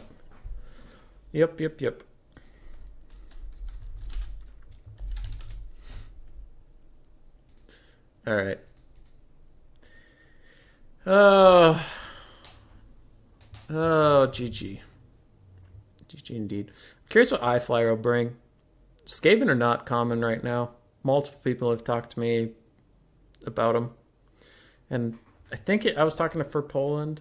If I'm misquoting, my bad. But I think I was talking to For Poland. And they were just saying nobody really plays Skaven right now. No, it wasn't For Poland. I think it was Razel. I don't remember.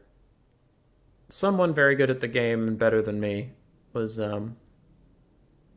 talking to me about Skaven. And they're just like, nobody plays them anymore. And that sucks. I love the rats. We love the rats. iFlyer still thinking of their build. Still thinking of their build. General Eisenbart, you around? Because I think we have Mr. Overlord after iFlyer, and then we're out of people. And I had some schemes, but if you have other AIMA guys who want to play, you can hop in until the stream's done. Or Hank Cyrus mentioned something about wanting to play. Shogunik, you're AIMA. Why aren't you in here? Get in here. Well, not right now. Obviously, it's Mr. Overlord after iFlyer. But after that, get in here. And you play Skaven. Good. Good. Then the factions of yours I knew you played Dwarves, and that was about it. I didn't know you played Skaven. iFlyer's still scheming. Still thinking. Because you're cool. You are cool. If you had a broken wrist, I would tear. If you didn't have a broken wrist, I would tear you down right now. But because some of your bones are not in the right spot, I will support you in your time of need. But as soon as you're healed, it's right back to the gutter for you, my friend. I want to go get a sparkling water, but I also need to fill time.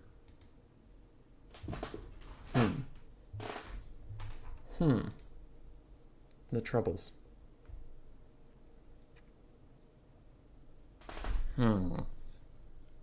What to do? I mean, Hank Cyrus is here. He's a mod. He can fill the time. iFlyer's still chilling. But what if he asks a question? I'm gone. Fuck it! Going for it! Cyrus, fill the chat for like 10 seconds. Whee!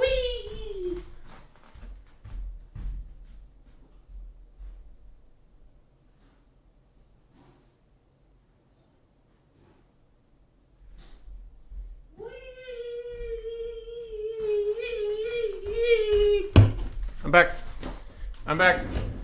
I've returned. We're still in this lobby. I didn't miss a thing. iFlyer's really thinking. I guess if I wanted to get analytical for a second and actually talk to people about things. So my Skaven build here is new, so revealing it does suck for me, but here we go. I bring 2 Poison Wind Mortars, one of which is the Avalanche Mortar. Because, God, the Avalanche Mortar just wrecks High Elves. It does really well. It's funny because it actually does better against the loosely clustered units than the tightly clustered units because they spread. So you can mess up Rangers. You can mess up Cavalry. All those things. Very, very well. Then the other Poison Wind Mortars just to harass Archers. You get like 2 or 3 Giselles to kill single entities. Gracier of Ruin with the... Sorry, I got an I had to check. Gracier of Ruin with Howling Warp Gale, Dreaded 13th. No other heroes. Fill with Clan Rat Spears, and like 2 or 3 Rat Ogres. You'll largely be okay. It's a good build. It's been working for me against a lot of High Elves. I think I have another Poison Wind Globe in there, but I'd have to load up the build to see. Alright. Filling time is over. Now we get to the fun stuff. Skaven. Skaven. Gracier of Ruin, the Council Guard, and another Storm Vermin with Halberds. Okay. I'm trying to mentally do the math on this build to make sure it's not too expensive, because it looks expensive as shit. And they're supposed to leave 1,100 on the field, but mistakes happen. 2 Wolfrats of Poison, 3 Poison Wind Globes, 1 Death Globe Bombardier. I've recently been actually liking them a lot. Ooh, 4 Poison Wind Globes, 2 Giselles, Storm Vermin with Halberd, followed by a Storm Vermin with Halberd ROR, the Council Guard, Gracier of Ruin, with Howling Warp Gale, Warp Lightning, and Dreaded 13th. Along with both their items, we have Clan Rat Spears and Spears with Shields, Skaven Slaves, Skaven Lades, and more Clan Rat Spears. Okay, I'll do the math on that in a second. You've all seen Charx's build this entire time, so I really don't need to explain that to you. 1350. 1,100. This is 2,400. 900, so 3,300. That's 1,100, 1,100, so that's 5,500. 6,000, 7,300. 8,400. Don't know how expensive your Gray Seer is. 3. Scaven Slaves. Yeah, I think this might be fine. Because he has no... Oh, that's it. That's a big thing. He has no Rat Ogres. Rat Ogres are really expensive. They're 800 apiece, so he has no Rat Ogres. That's why this is so wide. I was like, Jesus, this is a wide build. Especially with 2 Halberdiers in there. But no heroes. No mortars. Yeah, it's fine. Alright. Alright, we're good. So for Charx, we know his build: 5 Shadow Warriors, 4 White Lions, 1 Ranger, Archmage of Metal in the Sky with Final Trans, Searing Doom, and Plague of Rust. We have 3 Illyrian Reavers and 1 Dragon Prince, now that one of the Illyrian Reavers was murdered. Very nice. Looks like the High Elf are going for a flank overload on the far right. And the Skaven are just doing a nice spread out build. This... I don't know how I feel about this. It's tricky, because if the Skaven spread out too much, when your only anti-cav is Wolf Rats with poison, the High Elves are probably going to duck and weave through a lot of the lines and get onto stuff. They might want to go tighter, but there is a final trans caster on the other side, so iFlyer doesn't want to go too tight. So it's tricky. There's a debate either way. Yeah. I think this build is the normal 2,400. It'd be easier if I could check in the lobby, but the lobby gold tool is very bugged. Very bugged. It is the most unreliable piece of shit. So I can't just check it there. But we will see. The Shadow Warriors are going to have a hard time against the Poison Wind Globes. They'll do good damage, but I don't know if they'll do cost-effective damage, because they're such a small target with 100 armor. They're only 550 apiece. So if that takes like 3 or 4 volleys to kill them off, that won't be worth it. But if it only takes like 1 or 2, that's definitely worth it. One of the players readied up.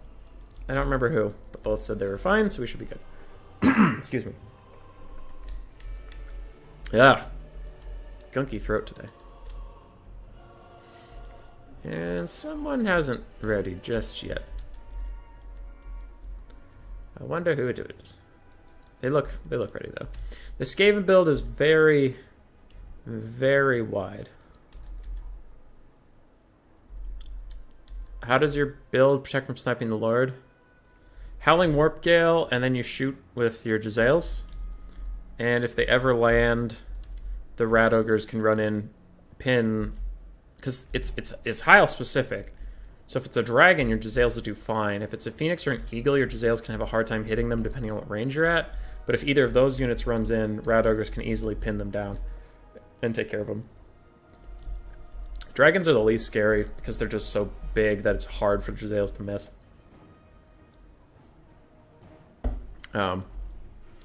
And also implied is that if you have a dragon, it's so expensive that the rest of your build isn't as good. You know, because you spent more money on the dragon kind of thing. Like, obviously, if all things were the same, I would take a dragon over an eagle. I wasn't saying the dragon's worse than an eagle straight up. But breath attacks aren't that good. Against the build I just mentioned, there's nothing really in it for them. They can try to get directly over the Gray Seer and breath attack him. Try, but if you use Howling Warp Gale right, you can keep him from getting directly over you, because if he nets you, you Howling Warp Gale him, and then both will run out at the same time and you can move again. And he's getting shot the whole time, presumably.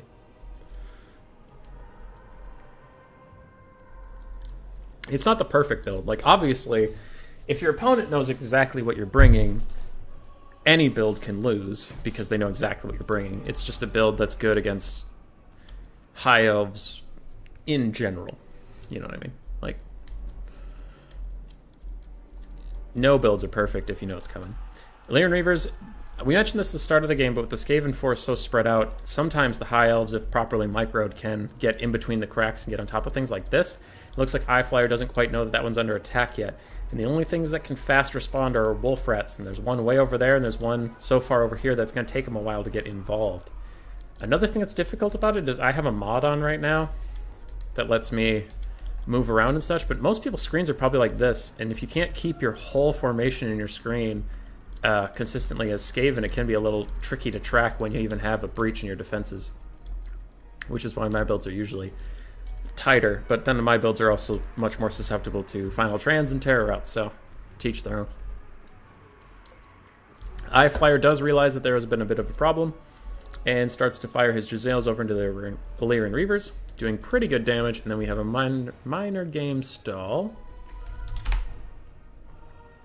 Okay, minor game stall, but it's fine. Charix is connecting from, I believe, Poland, and iFlyer, I'm guessing, is United States, so I am also United States. These things happen. If these Poison Wing Globes can get one volley off here on the Shadow Warriors, that'll be really good value. The Shadow Warriors are trying to take out the Giselles. Giselles do have silver shields when they're facing their target. This side shot looks like it's maybe hitting, but they're also extremely spread out and small targets, so they are quite hard to hit. Shadow Warriors pulling back a little bit. Some Poison Wing Globes going in, but that's going to get good value. It hits some Skaven Slaves too, but who cares? That is a good play from iFlyer. And iFlyer is having a nice advance. Now, there have been some losses here and there. One Wolf Rat is running away. But, you know, it's been a good push so far. Giselles have gotten a lot of shots off, done a decent amount of damage. Poison Wind have done well. Now, what is happening, unfortunately... Ooh, a very unfortunate cast. It looks like it's going to hit some Clan Rats, but it's largely okay. What is tough here is what's happening is this force is getting super spread thin. You can see that the front lines are now ceasing to be front lines, and there are gigantic pockets between which people can get through. So I just marked all the front lines in blue. There's an opening here. There's a big opening here that can come in. So the Skaven really need to realize how exposed they are and come back together, because their left flank advanced aggressively and their right flank stood stationary, which is proving to be a little bit of a problem. Poison Wing Globes are getting in some good shots. It looks like the High Elf player is now moving in their front line a little bit, but Charix did slightly miss an opportunity, which it's easy for me as the caster to say these things. The players are obviously dealing with a lot of shit, but these Illyrian Reavers could have pulled right up through where there was no front line and gotten some good free damage. That being said, Charix is now getting involved with some front line. Shadow Warriors have fallen back to relative safety, and they're still kiting effectively. These two on the back are very healthy. They're fighting some Wolf Rats. Giselles are still firing in onto the Rangers. At this point, iFlyers might want to take the strategy of just shattering off units rather than trying to technically win the battle and make it easier for the next player so they have to deal with less units. Maybe. Because Charix does have a monetary advantage from the format we're playing with, and also is just, you know, he's the faction war representative for the High Elves. He's a very good player. Quite difficult to beat. These Rangers are getting shot by Giselles and Poison Wind as they run. They will probably shatter unless some weird bullshit happens with them. They're probably not coming back either. White Lions of Krace are trying to get involved over there, and now the Deathglow Bombardiers can finally start throwing onto some White Lions, but it looks like Charix pushes them back, avoiding a lot of the worst outcomes. And wow, that Ranger isn't shattering. Come on, High Elves. Sick of you. So the High Elves refuse to shatter any units. Poison Wind Globes are currently compromised by Illyrian Reavers. Where are the Dragon Princes? There they are. Dragon Princes running in, getting a rear charge on some Clan Rats. The Deathglow Bombardiers are currently getting attacked, and the Storm Vermin Halberd Summon is fighting valiantly against Illyrian Reavers, but struggling just a little bit there. Poison Wind Globes and Giselles have been pretty well managed this game. They've gotten some good volleys off. Skaven are a very hard faction to play, because you usually have a 20 stack, so you usually have a ton of units to care about and worry about at all times. And it looks like Giselles are getting some great damage onto the Archmage of Metal. I do have to focus a little bit on all the routing units to make sure that they don't. If they shatter, I need to know about it. Archmage of Metal has taken a lot of damage, though. If the Skaven player can snipe that out, that will be very good, because that's all the magic for the High Elves, and the next game will not be there. But it looks like she will be able to get away and save herself. Are all these High Elves really going to rally? Y'all are full of crap. Y'all are a bunch of losers. High elves can eat my butt. Alright. Elf hatred out of the way. Back into normal casting mode. Council Guard and some other Stormvermin with halberds are currently getting shot with Shadow Warriors. Shadow Warriors are running a little low on ammo at the moment, and more poison wind shots are coming in here. So while this has looked a little tough for the Skaven so far, I mean, Shadow Warriors, some of them have good ammo, some of them are almost out. Other than that, the White Lions have been pretty messed up. Some of the Illyrian Reavers have taken a lot of damage from poison winds, so maybe there's still some teeth in it for the Skaven. They have another Stormvermin summon, the Dreaded 13th, that could blow up a blob of something, if they get that opportunity. And some Skaven are rallying on the far side. Poison Wind Globes are struggling. And Council Guard are currently running away from some Shadow Warriors who are just picking them off. They may be unbreakable, they are not at all unkillable. Any High Elves dying? Not really. There's some very low healths. Got the debug cam at last. It's good. Yeah, Hank Cyrus, debug cam's sweet. High Elves are pretty good in this format. They don't shatter. Yeah, they really don't. They really don't. Maybe I should have picked a better faction than Skaven. Shadow Warriors are doing great work for Charks. They're sniping out a lot of Stormvermin with halberds. And ooh, that was a nice little Scorch cast there. Followed up by Warp Lightning, but it looks like those Shadow Warriors will be able to dodge in time. And the Skaven are down to some elite infantry, which the High Elves are very capable of dealing with. And yeah, really got to zoom out so I can watch all the health bars at the same time. I think this one is pretty much over. The balance of power is really not being kind to the High Elves right now. I think they're much more in the lead than it's implying. I believe so. And I think, if I remember correctly, all High Elf units have either routed off the map or rallied, so I don't think we shattered any. Even that piece of shit up there. Look at him! Look at these Rangers! You can't even see their health bar! Like, nah, we're good. We're fine. Look at them. Look at them up there being all smug and elfy. Look at them. With their pointy ears and their infinite lifespan and their lures of magic. Stupid elves. In my, it's a different format than D&D, but in my current D&D group, we have an elven bard, pretty much. He's not actually a bard, but he acts like one. He's just trying to seduce everything that moves, and he's always half successful at it. Illyrian Reavers are fighting some Skaven slaves in the corner. They're so low in leadership, but I don't think they'll shatter. They'll probably just rout off the map if they rout at all. Other than that, things are going very poorly for the Skaven. I really just need to see if that's going to shatter. It probably won't, but you never know. Okay, it's just routing. It's fine. So now we can zoom back in over here. Shadow Warriors are picking off a bunch of clan rats with spears. It looks like a final trans came down on top of the Poison Wind Globes, the Storm Vermin, and the Grey Seer. Council Guard are still running around being unbreakable, but Eye Flyer is certainly in trouble right now. And I wonder, does he still have a Dreaded 13th summon in the back pocket? If he does, that could be good. If he does, maybe summon it right here. Hit all those White Lions of Grace. That would definitely shatter them. Some more poison coming in. These globes are actually a little insane. I don't know how they haven't broken in all this time. Throwing in onto Shadow Warriors. I doubt those guys will shatter. And now we wait and see if the Grey Seer of Ruin has some bullshit in his back pocket. Maybe, maybe. Searing Doom coming down, trying to hit the Grey Seer himself. Then he just dodges out of the way. Very adeptly. Alright. This is a good time to mention, though, the Council Guard. They have 0 kills. This is, some Skaven players like the Council Guard in every matchup. I don't, because of, like, this. They just struggle. And there are good in some matchups. I just push strongly against, there's a philosophy that they're always good in every matchup, and I really don't believe that. They're quite weak to basic Archer Fire, Final Trans, Burning Head, Pendulum, and they spent this whole game just waddling around trying to find a home. And there's a lot of armies where they just don't have to take the fight against you. Ooh, that's a good Dread 13th cast. He either has to walk into the explosion or turn around, coming back towards the other Skaven forces. I liked that one. That was good. Very nice by iFly right there. And these Skaven slaves are going to come in, try to pen in these white lions, and it looks like this is the last Skaven gamble. The balance of power is not giving the High Elves any credit. This is actually a little upsetting. Is there an entire unit that's missing somewhere? Are there 3 Hell Pit Abominations in the corner I don't know about? Because that's the only way I could explain why this balance of power is this good.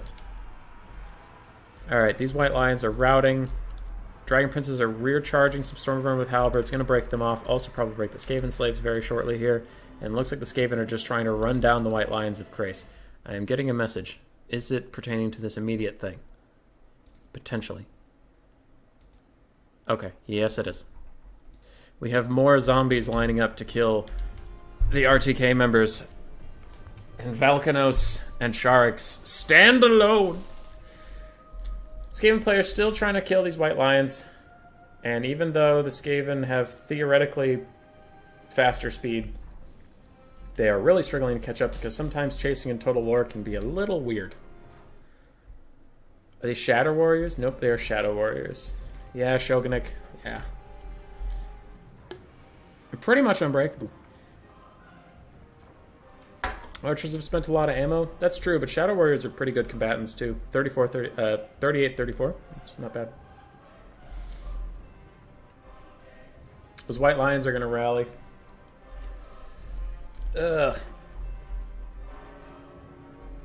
Looks like a cast coming in of Scorch. It will hit some of those white lions. But they are stalwart. They will just take it on the chin. Be okay. Ooh, this is risky. Archmage on an Eagle jumps in, and if the Shadow Warriors get an unlucky volley, they could hit her in the face instead of the Greyseer. That is risky indeed, and she will pull away with Armor of the Stars, giving her stock an Unspottable.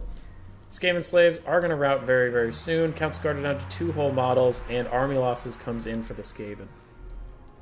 And Charix keeps all their units, proving why they are the Faction War High Elf rep.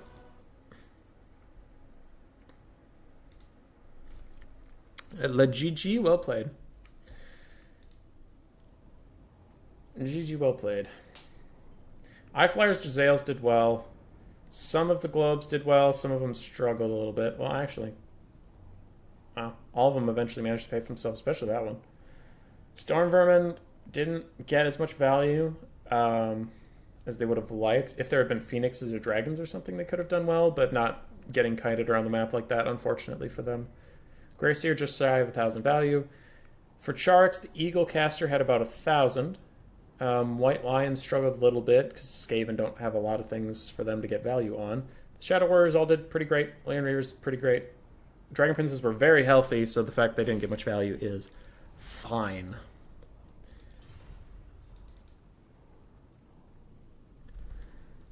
No shatter. I checked. Yeah, nothing shattered.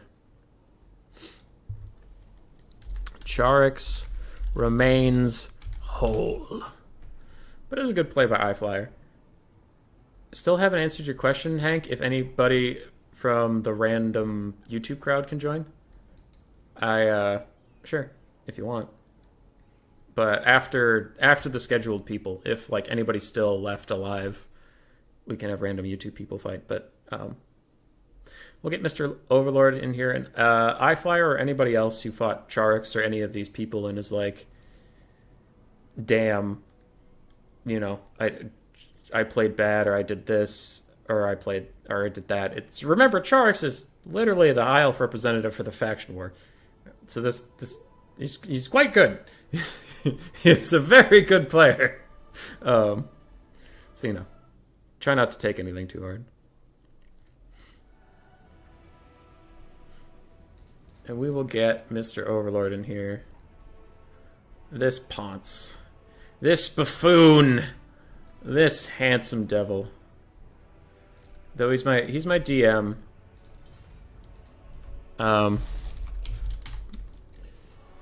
He's my DM, so any shit I say about him now will come back and bite me 10 times later. Now, how do you get unit cards and replays? What you mean? Like the left-hand thing? Okay. So I invited Josh. And he will be here soon. We will play on Golgazan. Maps set.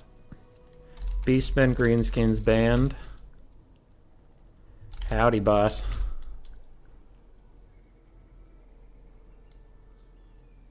Shogun can play for you guys. I also saw TN messaged me that he could play for you guys. And I will get to the scorecard in just a second. I just want to get the army builds going before I flip over to the Photoshop file. Mr. Overlord, sir, please leave 1.1k gold unspent. TY. Hank Cyrus, press I. Yeah, if that's what you're referring to, Hank Cyrus, press I. Damn, I was going to play Beastman. I'm assuming you're playing High Elves. Is it the same army? Yep. Same army. Anything you shatter or kill is cut to help out your team. Yep. That happens in replays or just in games. You can hit I, Hank Cyrus, and it pops up.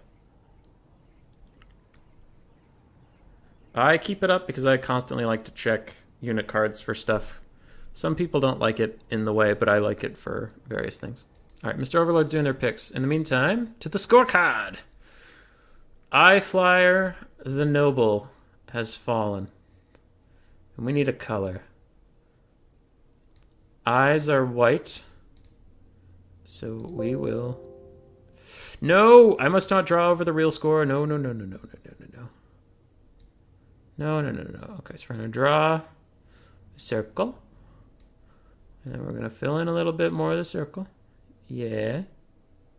Circle. And then we switch to black.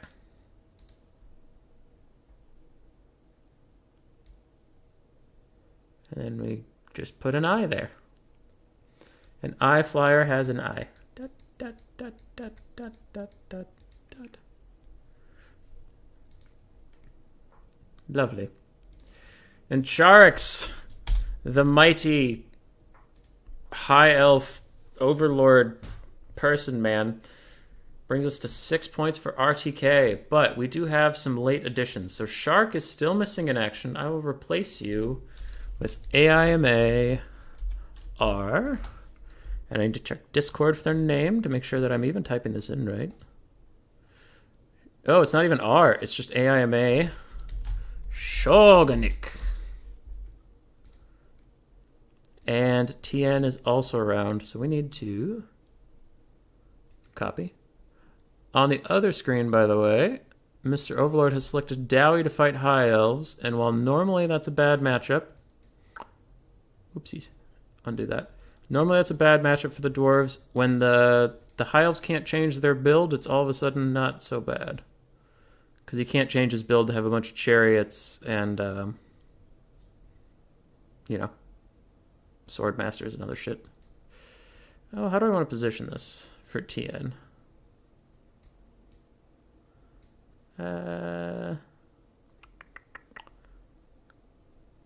We'll also have it be bracing. We'll shrink it a little bit. Shrink it. Lovely. Lovely, lovely. I will copy Mr. Overlord's layer. Duplicate. Yes. Move. Here. Change it. AIMA. TN. Oh. Spelling his name is always quite difficult. Who's messaging me? Okay. TN. How to spell your name? It's quite a name. IANXING JIAN J ZYZ Q, B, X. Okay. And free transform. Rotate. Line it up. Get in there. Smaller font. Smaller font. Smaller font. Tien, you have the smallest font of them all, but you're in there, buddy. Alright. And with all the shenanigans out of the way, I think we're about ready on this front. So, with the High Elves banning Beastmen and Greenskins, Mr. Overlord has selected Dwarves. The map is Gorgzan. He knew that before he picked Dwarves. Nice and open for cannons. I'm kind of surprised Mr. Overlord didn't pick Lizardmen, because that's their best faction that I know of. But maybe they have something in store for us. I know he's also a fan of Dwarves and Beastmen.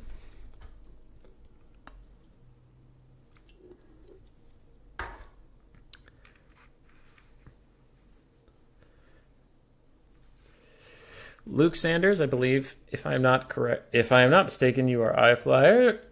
How the weak have fallen, by the weak I mean me.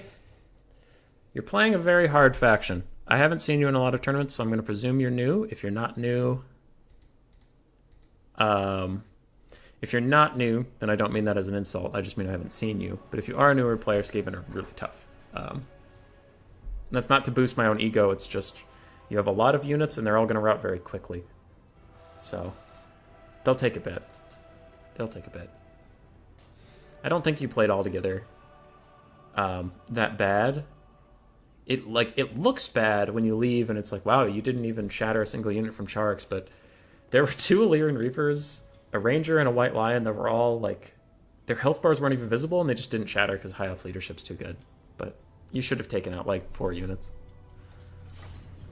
So I wouldn't feel bad. Also, Charx is really good.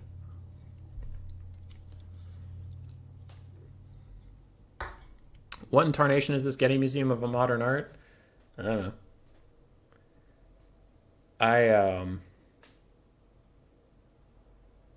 If you mean the art in the background, that's art from my board game. I try to avoid art from Google. Like, I have to use it sometimes, but I try to avoid it because that's technically other people's work, and I really don't want to deal... Well, one, I don't want to steal their work. I should say that out front, but I also don't want someone to come back to me someday and be like, your video was taken down because you stole intellectual property. And I'm like, fuck. So, I have a ton of art on my computer from the board games I've been working on. Might as well just throw some of them in here. And avoid all that shit. Hank Cyrus, thanks for the info on Overlord. You probably have to face him in the Shortbeard League. Well, from what I've heard, he's been having a lot of fun in the Shortbeard League. And if anyone out there isn't in the Shortbeard League, and you are a relatively newer player, go to logic_EU, his YouTube. He probably has a link to his Discord there. Join up. I've heard it's a lot of fun. And it's only for newer players. And that's pretty great. Mr. Overlord, what do you have? We have flame cannons! Butcher Bird! If you're still here, we have flame cannons. Thoric Ironbrow on his Anvil of Doom. We have 1 Master Engineer with the fiery one. Whatever. He makes cannons around him shoot better. I forget what it's called. I don't really care at the moment. He has Restock and Flash Bomb as well. We have 2 Thunderers, one of my favorite units of the Dwarven roster. We have 2 basic Rangers, a front line of Longbeards, Dwarf Warriors with great weapons in the backfield. And that's about it. I like this. This is a fun build. I like this build. Or just talk to Hank Cyrus in the chat. They're a Shortbeard scout. Yeah. And on Discord, they're just Cyrus. They're around. Okay. Analytic time. The flame cannons will be good against the Shadow Warriors if the Shadow Warriors can be kept out of range. If the Shadow Warriors are allowed to close the distance and shoot at the flame cannons, that'll be GG for them pretty quickly. Now with 2 Rangers and 2 Thunderers to support you, the Shadow Warriors are going to take a lot of heat if they get within that range. So maybe Mr. Overlord will be okay. There's a decent amount of cav left. So if they start flanking around, these lines are going to have to get shored up a bit. There's no slayers to stop them. There's no slayers to run up and catch them. So Mr. Overlord is going to, as most ally players, I shouldn't say just him, but they need to predict threats coming rather than react to it, because they, dwarves are too slow. If you have the reaction time of a god, you'll still be there too late if you don't predict it coming and get in the way. So I think these dwarf warriors will want to be here just to give themselves some space. There's not a lot of tools to kill the Eagle Mage, but I don't think he will care about that too much. It's most of his target is going to be these 5 Shadow Warriors, I would bet and I would hope. Dwarves are moving up for now. They can't see the Shadow Warriors, otherwise they'd be shooting right now. They are all hidden. As you can see, they'll get the little yellow eye over their head as soon as we can see them. Do they have snipe? No. So then as soon as they fire, they reveal themselves and pull back. Charix needs to advance with something.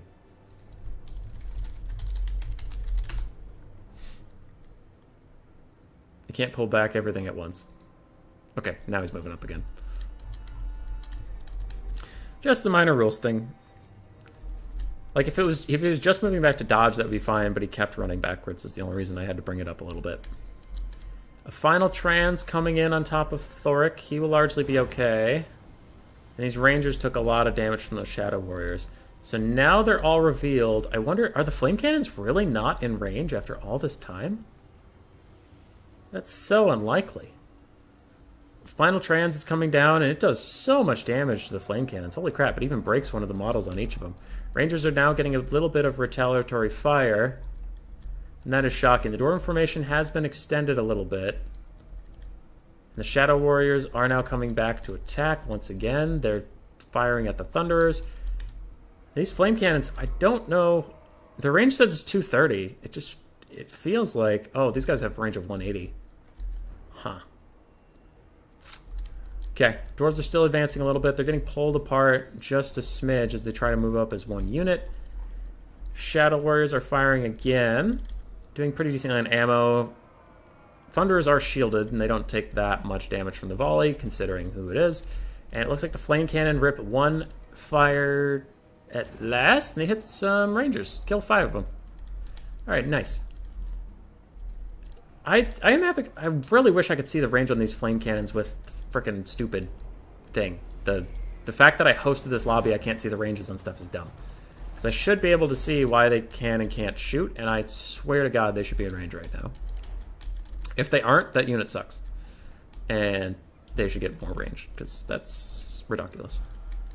Rangers are trying to fire into the Shadow Warriors a little bit. High Elves are kiting. Now, Shadow Warriors are about half health, not half health, half ammo on some of them.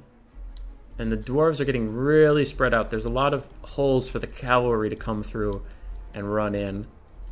That will be difficult. Now it looks like the Archmage of Metal has taken some damage. I think this Master Engineer has been poking her. And finally the Thunderers get something to shoot. They get to poke these Illyrian Reavers in the back a little bit. That is going decently well for them. Other than that, the flame cannons are firing up, and they get a nice hit onto those Shadow Warriors. This is what these cannons are for, if they can just get the time to fire. The dwarves are getting very extended now, and the cavalry must be salivating. But it's all so far back. If it was up here right now, it could be ducking and weaving in, distracting these flame cannons. But it looks like they will not be able to. Another Searing Doomcast takes out another flame cannon model, so it's 1 flame cannon and 2 flame cannons on this side. Shadow Warriors are still kiting a bit, and I'm sure the dwarves are having an excellent time now. Hold space to see the range indicators. Thank you, Valkanos! You're a hero! Alright, the flame cannons are very short-ranged. This is a lot to look at, but yes. They can maybe start shooting at some rangers now. Thunderers are getting good value in onto White Lions. And we will see how this goes. The dwarves are still just walking after the elves, desperately trying to get involved. And the Thunderers are pounding these White Lions. They've gotten at least 3 uncontested volleys off. Now Shadow Warriors will be firing back into them, but the damage is pretty minuscule. This flame cannon back here has largely been left to its own devices. There are no cav to punish it at the immediate moment, though, and it's also so low on health that I don't think it getting picked off would be the worst thing in the world for the Dowie. They are getting some more shots up onto the Shadow Warriors, and Charks is still kiting a little bit away, just using all of his ammunition before he engages. That is a brutal volley onto the Thunderers, and still takes out only about a third of their health, maybe even only a quarter. Archmage of Metal's running up, probably going to cast Searing Doom right there. Yes, she is. And it's just going to try and take out that last model. I wonder if it even tries to dodge. It does not, but it lasts. It hangs in there. It has one model left. Thunderers fire again on the White Lions of Krace. Looks like some of the Longbeards might actually get the fight they're looking for, but against White Lions, that will be quite tough for them. This other Flame Cannon with 2 models is still trying to get in range, and the Thunderers are still firing. All in all, the Dwarves have been taking a lot of bullying, but they're withstanding it quite well, as Dwarves do. I know I'm holding range for very long. I just really want to see these freaking Flame Cannons range. Looks like they're struggling. They are in range of these Rangers. I would take the shots you can get and not wait for perfect shots at this point, because you just had to waddle after them for so long. Where's the edge of the map? Ooh, the High Elves are running into the edge of the map. That could be dangerous for them. This is where white line camping gets to be a weird thing, but if the High Elves are pressured into it in a negative way, it's not like a rule break, but if they just like form up around the white line and use it to like break the rules, that's bad. But it doesn't look like they're doing that. It looks like they're being forced. Here we have some Illyrian Reavers. They're going to get on top of the Flame Cans you mentioned. Maybe if these Thunderers and Rangers all turn around and fire at the same time, they can take out some of these Illyrian Reavers. A Flash Bomb comes down, and that will probably allow these Dwarf Warriors and Thor to get on top of them. And he tries to cast Rune of Wrath and Ruin. Does not quite land, but the Illyrian Reavers aren't doing that much damage to the Flame Cannons. They're just pushing them off of their mounts. So all in all, the Dwarves aren't that perturbed with it, and Thunderers are getting some decent damage on the way out. Looks like the Longbeards in the front are taking a lot of damage from these Shadow Warriors, but still using more of that ammunition on shielded targets isn't always the worst thing in the world. Rangers are now starting to get a little bit of fire onto other Rangers. There are 2 units called Rangers in this game, and I'm just realizing that. That's going to be confusing to cast. The High Elf version of Rangers is getting shot by the Dwarven version of Rangers occasionally, and that is a good trade. Shadow Warriors nuke down a Dwarf Warrior unit very quickly. And the Dwarves have pushed the High Elves almost against the wall. Still slowly advancing. These Flame Cannons have rallied. They lived through their Illyrian Reaver fire. They'll need to get back on their mounts to start firing again. But pretty soon the Dwarves can retake a defensive formation and be okay with it. The Shadow Warriors are running out of ammo on 3 of their units. The other 2 are doing okay. And at some point they'll come into the Flame Cannon range. But the Dwarves are getting drawn out. Much like the Skaven we saw earlier, Charx is quite good at pulling people around the map and ruining their formation. Which, for the Dwarves, they, really need their formation. Flame Cannons can be fun, but I think maybe the extra range provided by normal cannons would have been better in this matchup. Because the Flame Cannons only having 230 range is a damn travesty. That is quite unfortunate indeed. Thunderers and Rangers getting good shots onto the White Lions, but it looks now the Dragon Princes will run right past the Longbeards that are trying to block up these White Lions of Krace, and they will get on top of all these ranged units, and then the Dwarves will be in real trouble. This Flame Cannon, I think their last artillery piece may have been broken, that or they left it somewhere. I think that's their last one. These 2 are going to try to fire at the Dragon Princes maybe, but the Dragon Princes do have a good amount of fire resist since they are Dragon Princes. Master Engineers running around, Thoric Ironbrows running around. They're just trying to find a fight and get in a fight, but a lot of it is being pulled by High Elves. I've received a Discord message that I will answer super quick. Dwarf Warriors and Longbeards fighting. Okay. That is all done. Thunderers have been routed off. All the Dwarven ranged assets are in real trouble. This Flame Cannon is technically still alive and fighting, but it's going to get hit by Illyrian Reavers again soon. And even Dragon Princes on one side. And the Dwarves have just been legging it all around the map. Shadow Warriors are finally 1 unit's out of ammo and 2 others are close behind it. And maybe that'll buy some reprieve for the Dwarves if they can group up. This isn't fun. I concur. Getting kited as dwarves is not great. Dwarf warriors and longbeards getting final trans down, but it wasn't overcast. It was just a regular cast. Maybe they can group up around Thoric and defend their liege to the end. We have 2 dwarf warrior units with great weapons just trying to get involved in the fight. Is that a rune of negation coming in? Oh, it's a rune of breaking. Minus 30 armor, but a lot more damage. That's decent against the White Lions of Krace. Thoric's trying to hold out against these Dragon Princes. Shadow Warriors are firing some of their last volleys into onto him, but he is surprisingly resistant to such things, and he will try to fight his way out. Dwarf Warriors are coming again. The frickin' Balanced Power really hates High Elves with this build. As soon as they run out of ammo, they think it's over, and it's like, well, Shadow Warriors are decent melee combatants. There's Dragon Princes and Illyrian Reavers around. There's a Archmage of Metal, who's actually taking a lot of damage. I think the Master Engineer's just been poking her this whole time. But we will see. Shadow Warriors firing. 1 warrior's run out of ammo. Can the dwarves just stand around? Possibly. Dwarf warriors with great weapons are fighting against these White Lions. Some of them are actually getting quite low. And Shadow Warriors raining in fire, some of which is friendly. And maybe that White Lion of Krace will break. Maybe. Looks like Charix is pulling it out. It does break. It probably won't shatter. Master Engineer has been caught out a little bit by Illyrian Reavers. And the Shadow Warriors, there's 1 unit with ammunition left. Then they're almost done. Is there a rune of Wrath and Ruin somewhere that could possibly break this up?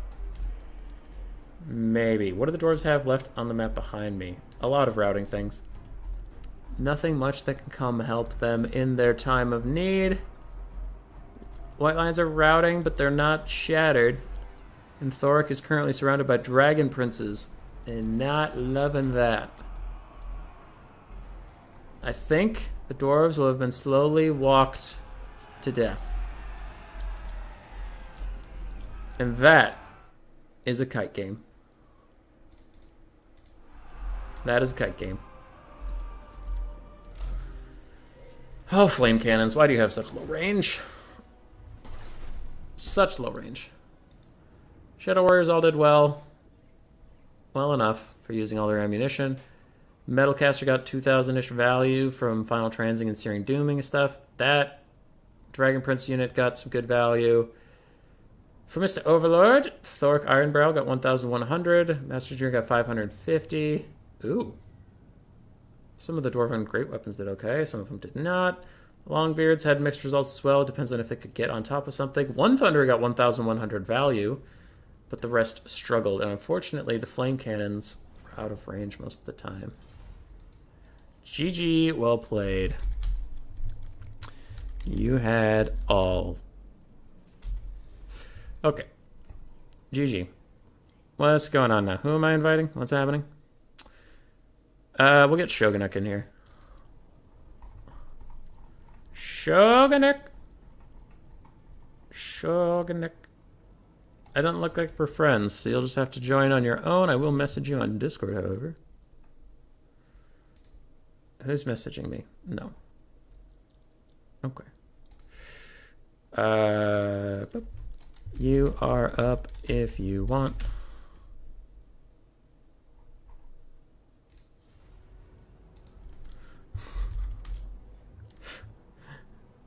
Good job. Poor dwarves. Alright, Shogunuk is here. We will do... That's just a nice medium-sized map.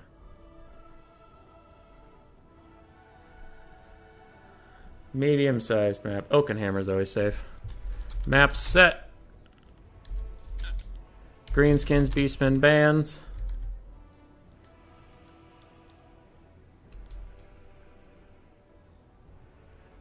I don't know what that means, and I'm going to hope that it is not bad.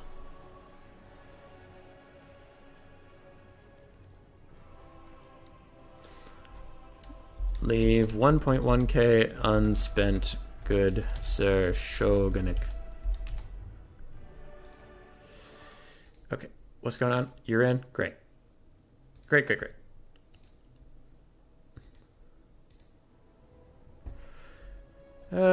Did I do cross off yet? No. We need to do Mr. Overlord. Cross off. Color. I don't remember what his favorite color is. Let's do red. Red's safe. Red's nice. And we will put a nice little extra there. Charix is still standing. We have Shogunuk, Tien, potentially someone else, and then we will end the stream.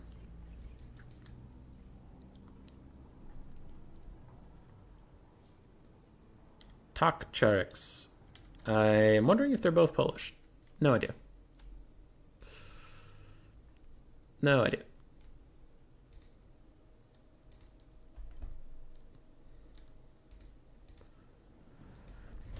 So, we have Skaven versus High Elves, yet again.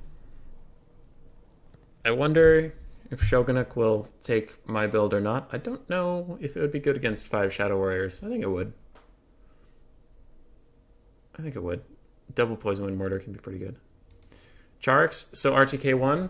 I mean, probably. Yeah. I think RTK 1, but we'll have to finish it out. We still have Shogunuk and Tien, and potentially Hank Cyrus. And Valkanos is left on the RTK side after Charix. Rude. Not allowed. Both of you must move to USA. Throw in a frowny face. But, yeah.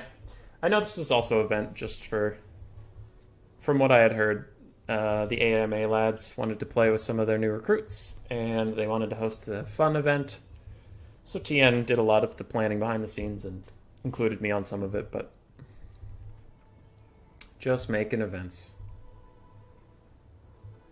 And I will depart briefly, not to go to the bathroom.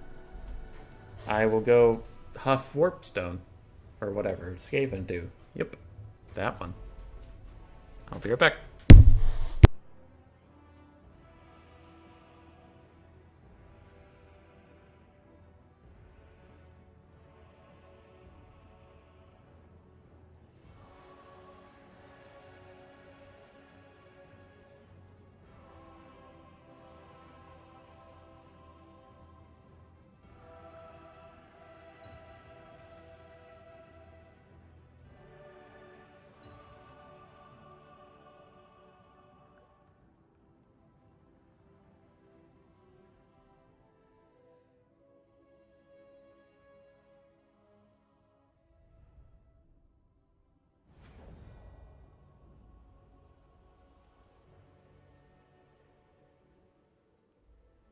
I'm back. We're apparently in the game. We're apparently in the game. Okie dokie. What do we got for Shogunuk? I recognize one of those units.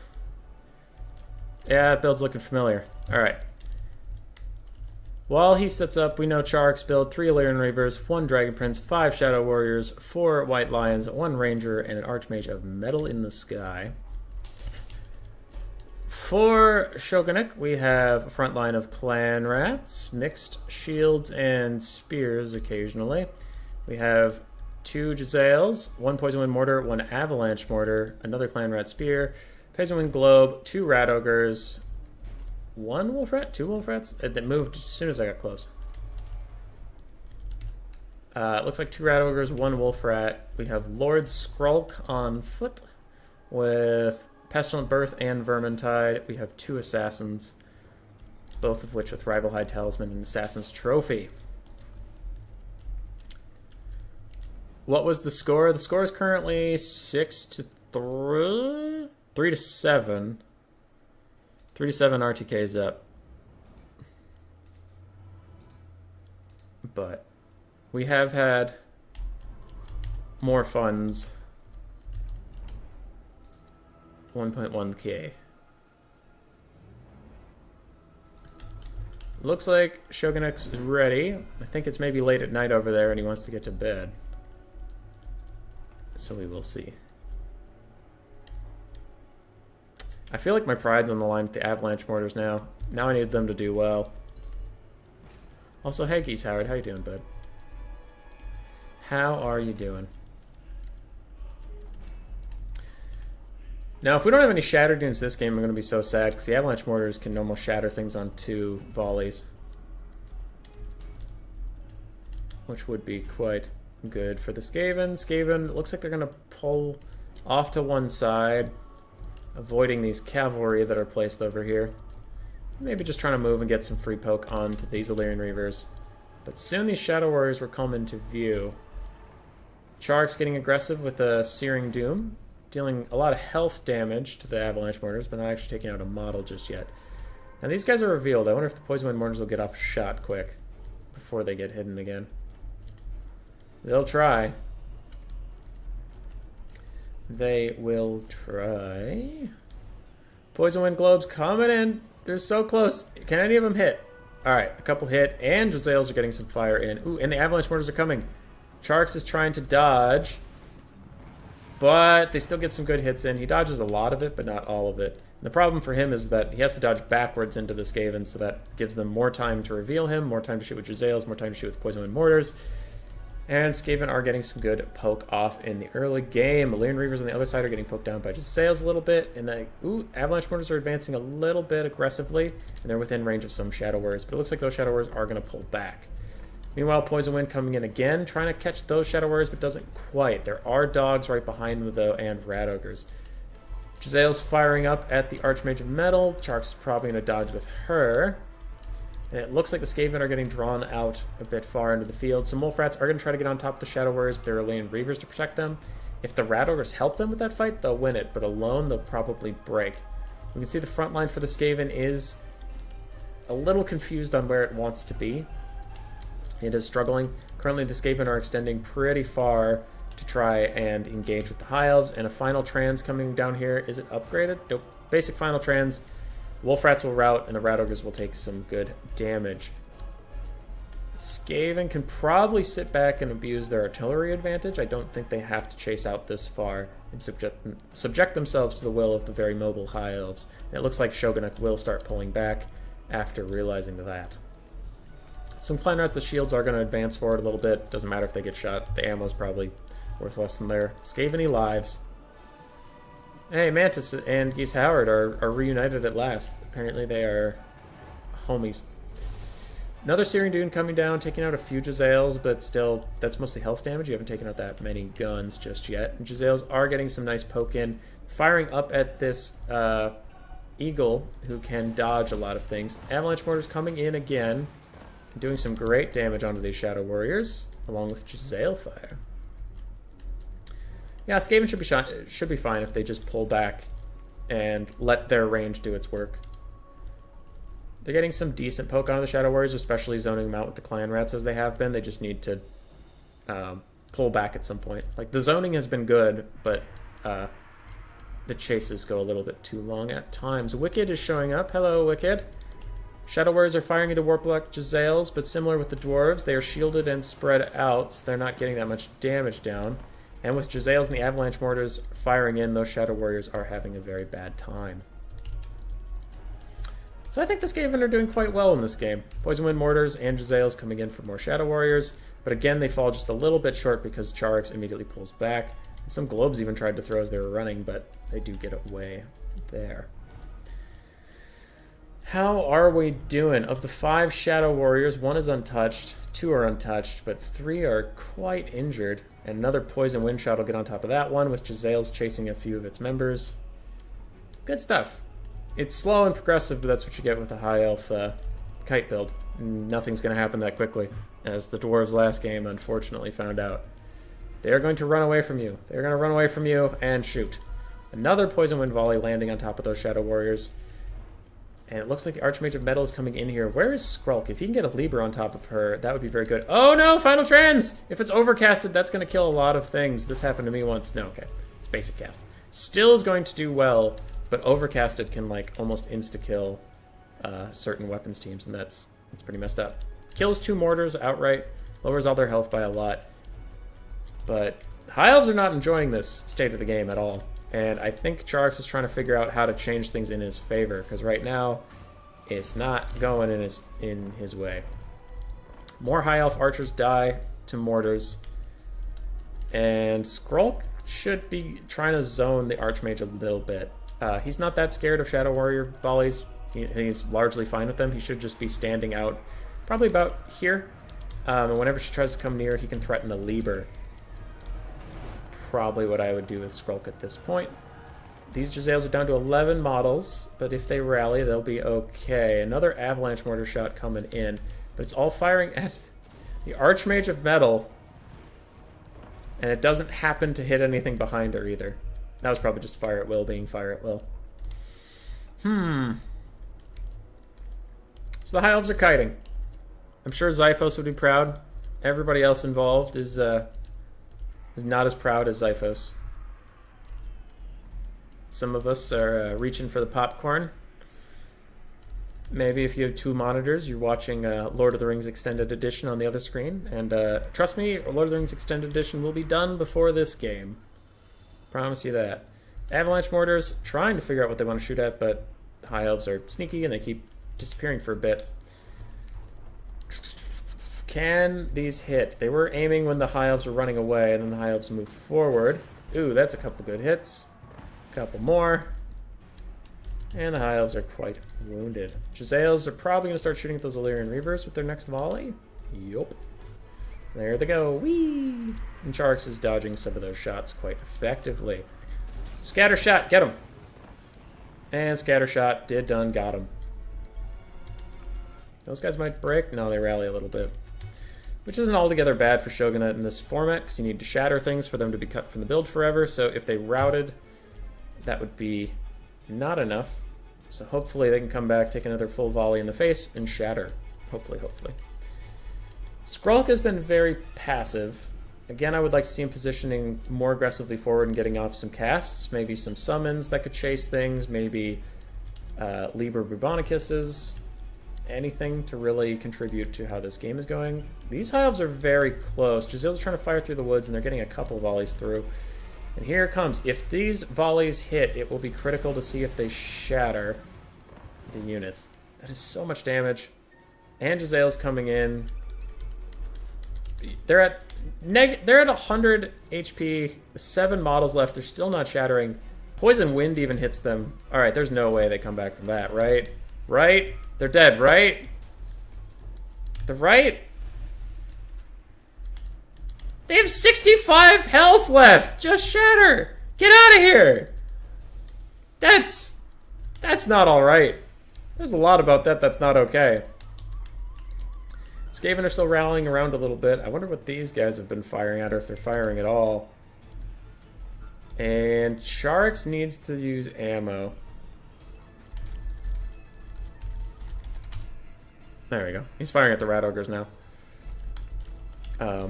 Just a little bit of question about whether or not the game was actually happening. Ooh, that's a good volley. That's a good volley right there. That's the volley you love to see. But will they shatter? Apparently nothing shatters. Apparently they're unbreakable. Nothing matters in this friggin' High Elves. You're High Elves and you're dumb and you're stupid and I don't like you. Just get out of here. Shatter! Shatter already! What is wrong with you? You have 39 health! What is wrong with you? Why won't they die? What the hell? Just fucking die! Oh my god, Jezzails are almost out of ammo. They're firing at Cav. Radigar's running around. Skrulk still has all of his spells. You should probably Lieber that lady right in the face. Avalanche Mortars are still firing in. They're doing what they can here. It's just nothing will die. Ever. Nothing ever dies. That unit's still routing. It might rally with 39 HP. That is just upsettingly silly. It did. It rallied with 39 HP. And people think Dwarven leadership's too high. Well, I introduced them to High Elves. Skrulk's extending pretty far. That's a Plague Monk summon. No, it's a Clan Rat. Clan Rat summon coming out from him, but he is quite far out into the abyss. Archmage of Metal tries to attack the Avalanche Mortars a little bit, but gets double assassin, so she's going to run away. I do think these Skaven units have to come back into the formation a little bit. They're kind of overextended. Skrulk's just run around. He's having his day. I'm worried, are there Dragon Princes around that could be doing it? He's chasing Dragon Princes, and the Dragon Princes are running. They think he knows something they don't. Avalanche Mortars are firing pretty much point-blank range onto Rangers. Got kind of a half hit off on them, but they do need to pull back. One of the Shadow Warriors units died. It died or shattered because I can't see it right now, and it definitely didn't rout because I saw them all sitting there. So, we have one Shadow Warrior that will not be coming back. These Rangers are getting Rival High Talisman right now, so they probably have like 0 melee attack. Yeah, they literally have 0. Over here, Rat Ogres got on top of some Illyrian Reavers and White Lions. They are getting chopped to bits, but they're trying to break a couple things before they go. Pit Fighters of Hell's Deep are fighting, and Dragon Princes are currently getting Rod of Corruption, it looks like, or Stand Your Ground. Huh. That was a weird little animation.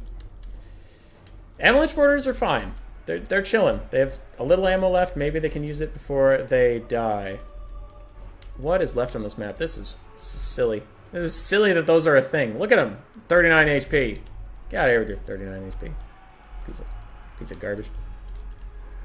Poison Wind coming on top of these White Lions of Trace. Clan Rats are getting their work in. Some Mortars are coming in. Is that a Final Trance upgraded? No, it's just basic Final Trance, which is still pretty good. Skrulk's running around. I don't know if he's used any Liber Bubonicus yet. I hope he has, even just on basic units. Like, it still kind of functions like a Spirit Leech. It does good damage if it needs to. Those Shadow Warriors are routed. They might shatter. These White Lions are routed. They did shatter. All right, good for them. Good for them. You know, that's nice. Illyrian Reavers, do you shatter? Maybe. Who knows? Who knows anymore? Nothing shatters. So we've lost the White Lion and a Shadow Warrior so far, forever. Good to know. These Rangers and White Lions are actually in a bit of a pickle. If Skrulk does have his Rod of Corruption up, he could just pop it right now. Otherwise, he should really use his Liber Bubonicus on that Mage of Metal. Well, that Shadow Warrior that was super wounded is routing, and so are those Illyrian Reavers. And I swore there was a third one over there, so that one must have shattered. I think. Rangers are running.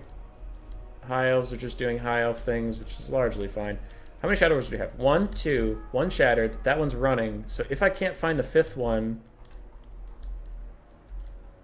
That one... Yeah, so I think 2 Shadow Warriors have shattered. Yes. So 2 Shadow Warriors and a White Lion are so far out of the build for Chargs. These White Lions are all routing. Dragon Princes are really low in health, actually. The Avalanche Mortars are still firing in, still trying to get a little bit of value on the backfield here. Is that Stand Your Ground coming in again from Skrulk? If that's not the Liber Bubonicus. I wonder where those casts have been going, if they've even been getting cast at all. Those Illyrian Reavers are routing off the map, but they will not shatter, so they'll be okay. He can use those in the next game, if there is a next game, because this definitely isn't over. The Skaven are ahead on the balance of power, even. A lot of High Elf units are running. There's 1 full-ish health unit of White Lions, and other than that, there's the Mage of Metal. That's about it. 14 minutes into this game. Still going. That Shadow Warrior still has a decent amount of health. Now, if I've tracked this correctly, there's at least 1 Plague Monk summon left. If not 2, but I'm just going to say at least 1. There should be Liber Bubonicus left that definitely need to go on top of that lady right now. And they can take her out. I think the Skaven have the tools they need to take care of this. They should. They should. It's still winnable by Chargs, but I think the Skaven are heavily advantaged in this current state of the game. And that being said, there's a weird fight in this forest happening that I can't really see, but it looks like it's going okay for the High Elves. And wow, those Rangers, the Shadow Warriors actually rallied in the corner. Good for them.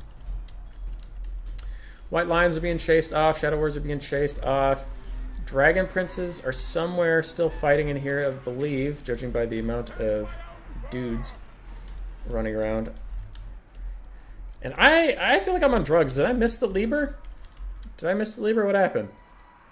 Chark saying GG well played. I think he knows it's over. I don't think he believes enough in the Archmage of Metal to cycle charge all this shit to death. Shadow Warriors are firing in onto some Clan Rats with shields, but that's okay. Skrulk has a lot of summons left. That Assassin's definitely going to rally. We'll see. Skrulk's running. He took some damage from those Shadow Warriors. If he has a summon popping in on the other side of them, might slow them down enough. But Assassin does finally rally. Dragon Princess are at 4 models. Shadow Warriors are at 10. They're rallying. There's a summon. That'll trap up the Shadow Warriors just a little bit. Slow them down, bog them down, get them back. And a lot of High Elves are routing. They're routing. It's mostly up to this Princess. And I've said it a million times, I know, but I'm genuinely curious if Skrulk's used any of those Liebers, because if he still has them this late in the game, 2 would maybe kill her. If he has them, now is the time. Like, if he doesn't use them right now, I'm going to assume they're both gone. She gets on top of Skrulk. She's doing some good damage. There it is. There's the Lieber. That's going to be hugely effective. She is going to get chunked out by that shit. Alright. I knew I wasn't crazy. I knew it. It was somewhere. Look at that damage. That was like half the health she had left. Very nice. Love that spell. So we're down to just Shadow Warriors and some White Lions, but Charks will finally be defeated. The High Elves will go no further. Probably. Unless that eagle has some bullshit in it. Which it might. Because reasons. Shadow Warriors fire a volley onto Skrulk, but some of it honestly hit that lady, and now Skrulk's going to get rear charged and break, maybe, but you can see the balance of power. If he ever gets hit again, it's going to chunk way up just like it did. Assassin's Trophy on top of her, though, lowers her stats enough that she wants to get out of there. Skrulk is now fighting with some of these guys. If he has a Plague pre-summon, he should drop it under his feet at this exact moment and kill everything left around him, but the Eagle gets another hit on, and she's going to maybe rout him. Oh my god, she routed him. He cast Stand Your Ground as he died, but it was too little. It was too late, and he will now be running. There are Skaven forces all around the map that do need to come back and get involved a little bit, but we'll see. I mean, there's a lot of Clan Rats. There is an Assassin. Maybe they can do it. If she has another Final Trance, she's used like 3, but if she has another one... Wow, that Assassin is actually routing, fighting Shadow Warriors when he's rear charging them. Okay. Skrulk is going to die, and Charks might turn this around. Oh my lord. There's one Dragon Prince with 34 health, and he's like, yep. Yup. We're good. These Clan Rats shields are gonna break before the White Lions. All around the map, the Skaven are wavering. High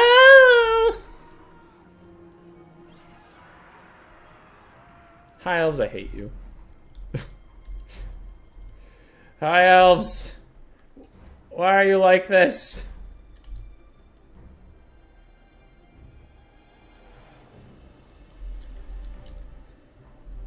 Okay. I'm pretty sure this is over. Pretty sure. Are both players hitting the fast forward button? Because that would be helpful. Oh, Skrulk. Skrulk, why did you die? Yeah, it was a good game. Hammed, it was a good game. Assassin's gonna shatter. So what did we see? We saw 2 Shadow Warriors shatter. We saw a White Lion shatter. And we saw a Ranger shatter, I think. The Ranger I'm not sure about. I'll have to see in the post-game screen if its health is as low as I thought it was. But that is some meaningful damage. Looks like the Skaven are trying to rally up a little bit. They're maybe thinking they can fight this. I mean, the Archmage is not the best melee combatant, and you do have a bunch of spears. Shogunuk is trying to charge right now just to get the leadership bonus. you get from charging another unit, because otherwise they're going to break if they get charged from behind. Getting some poke in onto the Archmage of Metal, but that immediately routes off 2 units. These guys are running in. I don't know if they can get anything done. The Dragon Prince at some point shattered. Just to be clear about that. It randomly shattered, so... Or died. I guess death is the thing. So that Dragon Prince is also cut. I am pretty sure. Chat can contradict me if you want, but I'm pretty sure I would have seen him routing. In fact, this is going so slowly, I will just rewind a second.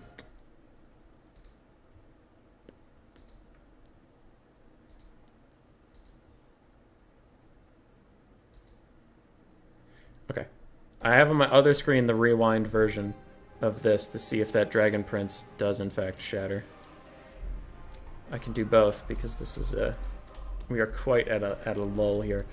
So these Skaven are trying to chase down these White Lions and shatter them off, just to make sure.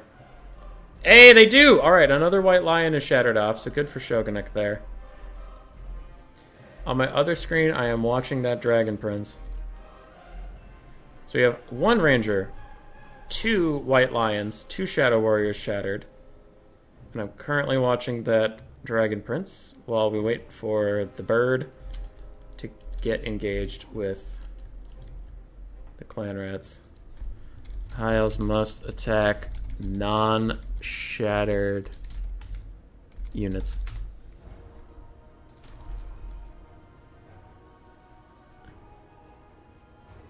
Okay, the 1 Dragon Prince is still here where I'm at.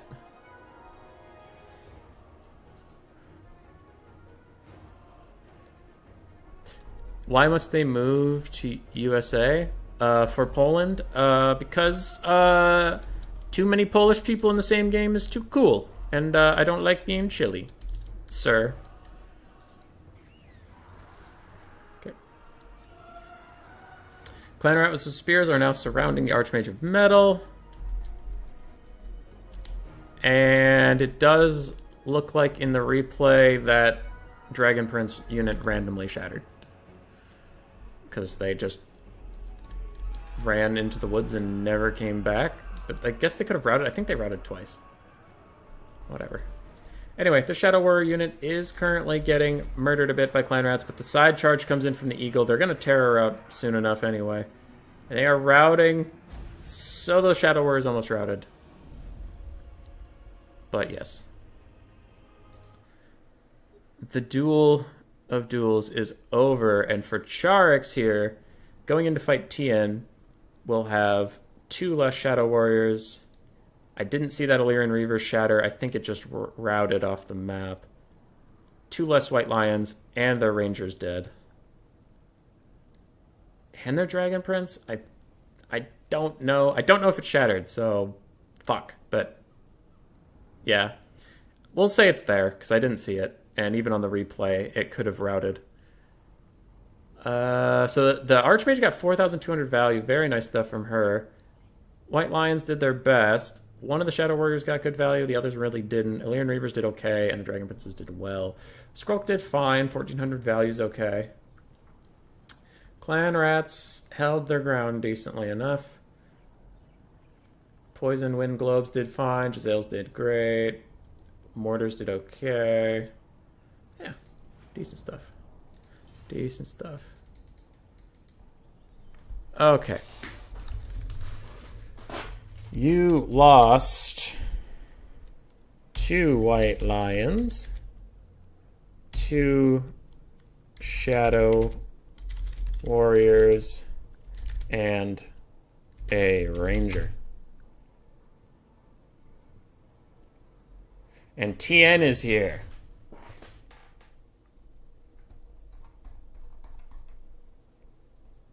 We'll go to Schwarzhofen. I will check to make sure that the things that are appropriate are cut.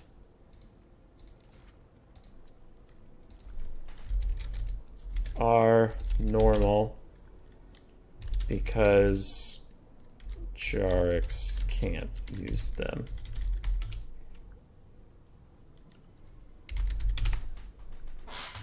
All right, Valk, if you're still there, you'll be fine. That was tense. GG to Garx. Yeah, Shogunik, you did well. That was really tough. I think the biggest thing I would say, as you could, if you're going to rewatch it, you'll hear the whole thing, but the quickest thing would just be more aggressive with Skrulk's positioning in that exact case. Would be my only thing. I am a big complainer. You are right. You are very correct. Okay. I can go live. And then Photoshop. Go to Photoshop. Shogunuk has been defeated. That will bring the score for RTK, mostly carried by Charix, up to 3 and 8. And clearly this man is a terror. Shogunuk, what color will we give you? We need a yellow. Well, Adelmo's yellow. We need a purple. Purple Shogunuk. Rest in peace, my friend. And Tien is up, and then Tien will fight Valkanos. And that'll be good. That'll be good.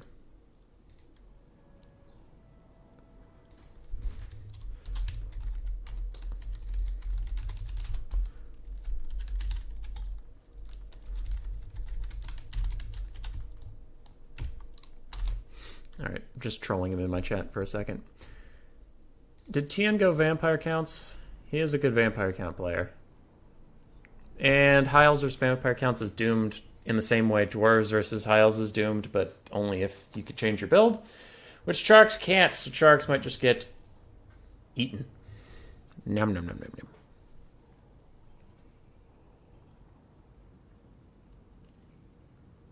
Nom nom nom nom nom.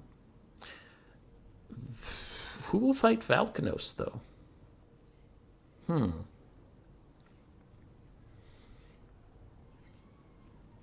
Who will fight Valkanos? I guess Tien, if he wins, could stick around and fight him. Somebody from AIMA messaged me and said they'd be willing to play again, I believe. It was Aerolast. And then Cyrus maybe wanted to play.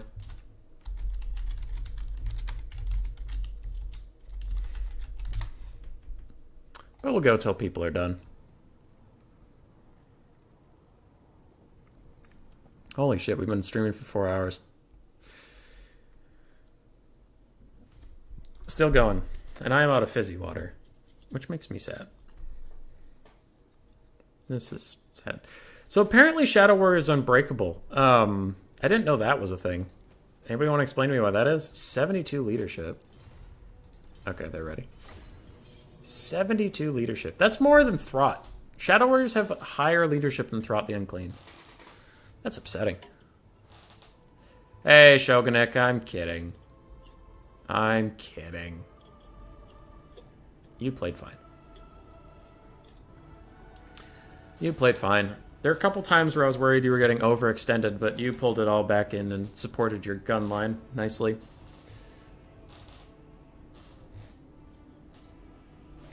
Oy.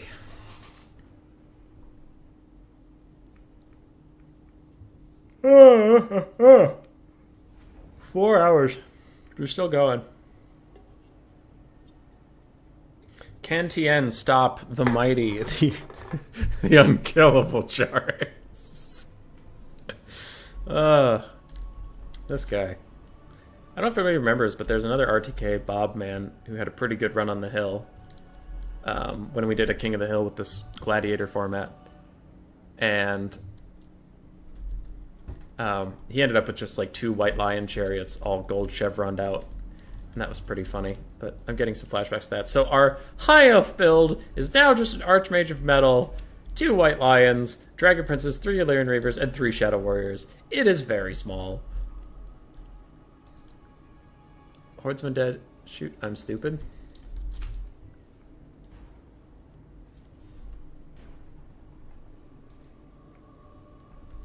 Okay. Apparently, Tien brought 2 ROR hounds. Interesting. Okay, the Dire Pack. So both players are taking a nerf to their rosters. Other than that, we have the Chillgeists, we have the normal Dire Pack, we have Blood Knights, Graveguard with great weapons, and the Stearnsman in the sky. We have a Lamian Vampire Lord. ICTN take this all the time. All the time. We have a Zombie Summon, Invocation to Heck. What is that? Oh, Scepter of Stability. Okay, you didn't see that. And 2 White Kings with their Scab's Grace. You better have Scab's Grace. Yeah, Scab's Grace. And Zombie Frontline. Pretty standard. Lamian Lord's pretty good. I'm kind of surprised he didn't take Pendulum, but I suppose there's not too many things to Pendulum down here. But we will see. If the Charix can withstand this vampire aggression, the Chillgeists might get nuked by a Final Trans. So they will want to stay away from everything else, because if they're going to get hit by a Final Trans, you might as well make it so they're the only thing that gets hit and make it expensive in that way. They are going to get hit with a ton of Shadow Warrior fire, but being ethereal, they don't really care about that. They just blew through it. So vampire counts are getting a little aggressive. Looks like TN's just going to waste some ammo of the Shadow Warriors by juking around, and 1 Invocation in the Heck will heal that right up. There's no real problem there. Now we see the Final Trans might be coming down that we mentioned earlier. And some nice dodging from the Chillgeists. Very nice stuff there. Stearnsmen, Graveguard, all just moving up very slowly. Zombies. This is a very elite vampire counts build. Holy crap. Is that... Did he use all his money? I hope he used all his money.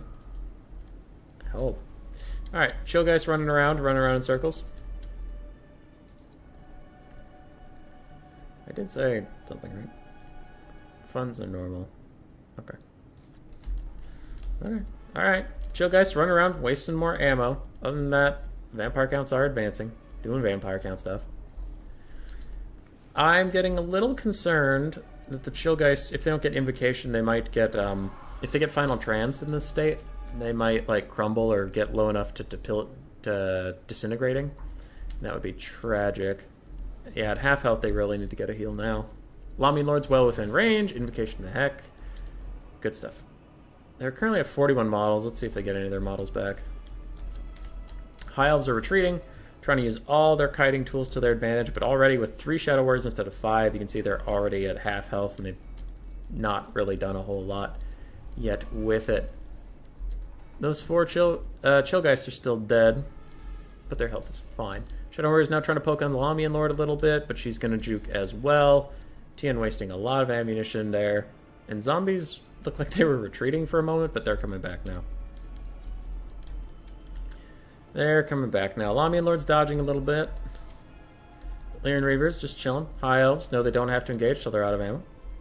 He took super expensive vampire count army, no zombies. That's why it looks so small. Yeah, maybe. Maybe. Okay, sorry. I was just thinking. Thinking about life, thinking about liberty, thinking about the pursuit of happiness. 'Cause America, he said to fill time while high elves shoot at everybody. And it's technically allowed and even smart gameplay, though it's kind of slow and I hate to cast it. More arrows coming in, shooting at the Chillgeists. Chillgeists are just tanking it like beasts. Probably going to pull back. Probably going to get an Invocation of the Heck. There it is. You love to see it. Oh, there are some zombies to Shogunek. Yeah, there's 3. There are 3. And the High Elves run away. Get ready to fire more arrows. And I go slowly insane. Lamian Lord takes a bunch of them to the face. She'll also be okay. She can probably heal up a little bit. Blood Knights are doing fine. I think they took 1 volley, but they're shielded and they have missile resist from their Banner of Red Keep when they're not in combat. That Lamian Lord's sitting a little still. Probably going to move if it gets shot at, but hopefully it doesn't take a free shot in the back. Graveguard are trying to advance, but they don't want to advance. The Graveguard with great weapons don't want to get hit by Shadow Warriors at all. So they're trying to avoid that. Stearnsmen can take it. They have regen and silver shields. They'll be fine. Okay. I'd say I could play a chess game before this actually gets going, but TN is the one who keeps playing chess with me, and TN is a vampire count player right now, so can't do it. Can't do it. This is why, man, when people say Skavens suck, alright? Alright? The elves will do this for 20 years. Skaven, at least, have the courage to face you, man to man, through a sniper scope and shoot at you. Pew pew. You lost a Vampire Counts vs. Chaos game in the short beer tourney. The 4 games I lost. 2 Lizardmen versus Tomb Kings and a VC hard counter match somehow fucked up. Uh-oh. Sorry, dude. Did they take the Crabbling build of a bunch of aspiring champions and skirmish cav and that kind of stuff? Aragoon squad? Also, that Lamian Lord took a decent amount of damage from one of those Shadow Warrior volleys, but it looks like these Illyrian Reavers are taking the fight against the Blood Knights. And oh no, the final trance coming in. It was a bait. It was a bait. Run! It was a bait! The Illyrian Reavers are getting nuked down, but that is a final trans overcasted on top of the Chillgeists and on top of the Blood Knights. That's going to do a lot of damage, especially to the Chillgeists. And they might need an area of effect Invocation of the Heck. Even the Lamian Lord coming in for a little bit of that damage, but she also took a lot of damage coming in. One Illyrian Reaver has shattered, so if this game ended right now, Tien would have at least killed an Illyrian Reaver. The Chillgeist healing cap is within sight. Invocation of Heck on the Blood Knights. It looks like that was a little bit of a win for the High Elves, but in the larger scheme of things, the High Elves are almost out of ammunition on their Shadow Warriors, and then things are going to get real ugly. VC versus VP and VC versus Warriors of Chaos? The VP one I've heard is bad, but I don't play it enough to actually know how it goes. Chillgeists are running around, wasting a little bit more of Shadow Warrior ammo. This unit has like 2 volleys left, it says, but probably more like 1.5. All the zombies are chilling over there with the White Kings. They'll probably want to get involved. The Vampire Counts are very ahead on the balance of power because of the ammo being used, but if the White Kings aren't in position to get some Scab's Grace off, there is going to be some serious free damage coming in. Graveguard with great weapons are getting a little involved here. The Lamian Lord's quite low as well. The Invocation and the Hex are needed, but they're needed on a lot of units at the moment. And, oh, that's going to be a brutal volley. Oh, that's a lot of damage. Oh, that's a lot of damage. Thankfully, the 20% damage resist was up. Your dragon thought gaze meant running headfirst into Horseman fire. Ooh, great. Wow, Hell Cannon wrecked. GG.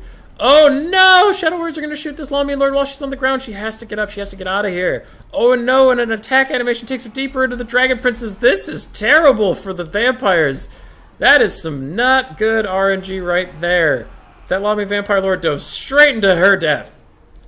Oh, no. And now this Mage of Metal might charge on her, or maybe get a final trans off, but she needs to get up in the sky like yesterday.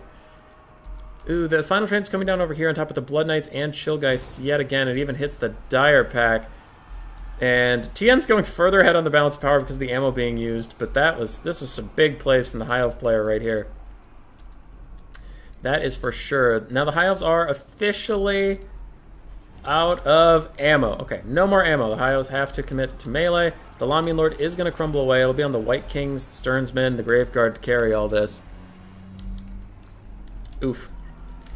Oof, that is a tough one, but does it matter is the key word. Does it matter at all? The Vampire Counts still have a lot to grind with. They have the Stearnsmen.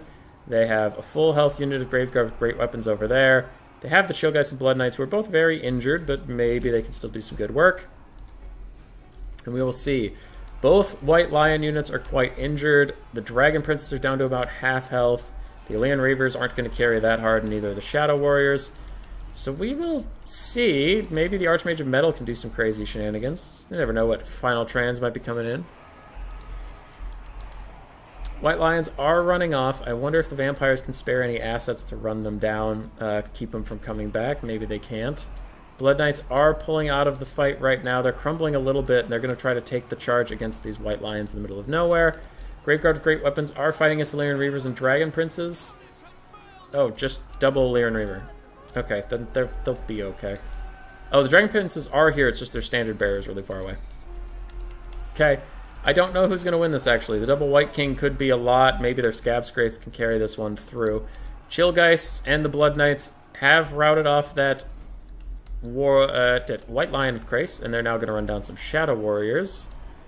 And Tien is so far banking pretty heavily on actually winning this rather than routing things off, it looks like, because those are definitely going to come back.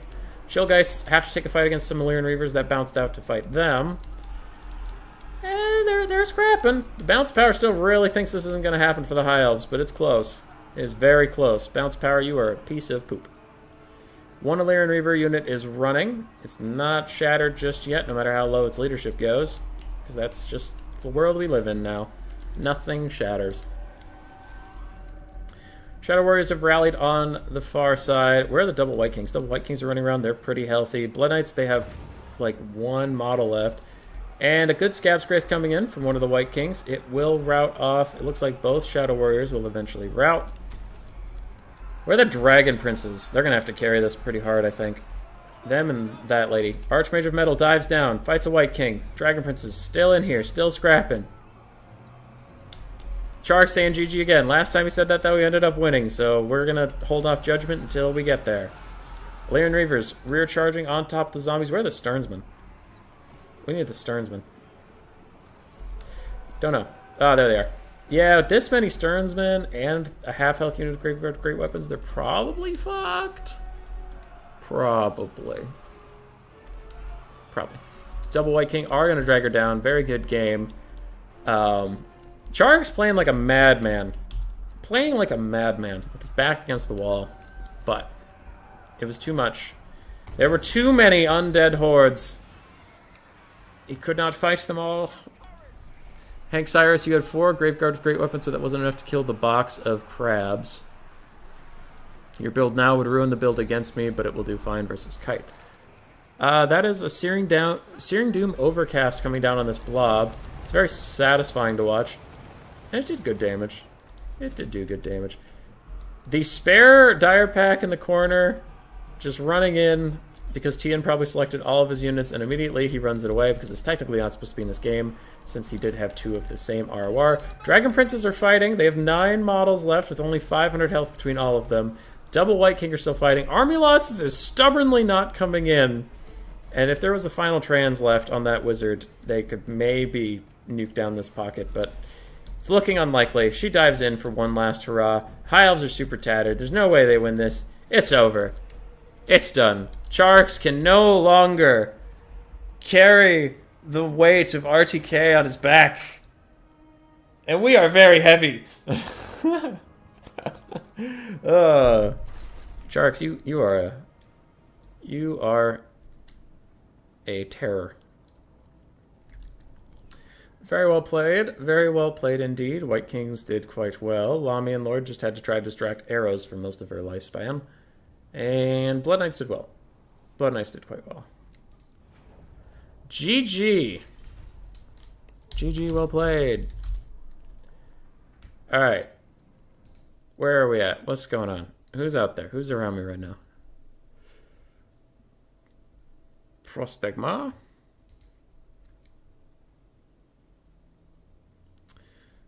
Alright, TN is a winner. Charx has been defeated. And I will change this to 4. Now, I know Aragoth wanted to come back and fight Valk. Yar. Aragoth... No, Aragoth. Wants to fight Valk. Please clear the lobby. Lobby. 2x2x. Sharks went on a monster run today. You're up. I will send them messages. Damn it. Oh, it's Aralast, not Aragoth. You're still up. There's two of you people. Alright, so Aralast is coming back. And I messed up.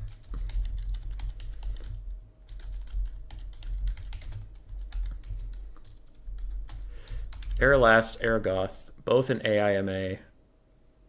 Poop. I was gonna tell Valkanos he's here, but he's here. Hey, Valk. And And we'll take this fight to Summer Song. Map okay?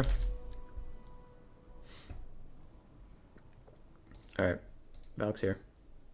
Aralast is here. Not Aragoth, because I'm an idiot. Adelmo. Finally Valk gets a game. Valkanos against who? Sharks killed them all.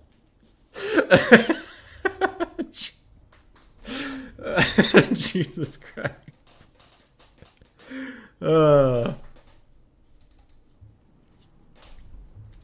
Howdy.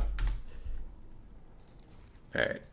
I do have to give Valk his customary 13,500 funds. And Valk was banning something. I remember.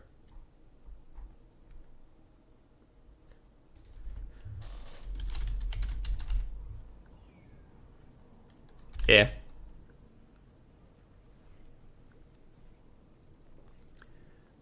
He is Skaven.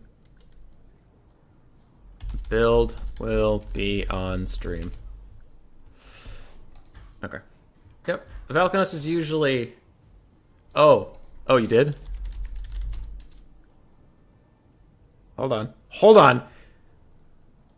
There is a change in the program, ladies and gentlemen. Valkanos has changed his mind.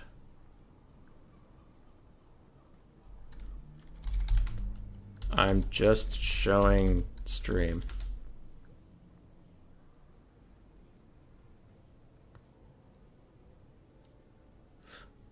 Okay.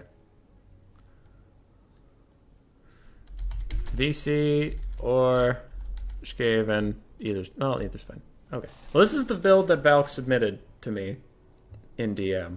He was gonna go Skaven, but then he was maybe considering switching. But it looks like Aralast maybe had a build in mind.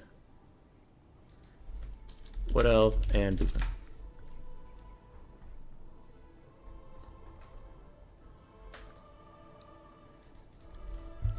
Builds on stream. Today you have the name Charix, Tamer of AMA. You sure do, buddy. AIMA. Just for today, though, so enjoy your 30 min. Shogunuk and Charix. Trading banter. And I don't know what it is with Poland, but Poland keeps breeding really good players, and I'm starting to get concerned that I was born in the wrong country. It's going to be very decay initially, but for Beastman benefits, okay. Sure.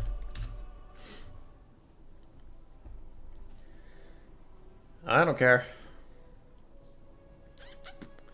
And then if Valk has an army left after this, we can see if Head Mantis wants to play again. I thought they were still awake. Aralast brings Tomb Kings. The very thing Valkanos was trying to ban. I'll see if Head Mantis wants to play again. Since he's still alive for AIMA. He and Tien are technically still zombieing around somewhere.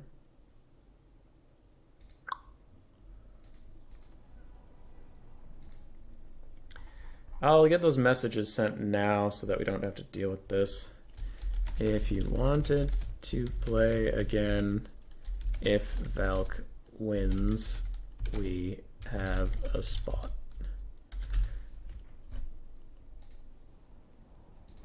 AR.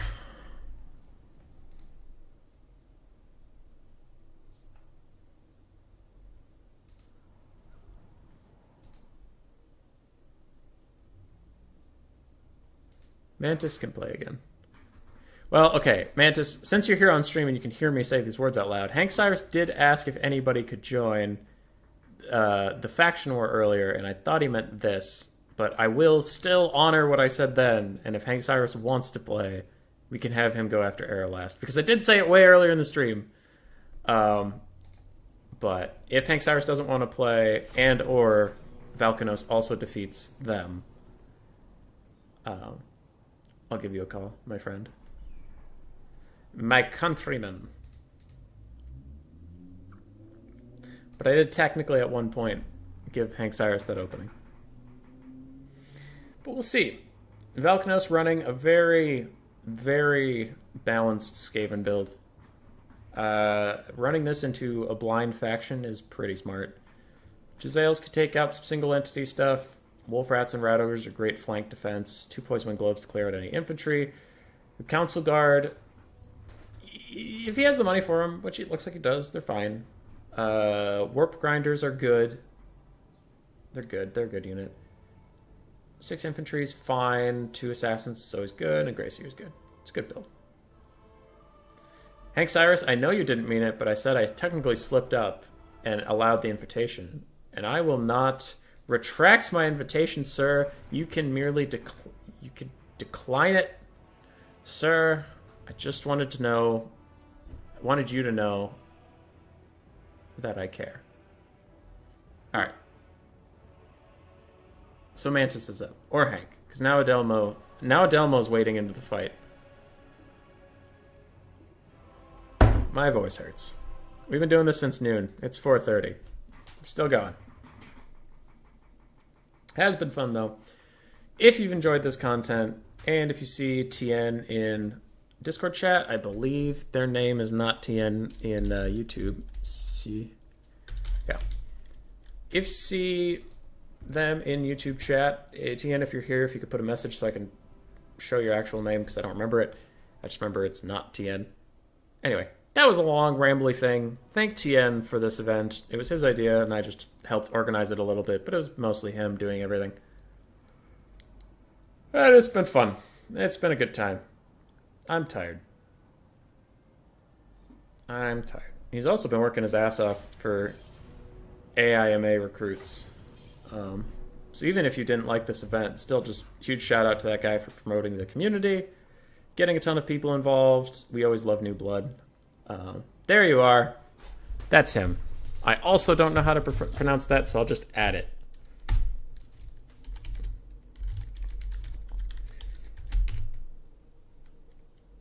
The Knights slaughtered us. I mean, I guess, but it's mostly Charks. Mostly Charks. And his high elf kite. But you have, you have some pretty good newer players coming in. It's always good. I've heard SPQR is also growing a lot, and I've heard they're mostly newer guys too. That's good to see. It's good to see. Turns Faction War, I didn't recognize like half the people in that. So this community's not stagnant yet. I wonder how it'll be with Game 3. Don't know. Nah, I won't take credit for this. It was you. You did this. Oh, stretch. We are into games. Summer Song. Era Last versus Valkanos. Not the other Air. Now I'm so paranoid I'm going to get that name wrong. Yeah. It's Air Blast? Air Last? I'm broken. I'm a broken thing. Now, Valkanos might run into the same problem I did with Skaven in that they're not high elves, and they actually shatter when you do damage to them. So, he probably, like, if I had to bet on someone, because he has more funds, and he's Valkanos, I'd bet on Valkanos to win Game 1. And Game 2, I think he's going to be in a bad state. But we'll see.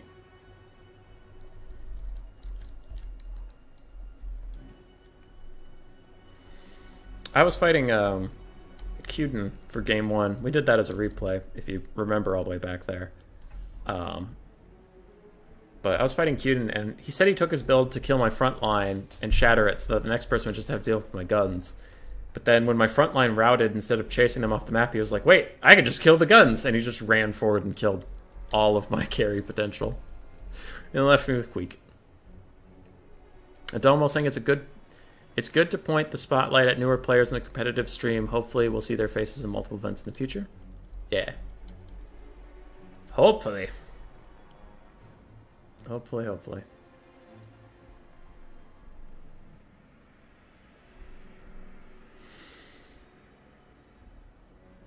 I don't know. I think my longest stream was 6 hours or something. 5 hours? I don't remember. But this is getting up there. It's getting up there as longest stream. I'm starting to get a headache from shouting into the void this whole time. And I imagine Hazel really wants to go on a walk soon. Though she hasn't been in the kennel for... She's been in the kennel this whole time, but she's used to me being gone for work 5 or 6 hours before she gets to get let out, so should be okay. We are loading. Loading. Someone's computer is rising from the grave.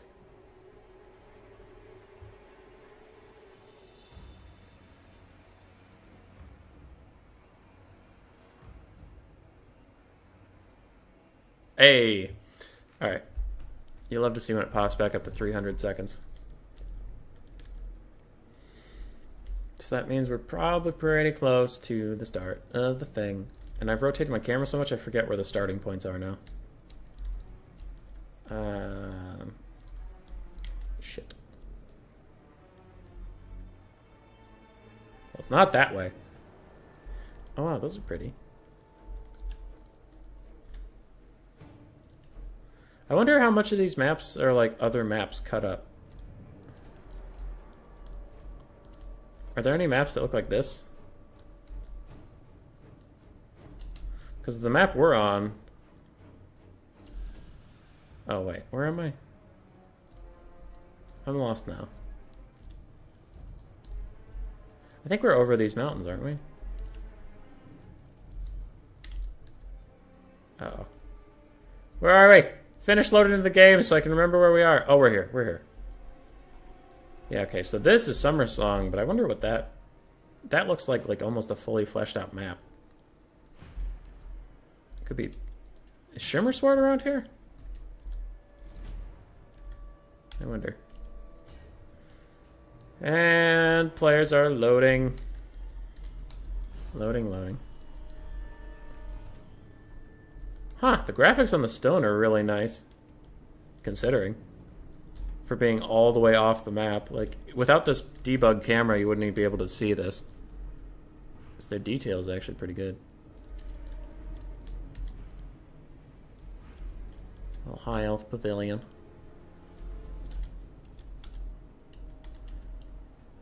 Huh! And then you have stuff like this, where it's just like, we'll throw some buildings on some rocks, no one will be able to see it, but there's nothing in between them. That's pretty funny. What's that doing? What is this for? It's just a walkway into nothing. Are they implying that whatever used to be here collapsed? I mean, I guess, but I don't see its remnants anywhere. Huh. Ooh, we get some water sound effects. Alright. I see you, Total War. I see you. Now, we'll know if they have any reused assets. If there's any hanging things that up into space. Looks similar. Like, who's supposed to get up on that?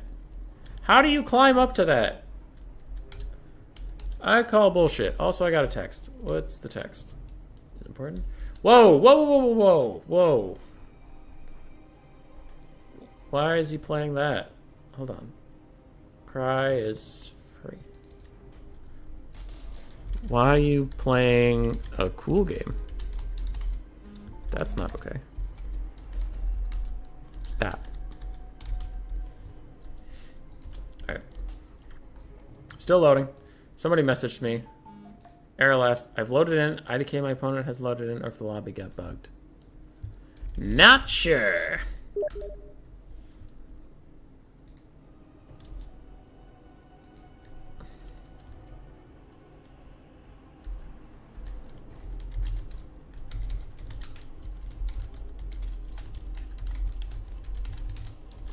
Okay.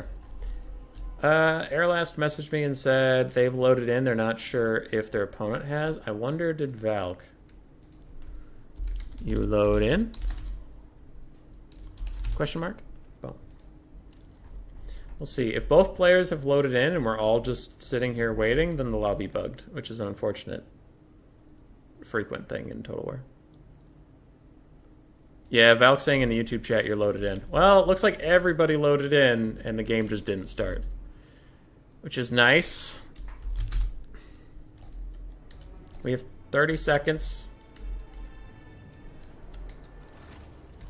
until we can escape this never-ending prison of doom. Prison of doom!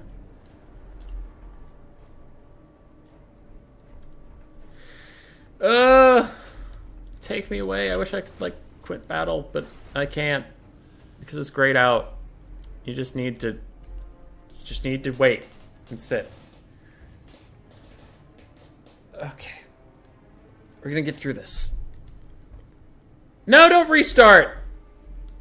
No, don't restart! Get me out of here! Okay, good. We're back to 3.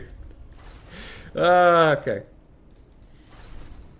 Alright, both players have left. Multiplayer battle, host battle, this one. Oh shit. I didn't host as a spectator. Multiplayer, host battle, spectator, this one. Boom. Get rid of that. And Valk's my buddy. Boop. And Aerolast. I re-hosted. Okay, I gotta get Summer Song up. Hopefully both players remember their builds enough to get this shit going. And if something's different about their builds, it honestly doesn't matter because Valkanos' build is set and the other build is counterpicking, so it doesn't really matter if they change. Honestly, it doesn't matter. Okay, Aerolast is here. Funds, custom, poop, 13,500. Ready. Should be good.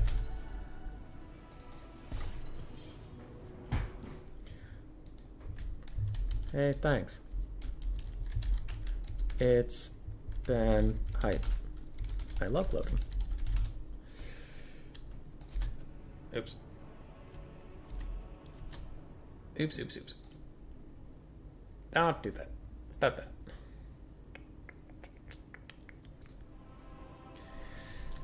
Alright, Valk's ready again. We'll see if Aerolast can remember their army. I saw some Tomb Guard, some Shafty Greatbow. And we're in.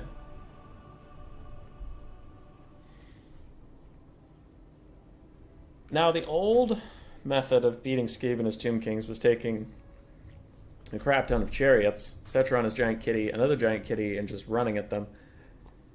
And that kind of worked. I have a build I really like against that playstyle, but it can work. This Tomb Guard build will be a little different. The Ushapti Greatbow will do some decent damage. I don't think they'll trade very well against Jezzails, though, and Valk does have 2 Jezzails. So I think Valkanos will be okay there. Does he have a big lord? Okay, if the Ushaptis get time, they can shoot the Grey Seer and do a lot of damage. So that'll be tricky. You'll have to watch out for that. Alright, we're loading. We're loading. We made a brand new lobby.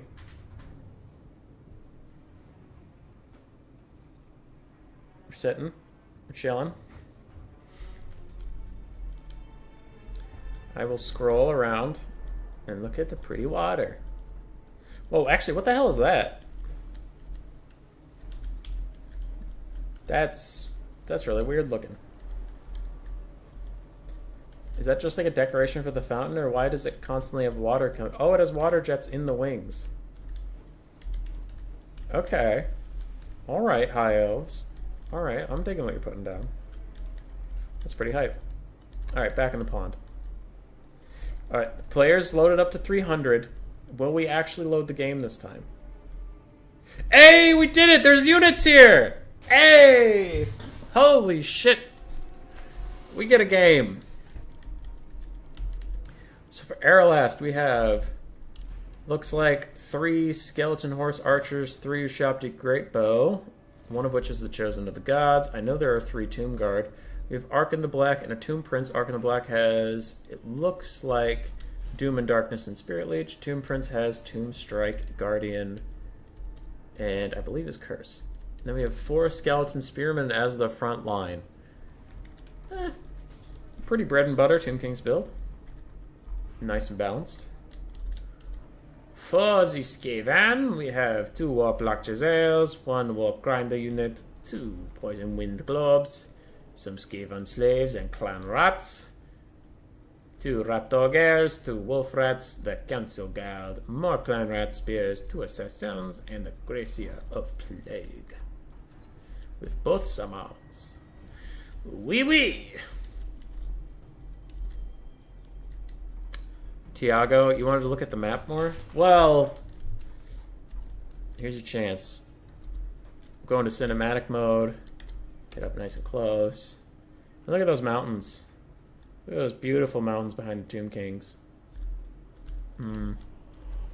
Majestic. Dun dun. Dun dun. Dun dun dun dun dun dun dun dun. Did the Skaven give me a cool picture or not really? That's the world's hardest working rat ogre. Gracier's just having a party. Oh, who wants something? Hold up. Okay, they're ready, whatever. Yeah. Hello? Hey, honey. What's up? What you doing? I'm streaming. You're on stream right now. Oh, shoot. Okay, sorry. Never mind then. It's not important. Okay, goodbye forever. Goodbye. Apparently it wasn't important. Alright, Skaven are advancing just to get in range so they can fulfill the attacking role. And the Tomb Kings are considering what to do. What to do? That is a good question I haven't thought about yet, actually. Skeleton Horse Archers are not going to fare very well against Jezzails. They will have a tough time. They probably want to pull back, let the Ushabti fight. But if Aralast's idea in this game is to just shatter off some units, I'm actually looking at his army and I'm trying to figure out how he's going to do that. Tomb Card won't enjoy their time fighting. They'll have a Poison Wind thrown at them all the time. Killing Smalls, the bingo card. Hey! Killing Smalls, I think whatever stream I did last, Grace did briefly appear on that. She said hi to the stream at some point. But, yes. If I was using the bingo card right now, that would be a bingo point. Jezzails are firing on Skeleton Horse Archers. That was Miss Rat. That was Miss Rat. She gave us a brief thing. And, ooh, Valkano's trying to summon the dreaded 13th in the back line. They don't get onto the Ushabtis because Aralast pulls them forward very quickly. But still a decent cast. They'll get back there. They'll fight some Tomb Guard for a bit. And the Ushabti Greatbows are now getting shot by all these Jezzails. So they have to get whatever value they're going to get quickly. One Clan Rat Spear with Shields is getting shot in the front line. Probably going to break pretty soon. But the Tomb Guard, Ark in the Black, the Tomb Prince, they all have to move up very quickly. Get engaged in some form. Jezzail's firing from Valkanos. Doing quite well.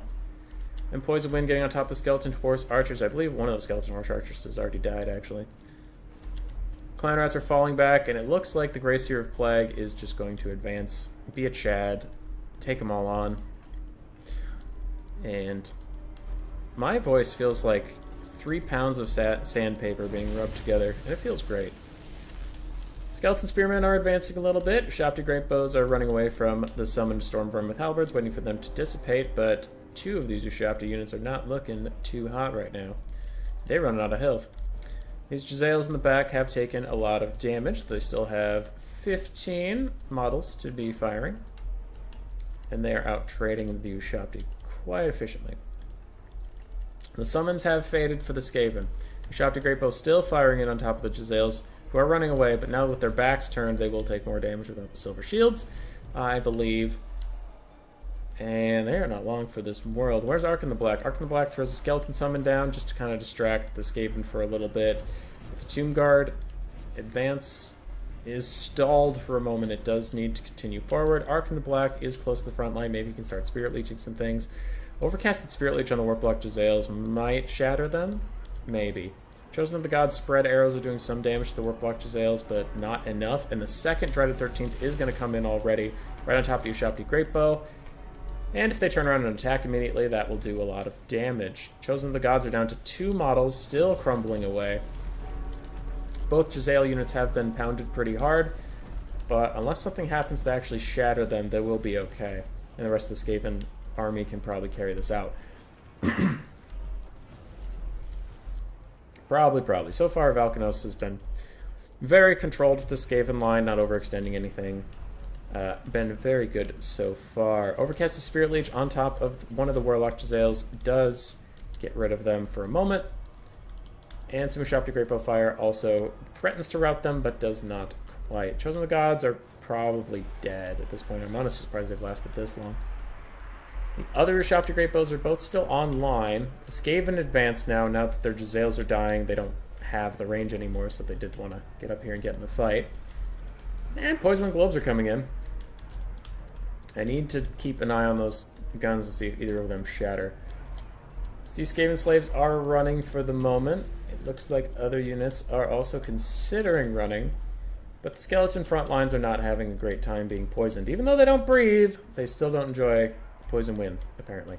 Ooh, nice play here. Tomb Prince gets on top of the Gracier of Plague and is going to do a lot of damage, and maybe if these Ushabti Greatbow even turn and fire on it, they could potentially kill it or rout it. Rat Ogres have gotten onto the back line. They get on top of the Ushabti Greatbow, one of which is going to be pulled away. And the other side, more Rat Ogres get onto Ark in the Black.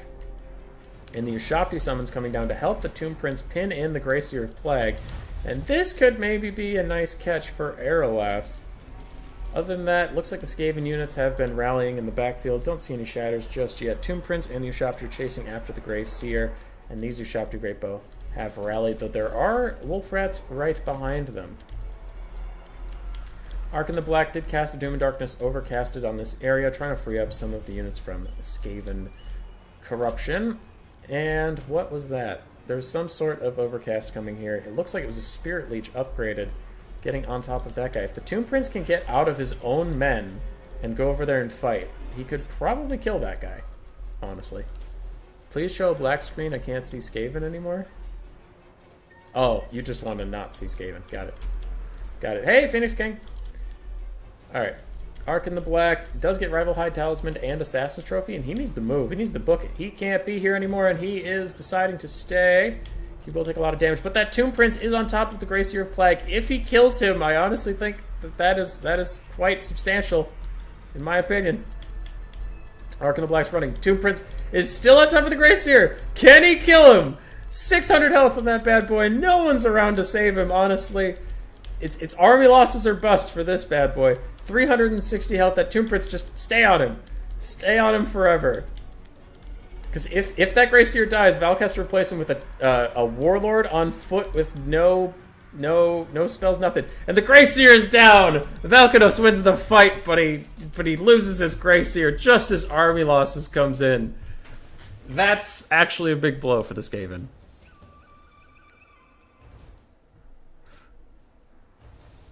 That was nice.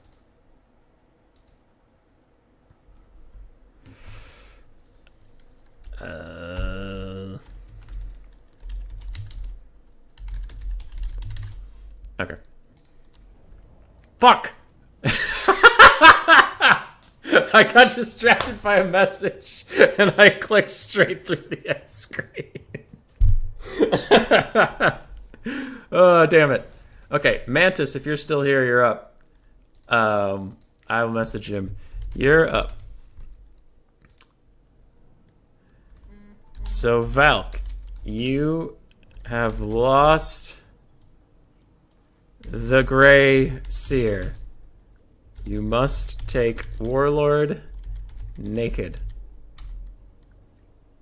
And apparently a Skaven slave.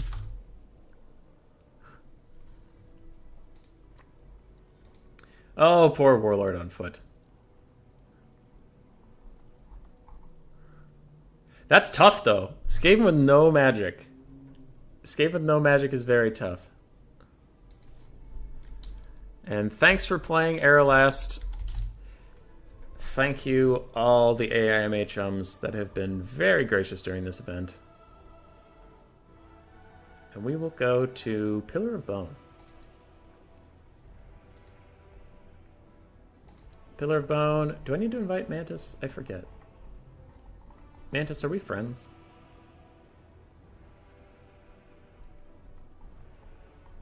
We'll see. We'll see if the Skaven can win without magic. Or a good lord. Good night, Hank Cyrus. Sleep well. And GG well played to Valk.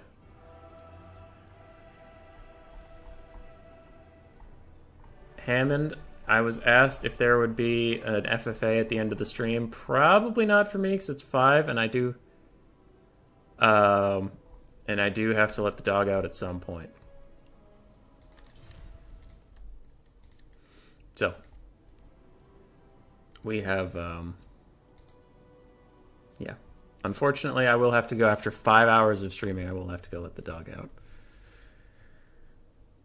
And Valkanos saying army losses couldn't have hit a little earlier. Yeah, it literally, army losses waited for the Grey Sea to die, and it's like, and this game's over. All right, who was texting me?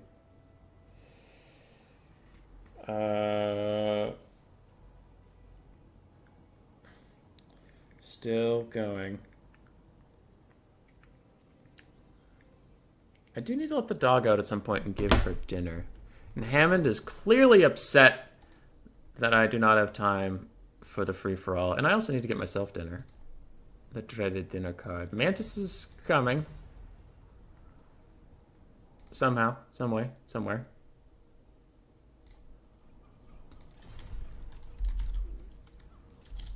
Mantis is coming, I think. Pretty sure.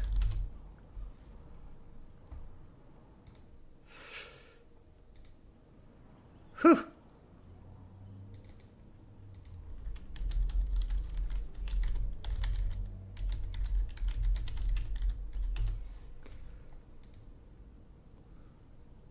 All right. Human Boy better let the Baja men. You let the dog out. Yeah?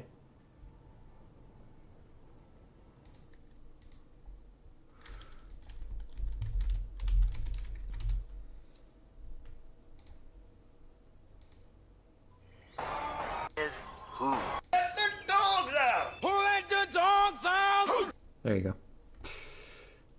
go. Let's see. Photoshop? Photoshop. So now we have a correction somewhere, somehow, that this person has now been defeated, and it will be scratched from the history books forever. What's Valk saying? Did I lose one? Okay. They said so. I believe them. We'll see if Head Mantis is joining us. I don't know. I'm frankly scared and confused. Head Mantis, where be the Mantis? Who was, am I right? Especially with, that sentence fell apart. Especially with the Grey Seer drama.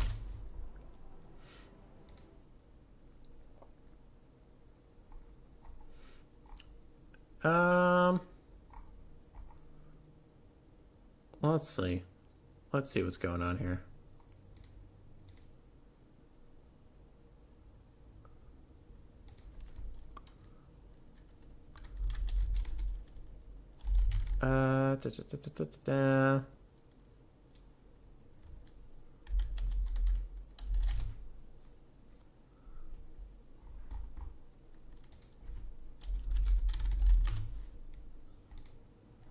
I would like one more battle, then end the stream, probably. I am messaging around. I'm trying to locate things. All right.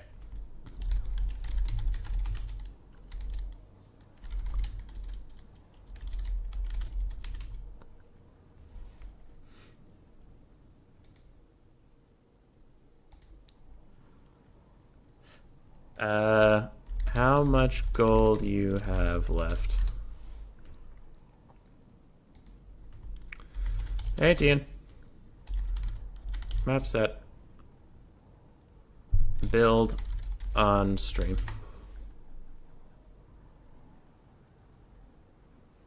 I like this Skaven Warlord. I'm curious to see how he does. Little on foot. Waddling around. Hey, KK.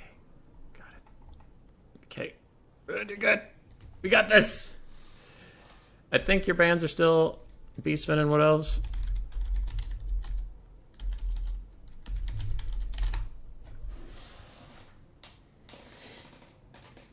Oh, stretch. Oh, good stretch.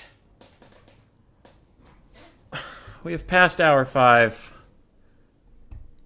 I hope everybody out there has snacks, a good pillow, a blanket, some tea. This shit's going on for days. This is probably going to be our last game. Win or lose. Probably just end the stream after that. I would feel bad about ending the stream if Valkanos has, like, if he doesn't lose a single unit, and then I just end the stream while he has a pretty decent build. I'll feel pretty bad. So I'm kind of hoping that TN takes out enough units that we can call it. Or TN wins, obviously. But I can't root against Valkanos like that. I need to... As an RTK, I'm going to root for Valkanos to win. I'm going to root for Valk to lose enough units that we can end the stream and feel okay about it. It's a very specific position I've been put in. And I'm getting another text. What is this?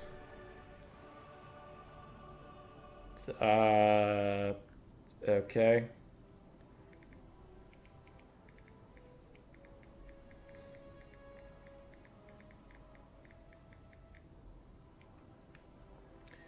Then an hour.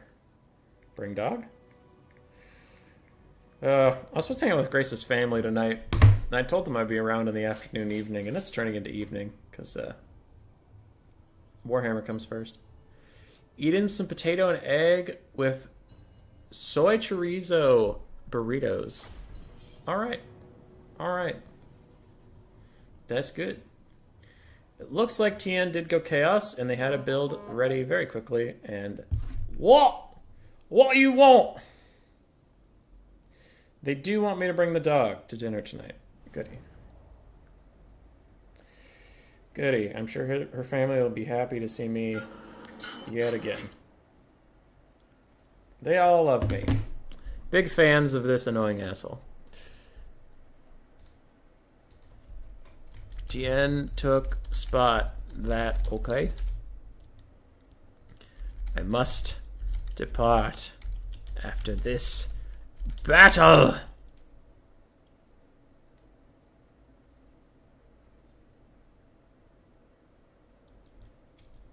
Alright, it appears Mantis will not hold a grudge against me for skipping them. And this is good. For Tien, we have 4 Chaos Spawn. This is a good build versus Skaven. Forsaken Chaos Marauder front line. Very good front line. I love the mix. All very good. Marauder Horseman, also excellent. So far this build has a big old stamp of approval. An Exalted Hero, a different Feral Manticore, a Chaos Sorcerer of Metal with only Final Trans, and Prince Sigvald the Magnificent. Yeah, it's a good build. That is a pretty standard and effective anti-Skaven build by Chaos. It's not perfect. As we mentioned earlier in the stream, like, if you know this exact build is coming, you can easily beat it as Skaven. But that's true of any build in the game. If you know it's coming, you should be able to beat it. But in the real world, where you don't know what your opponent's going to bring, this Chaos Army is very, very strong. if you copy and pasted this and learned how to play it correctly, you could win a lot of games.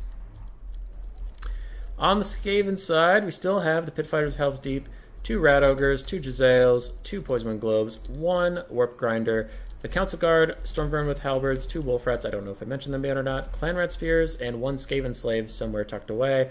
And we have Double Assassin and the Warlord on foot with no Gaster because his Gracier died. But this is the mightiest, strongest Warlord. Yes, yes. He will be very victory this day. Very many victory. Forsaken meta is back. Just have been Skaven. I don't know. I think Forsaken versus Skaven have been very good. So Tian's just going to want to sprint at him. Tian's going to want to sprint at Valkanos. Don't bother with skirmishing in the skirmish phase because they're just going to get shot by Jezzails, or if they get in close enough to shoot, they're going to get hit with mortar, Poisonwind Globes too. Just sprint down the middle. There's no summons for the Skaven, so they can't back up their front line, and Clan Rats will very quickly rout when attacked by Chaos Spawn and Forsaken. Very, very quickly. So the battle plan here for the Chaos Force is very straightforward. Get in there! Jezzails are firing in. They do okay damage to Chaos Spawn, but their armor piercing values are largely wasted on this low armor unit, so they take a while to actually get rid of models, considering Jezzails. So they'll do decent damage, but Chaos Spawn will largely be fine, and them being unbreakable is a big, big help. Without Deathmaster Snick, Sigvald will be decently hard to kill. None of the Assassins or Warlord have great armor piercing values. They have some, but not a lot. It looks like Chaos Sorcerer of Metal is now being sniped by the Warlock Jezzails. He will want to move. It looks like he's on foot, so he might have a little bit of a hard time juking. And that is good target priority from Valkanos. But now the front lines have clashed, and the Skaven are going to run very, very soon. This Warp Grinder will slow down that advance a lot, and I like that tech. It locks all these guys in place just to buy a little bit more time. Chaos Sorcerer of Metal is very low on health, and he's now trying to dodge. He is going to start pathing back and forth. Maybe he can stay alive. And he's casting a quick final trans, it looks like. Nope, he breaks before it finishes casting. So once that Warp Quake ends, which it just now did, the Chaos Advance can resume. They will be pushing forward. It looks like Rat Ogres got on top of 2 Marauder Horsemen over here. And they are going to rout for Tien. But as far as the Skaven go, their front line has collapsed. Chaos Spawn are now on top of Poisonwind Globes on both sides. Jezzails are still firing, except for this one that is now compromised by Forsaken. Have any units shattered? In case I need to keep track of that. Doesn't look like. Valk is chasing off the skirmish cav on both sides. Chaos Marauders are running, but Chaos Spawn will not. If that Chaos Sorcerer is dead and can't cast a final trans, Sigvald might be in trouble fighting 3 Skaven characters on the ground, but who knows? There are still 2 Manticores running around that could dive in and help out the situation. Chaos Spawn fighting to the very death because they are unbreakable. That's largely going okay for them. So Poisonwind Globes were kind of thrown off into nowhere's land, but they didn't affect any Skaven troops, except that one won't? Really? That one won't? Okay, that hit him. Anyway, Exalted Hero is now helping Siggy fight, and the Chaos Hero Squad is not having a great time. Bounce power is in favor of the Skaven, but we'll see how it feels about that when all your heroes die. Sigvald is butchering an Assassin or 3, and that's not going well for them at all. Chaos Spawn and the Feral Manticore are just trying to tie up some more Skaven assets, and they're doing okay at that. One Assassin shattered, the other Assassin's already broken. Sigvald will turn. It looks like they're going to go onto the Warlord now. Chaos Feral Manticore is causing a bunch of hell, terror routing off many, many things. Where are the Council Guard? The Council Guard are over here. They're trying to defend the Skaven Warlord, but they'll be good against this Exalted Hero because he's large on a Manticore, but they kind of suck against Sigvald. That will be interesting to see how they do. Jezzails, 1 unit of Jezzails got back online for Valk, and they are firing into some Chaos Spawn now. Other than that, I'm looking for shattered units. I'm not seeing any of the Skaven. Ah, there we go. There's a Jezzail routing. Wait, it's only routing? Oh, there's its flag bearer. Okay, so a lot of units are routing. Exalted Hero, we can see he got work done by these Rat Ogres and the Council Guard. And now Sigvald is a little trapped up. Poison Wind Globes firing in. And a lot of Skaven units kind of rallying back in this one. They're doing okay. I mean, they're routing a lot and terror routing a lot, but they aren't shattering, which is good for them. Sigvald's fighting against all these Rat Ogres and Warp Grinders. That is a little tough for him. Warp Grinders actually have decent AP values. So what did the Skaven lose? They lost one Assassin forever. Oh, they lost both Assassins forever, it looks like. Oh, no, there he is. There he is. One Assassin forever. I don't know where some of their units went. That Rat Ogre is still going to come back somehow. And a big old pile of Chaos Spawn get on top of the Pit Fighters of Helve's Deep and Skaven Slaves. Probably going to shatter them off pretty soon here. Sigvald's still fighting, still scrapping over there. He's having his day. One unit of Jezzails is rallied on this hill, the other on that hill. They're nice and spread out, and Chaos doesn't really have any mobility left to chase him down, so it's nice that they routed in different directions at least. Good for them. Jezzail's shooting some Chaos Spawn in the back. Sigvald is tearing his way through a whole bunch of Skaven, and now with a rear charge from an Exalted Hero, they will definitely rout off. And die. The Chaos Feral Manticore is fighting against some Wolf Rats. Still scrapping in there. Still hanging on. Poison Wind Globe's doing okay. Rat Ogre's fighting Sigvald. Not doing great there. That Assassin's just hiding. Valkanos wants to keep him safe and happy. And it looks like these Chaos Marauders are trying to get on top of the Warp Grinders, but with some Poison Wind Fire, they will very quickly rout. And Sigvald is going to keep fighting against some Rat Ogres. Good for him. Good for all of them. Chaos Spawn rout these Jezzails again. Maybe if this Chaos Feral Manticore can get pathed onto them and chase them around, maybe he can rout them another time, shatter them off. But all the shattered units I keep seeing are Chaos. So I know an Assassin shattered. That's the only thing I know. Sigvald is still fighting these Rat Ogres and kicking their ass, honestly. Chaos Feral Manticore is coming in, trying to attack the Warlord. Chaos Spawn are still fighting. And that Manticore going to attack the Warlord was maybe a bit of a mistake. Like, it is a decent play in normal context, just attacking the Warlord out on his own. But it could have, in the shattering context, could have been nice to run it around and attack some of these Jezzails. Forsaken going after the Assassin on the side, that's kind of funny. And the Warlord is going to die, though he's already the cheapest version of himself. Valk has to take a Lord, so next game he's just going to take another Warlord. Chaos Feral Manticore is running, and now it's Sigvald versus the world. Forsaken are trying to fight this Assassin, and somehow not breaking. Maybe they'll do some good damage to it. Sigvald's running straight into the Council Guard, and Forsaken have routed against that Assassin. Jezzails are almost out of ammunition, so their ammunition can't quite kill Sigvald. Looks like they're just going to use some of it, making sure the Manticore never comes back. Because it is a big old terror-causing monster. And if Sigvald can stand and fight, if he kills the Council Guard, it's actually going to be very, very tough for the Skaven to get rid of him. So, yeah. Shields up, Siggy. Shields up. Balanced power is moving away from army losses as Sigvald cleaves through the Council Guard, and more Jezzail ammo is getting used up. So if he can regen the ammo being expended, basically army losses is his only real threat here.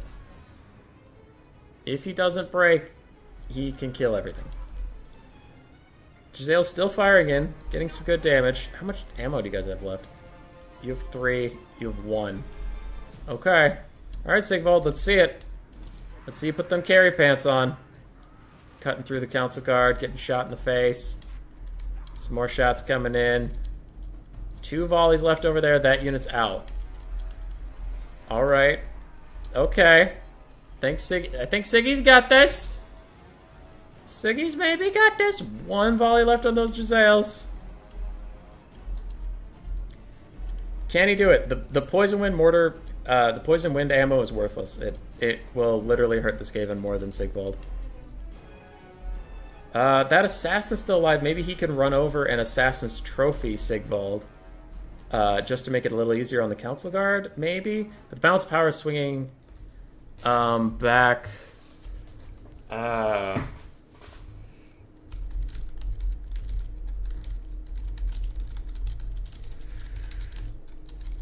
Sorry. Okay. Council Guard are still trying to fight him. They're very low on health now. Balance of power is back to dead even. Everything's just breaking. Everything's just breaking from the concept of having to fight Sigvald. And Tien Sigvald the Magnificent may end this stream.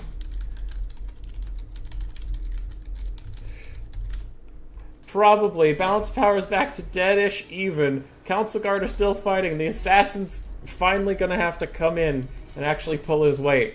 And he's very concerned about that. He's using concealment bombs, so maybe Sigvald can't see him coming. And Sigvald's in here. He's fighting. He's only got 2,600 health left. His healing cap is hit.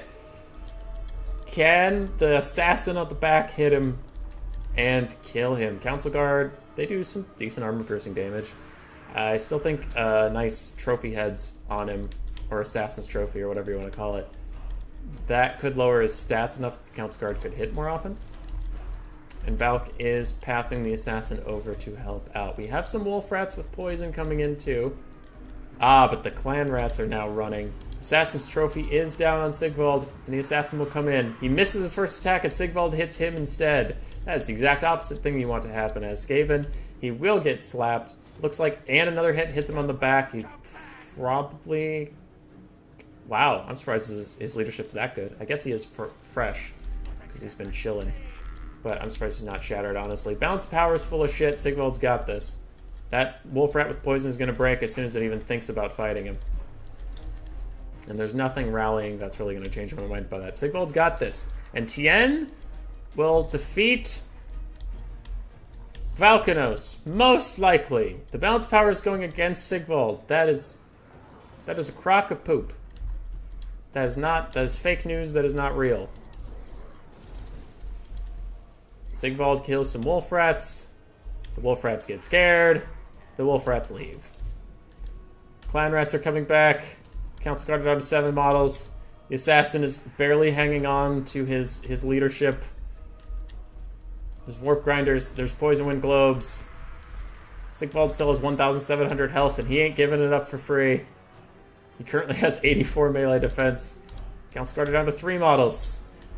Do I see 2 models? Can I see 1? Oh, some rat ogres are back. Oh, the pit fighters. Maybe the pit fighters can change this. Holy crap. How is this battle still going? How is this still going? What is happening?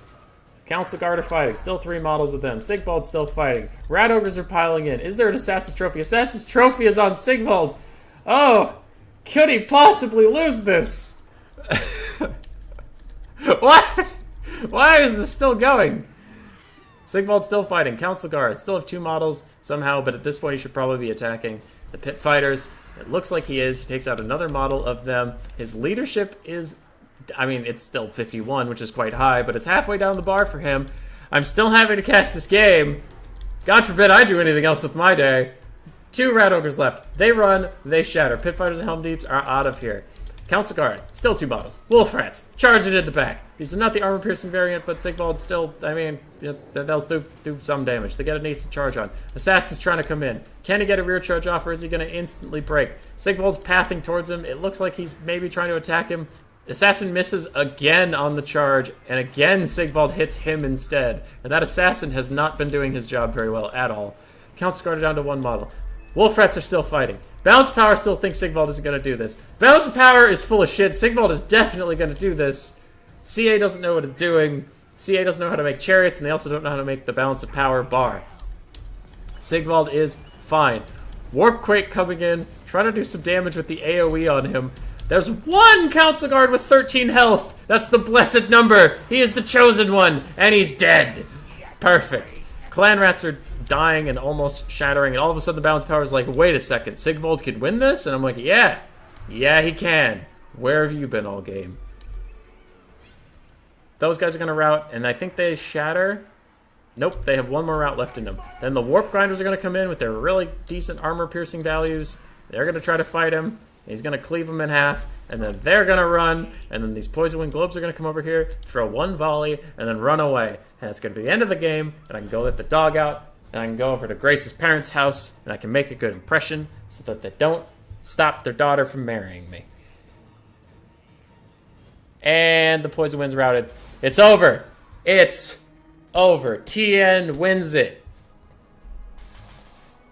And that is the end. The last of the valiant RTK Knights has fallen.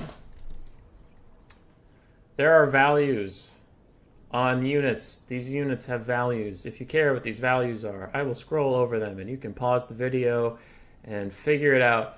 I'm not going to talk about it because I don't care about it. Sigvald got 3,000. That's good. Good for him. Good for Sigvald.